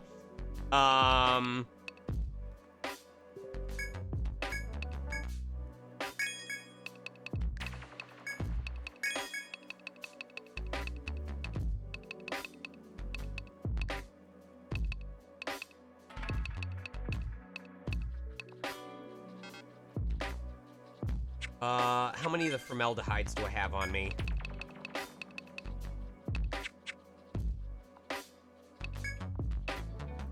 Hold on.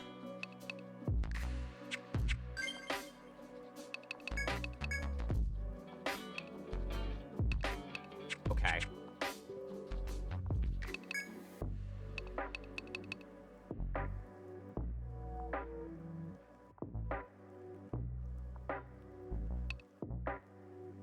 Oh, I know what I need to do. Hold on.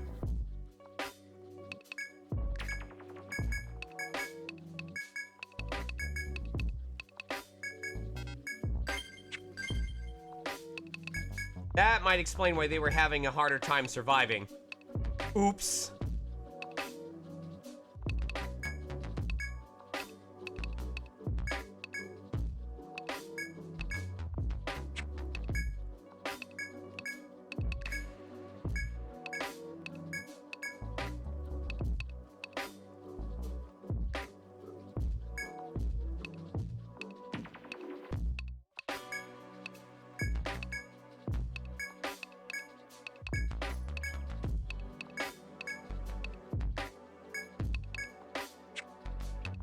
There we go. Well, no, unrest. Unrest at the very least.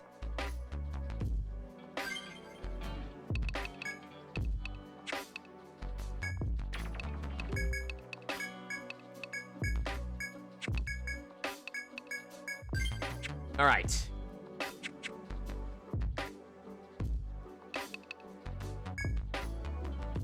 So let's go ahead and we'll close this to get some real music going.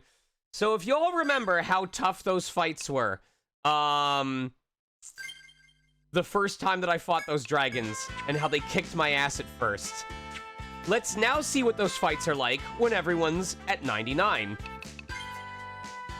Make sure that I spent the skill points. What about you?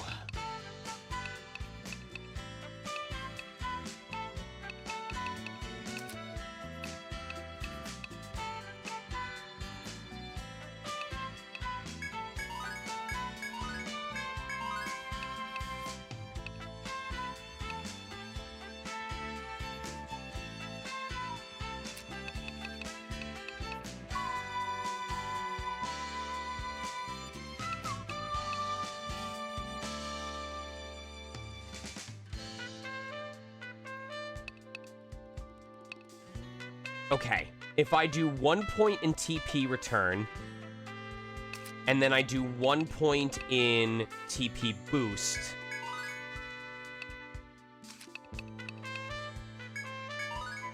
that will allow me, when I get the remaining 4 skill points, I can get Chain Snare and Hood Circle up to level 6. Cool. Alright.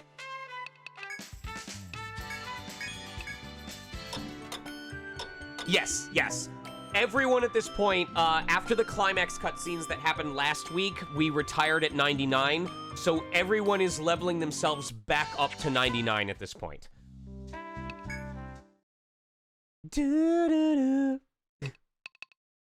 Wait, what company?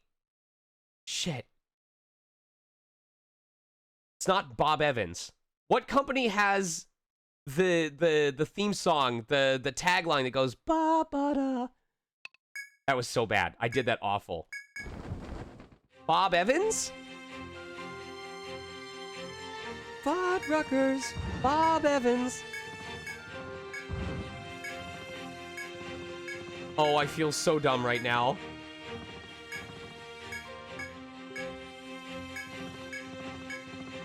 It's sitting on the tip of my tongue, and I can't remember it anymore.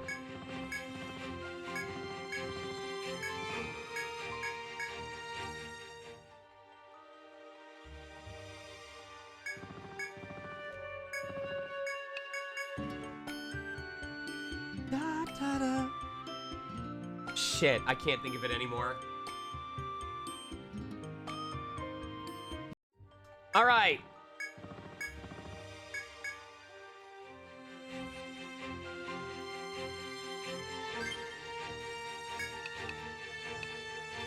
I have 2 formaldehydes.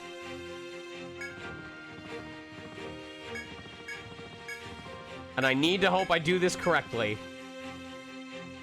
You know what? I'm not even going to take the chance. I'm going to just have to kill 2 dragons on 1 set of EXP boost.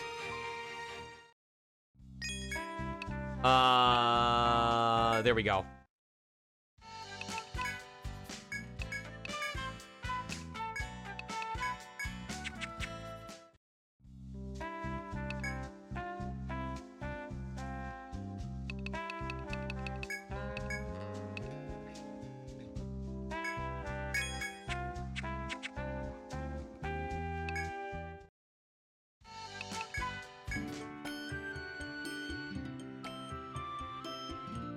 Well, no.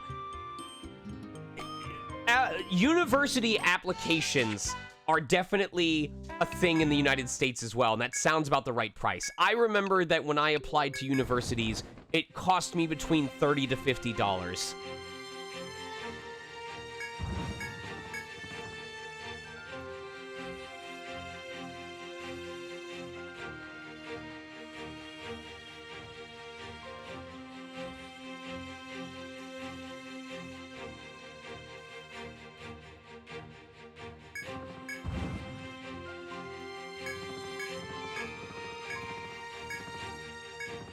All right. Can we kill the Great Dragon in under 5 turns? Can we kill the Great Dragon in under 5 turns after cooking a fire crystal? Can I kill the Great Dragon in under 5 turns after making sure that I have maxed out my specialty bar?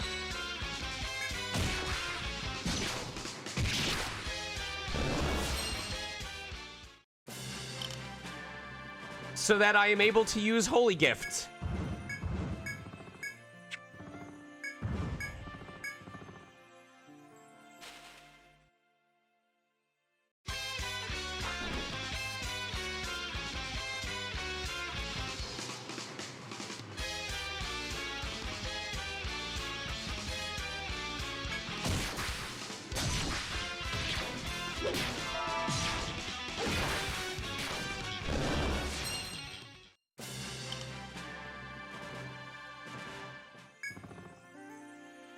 Oh my god. So many golden oh my god, so many golden boys. What the hell? I love my boy.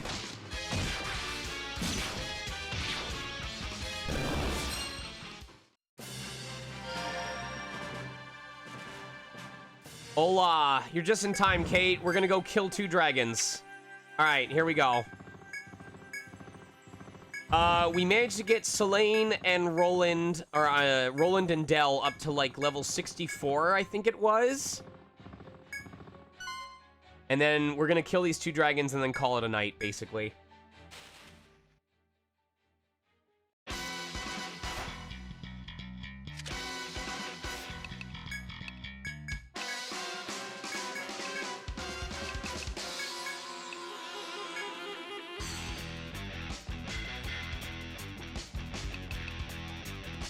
I want to see if Marnie could tank all of this.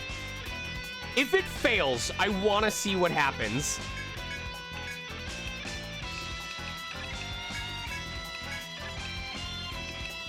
But we are going to try binding his head. Hey.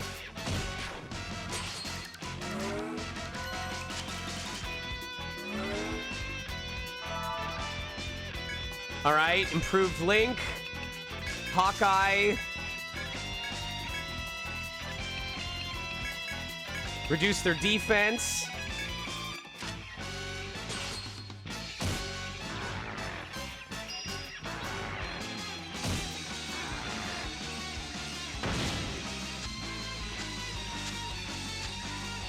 She just dodged all 5 of those attacks. Just styled on him.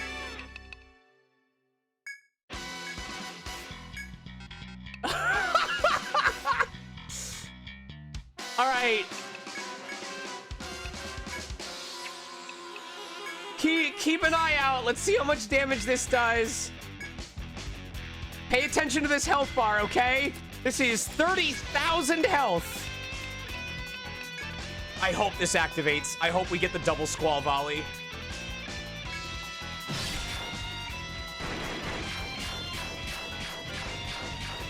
Ten, 11 hits. Nope.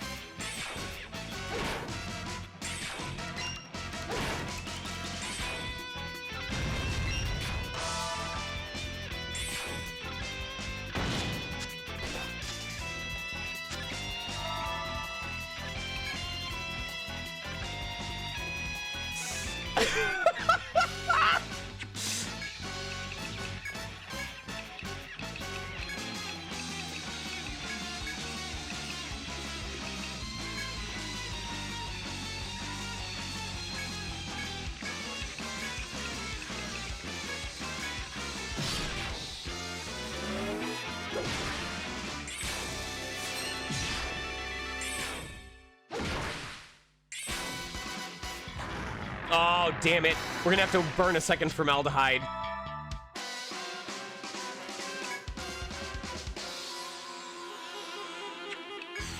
Oh, I hope this doesn't kill him. I hope the first hit does not kill him. Oh my god, okay.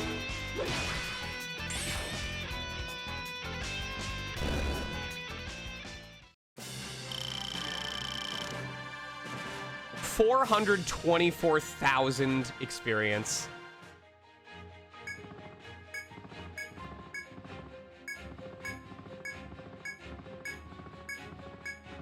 All right, let's top up, and then go fight ourselves a second dragon.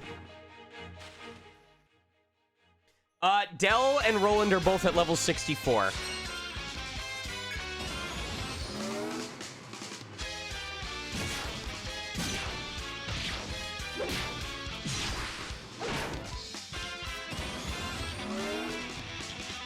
No, only 3. There's only 3 levels left to go.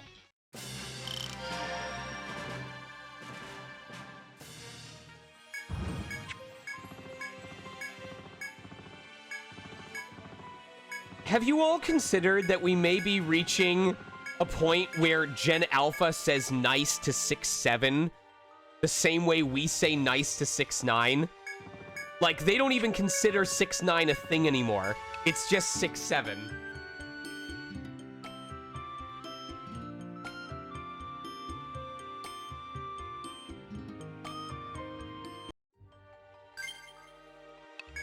You know what? If we... Let me look at his skills. Oh, he doesn't have Runic Gleam anymore. If he were to use Charge, I think we could take this enemy from nearly 100% health to 0 in a single turn. Not on the first turn, but I think on turn 4, we could take out this dragon in the course of a single turn.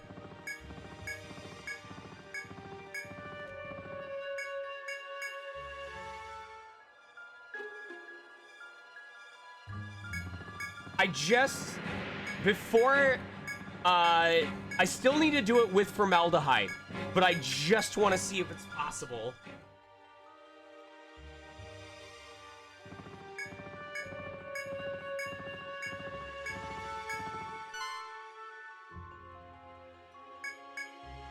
All right, here we go.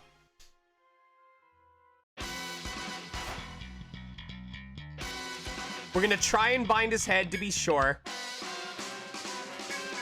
I'm not even gonna do it with boosting my attack and defense, because that would almost guarantee it.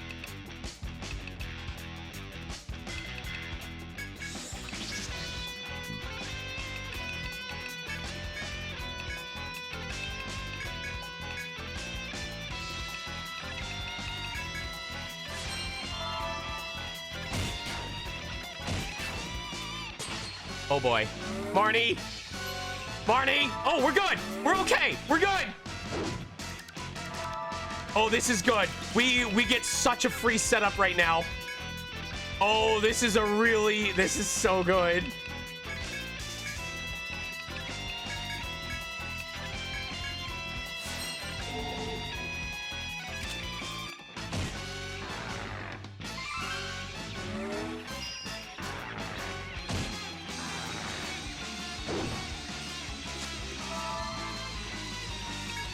Okay, one more turn to charge.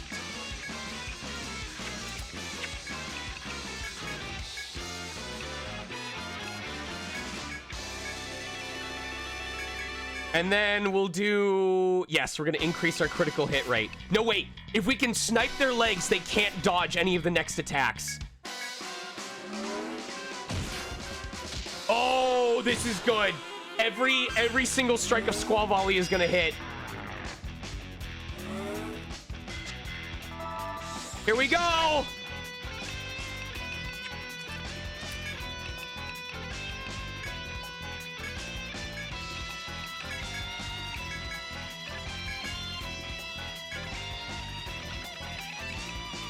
This is probably about, I would say with the amount of health lost, we're looking at either 29,000 to 29,500. Here we go.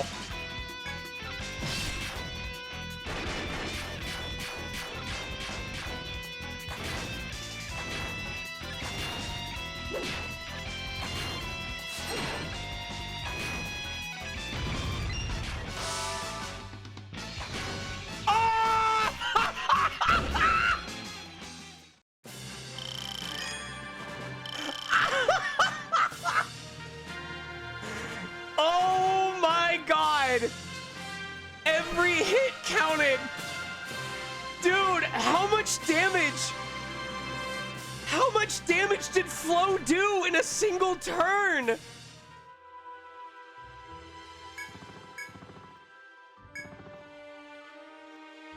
All right, I need to get the proper drop before I call it, but also, Kate, the drive time might have dropped even more.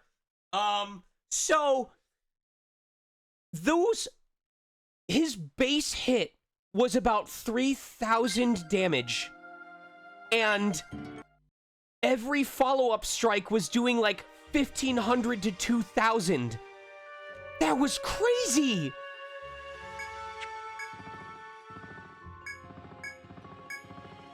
I think Flo did something like 20... No, because Adelaide did about 10,000 on her own.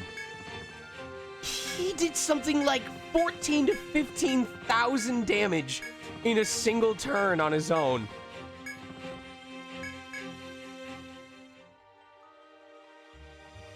All right, now I need to get the actual both drops.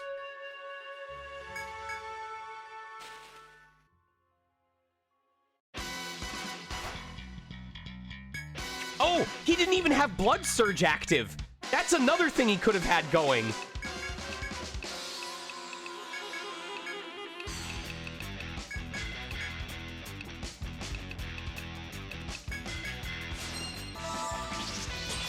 Oh, I need ginger snaps right now. Come on, Marnie, block those hits.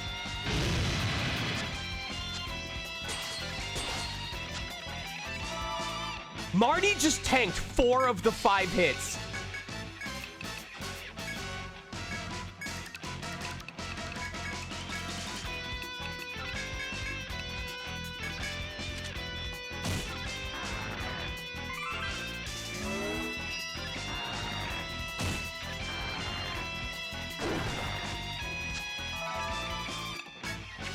All right.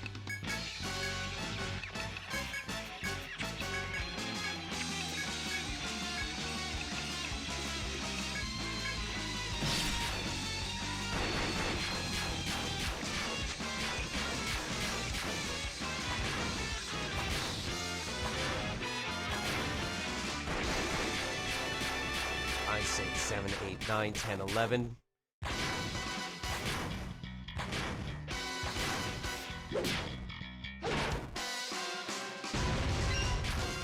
Oh, shit.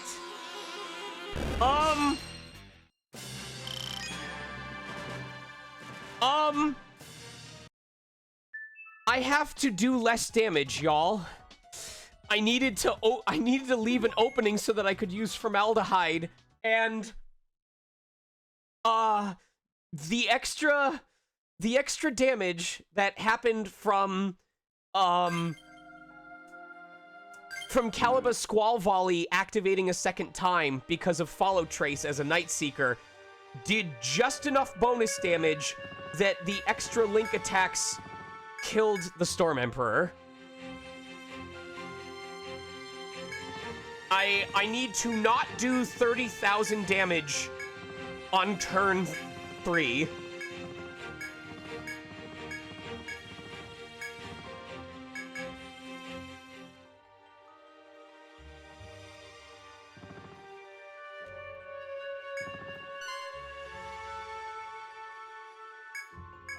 I have to hydrate.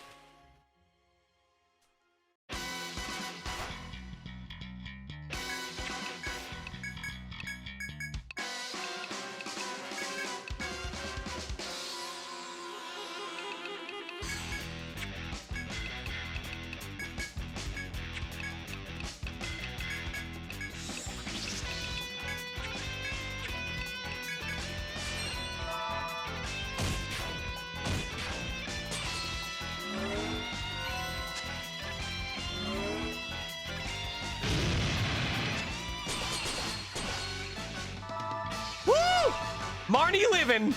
Marnie living. Let's go.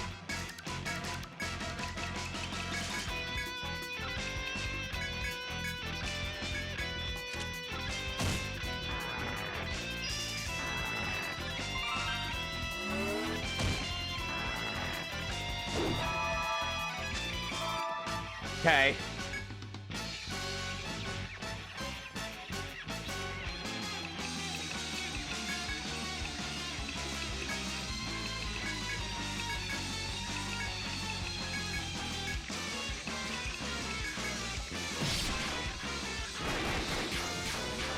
Five, 6, 7. Oh, this was, yeah, that was worse.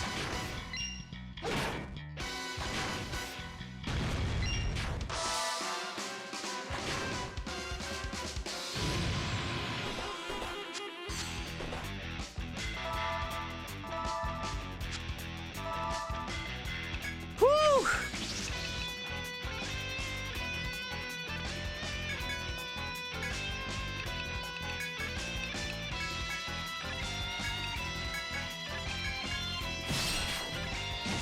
Don't kill him.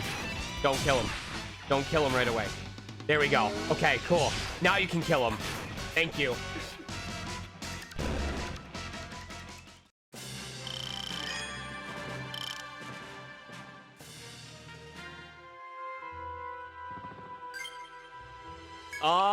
And then I guess last thing we'll do is sell those. See if that allows me to forge my weapon anymore.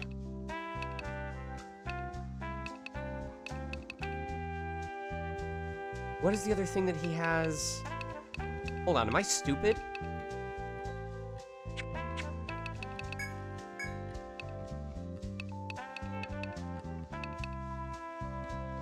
Oh, the Dragon Bane.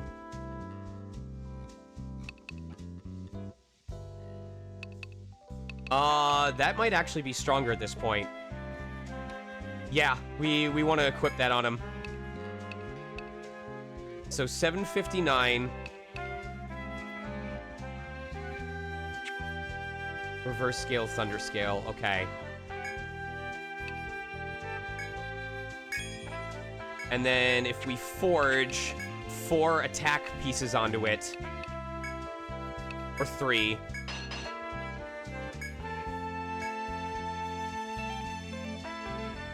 Oh, I guess it needs... It's fine. We'll do raw attack.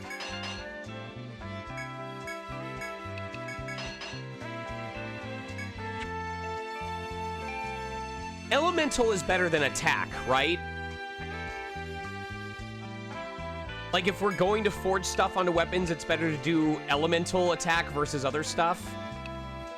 I think elemental might actually be better on flow, because all we're really using flow for is the elemental link attacks.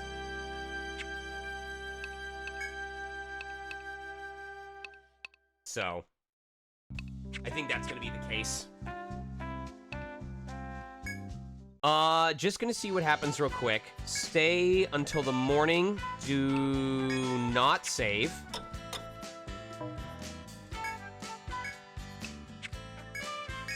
Do not save.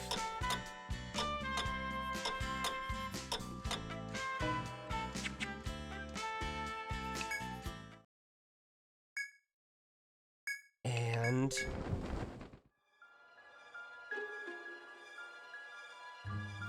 he did not respawn, but I do want to see if our friend over here respawned.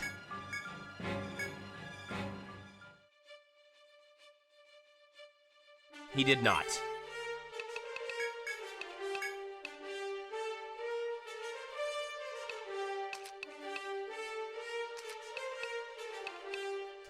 What did I have her do? Did I give her assassinate? Chase bind was not important. Divine shot was not important.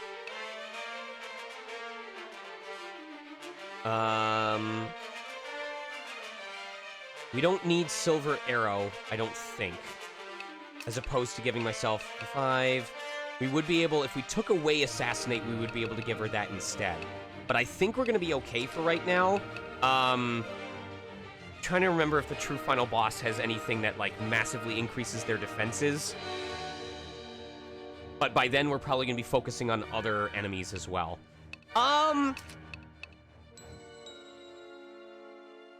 Once I get to the point... Yeah, I was gonna say... I could rest her... Yeah. Because Selene's gonna need to get to 99 anyway. So once we get to the point where I'm finishing off Selene, I can also rest her real quick just to get rid of Assassinate. The only reason I was using that was to try and get the instant kill on the Fallen one, because he is extremely resistant to, but not immune to instant death. So I may take that off just so that I can max out her Silver Arrow. Oh, I would be 1 point short. I wouldn't be able to max it out. No, wait. 3, 5, 9. Level 2. No, I would be 1 short. I'd have to take a point off of something else. And all of these are important. Yeah, I'm gonna avoid doing it unless I'm really having a big problem. Yeah, Fallen 1 is not immune to instant death, so...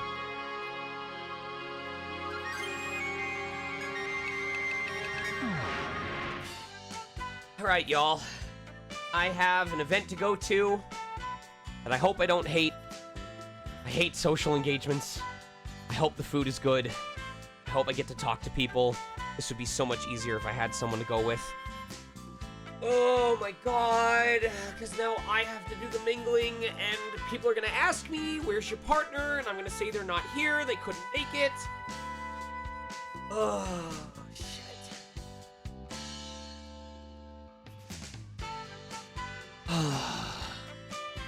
Anyway, to remind everyone, I don't know what streams are gonna look like. Yeah, I hope the food is worth it too. I don't know what streams are gonna look like over the next couple of days, because tonight I either have to wrap presents. No, probably that'll be tomorrow while Sage is at work. Tonight, I'm gonna probably do a print count in order to make sure that I'm stocked up for this weekend's event. Tomorrow is probably gonna be cleaning the costume while also wrapping presents while folks are gone.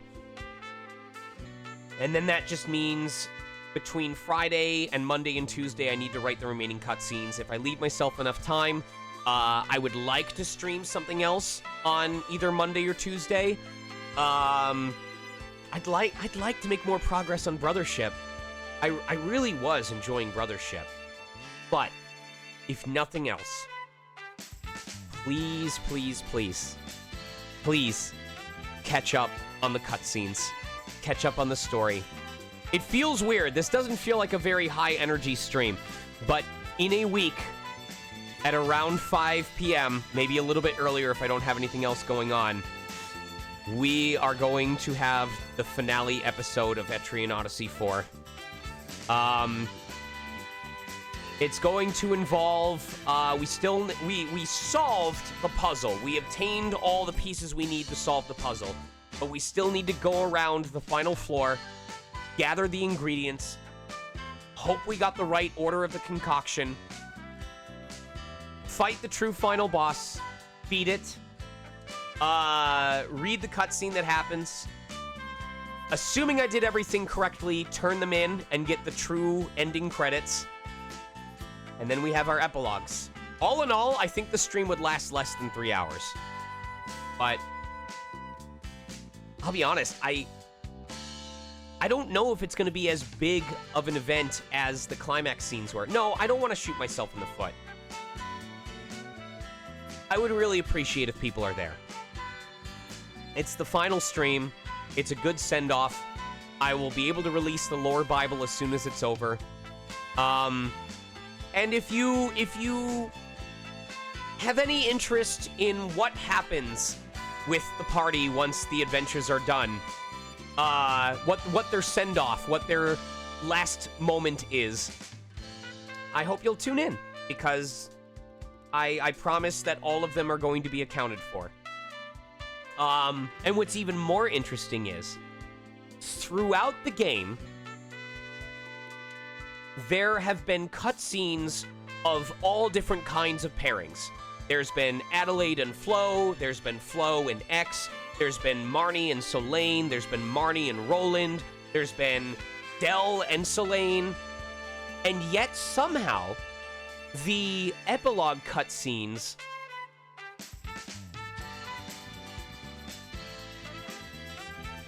well, now that I think about it, they both involve either pairings of characters we haven't seen yet, or they involve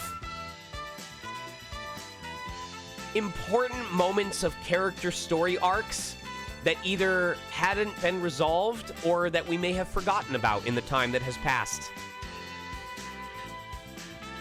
I'm going to do my best to make it a fun send-off. And there is one more character cutscene that requires timing, or there is one more cutscene that requires timing to a specific piece of music, to the note. So I'm gonna have to test that as well. But, alright. There's really not much else to be said. I want to tackle the shitload of auditions that hit my inbox, but I do not have the vocal health to do that tonight, so I'm just gonna rest up and hope that I can trust myself to do it tomorrow. Who do we want to raid?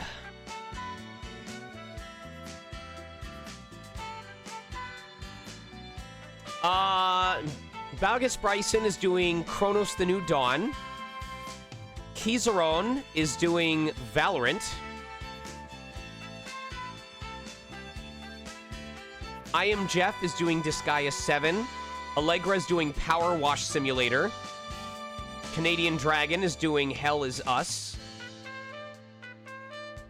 Crash McCloud. Oh, color? Yes. Let's raid color, Bruce. We will have to... Well... Oh, there's good options. Who has less viewers, Vim? How many viewers do they have? Because Crash only has 10 people.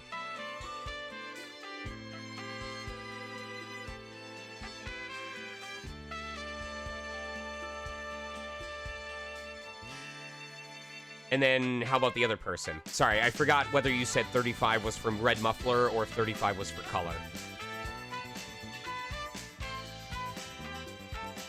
Also, hi, Tabby. Sorry I missed you. Take care. Okay. What about color?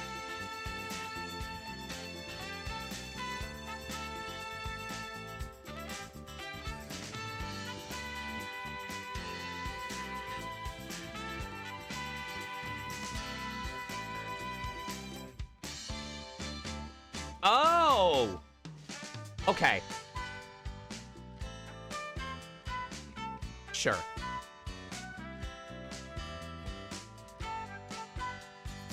Sorry, Crash. I'll have to get you next time. I'm sorry.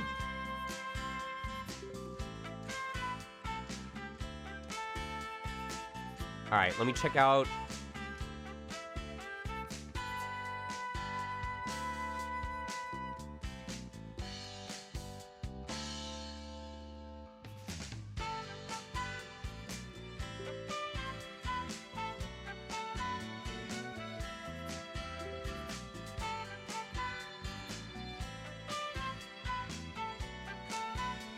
what is... Here, there's our raid phrase.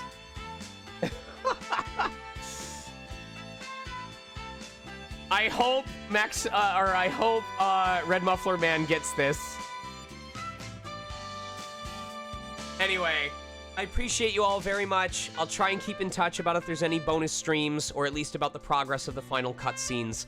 Remember, 1 week from today, Wednesday, December 17th, we hit the finale of ETRIAN Odyssey 4. Oh, it feels weird to say that. Appreciate you all very much. Thanks for tuning in, and I will make sure these characters are level 99. Take care, y'all. Stay shining. Let's raid.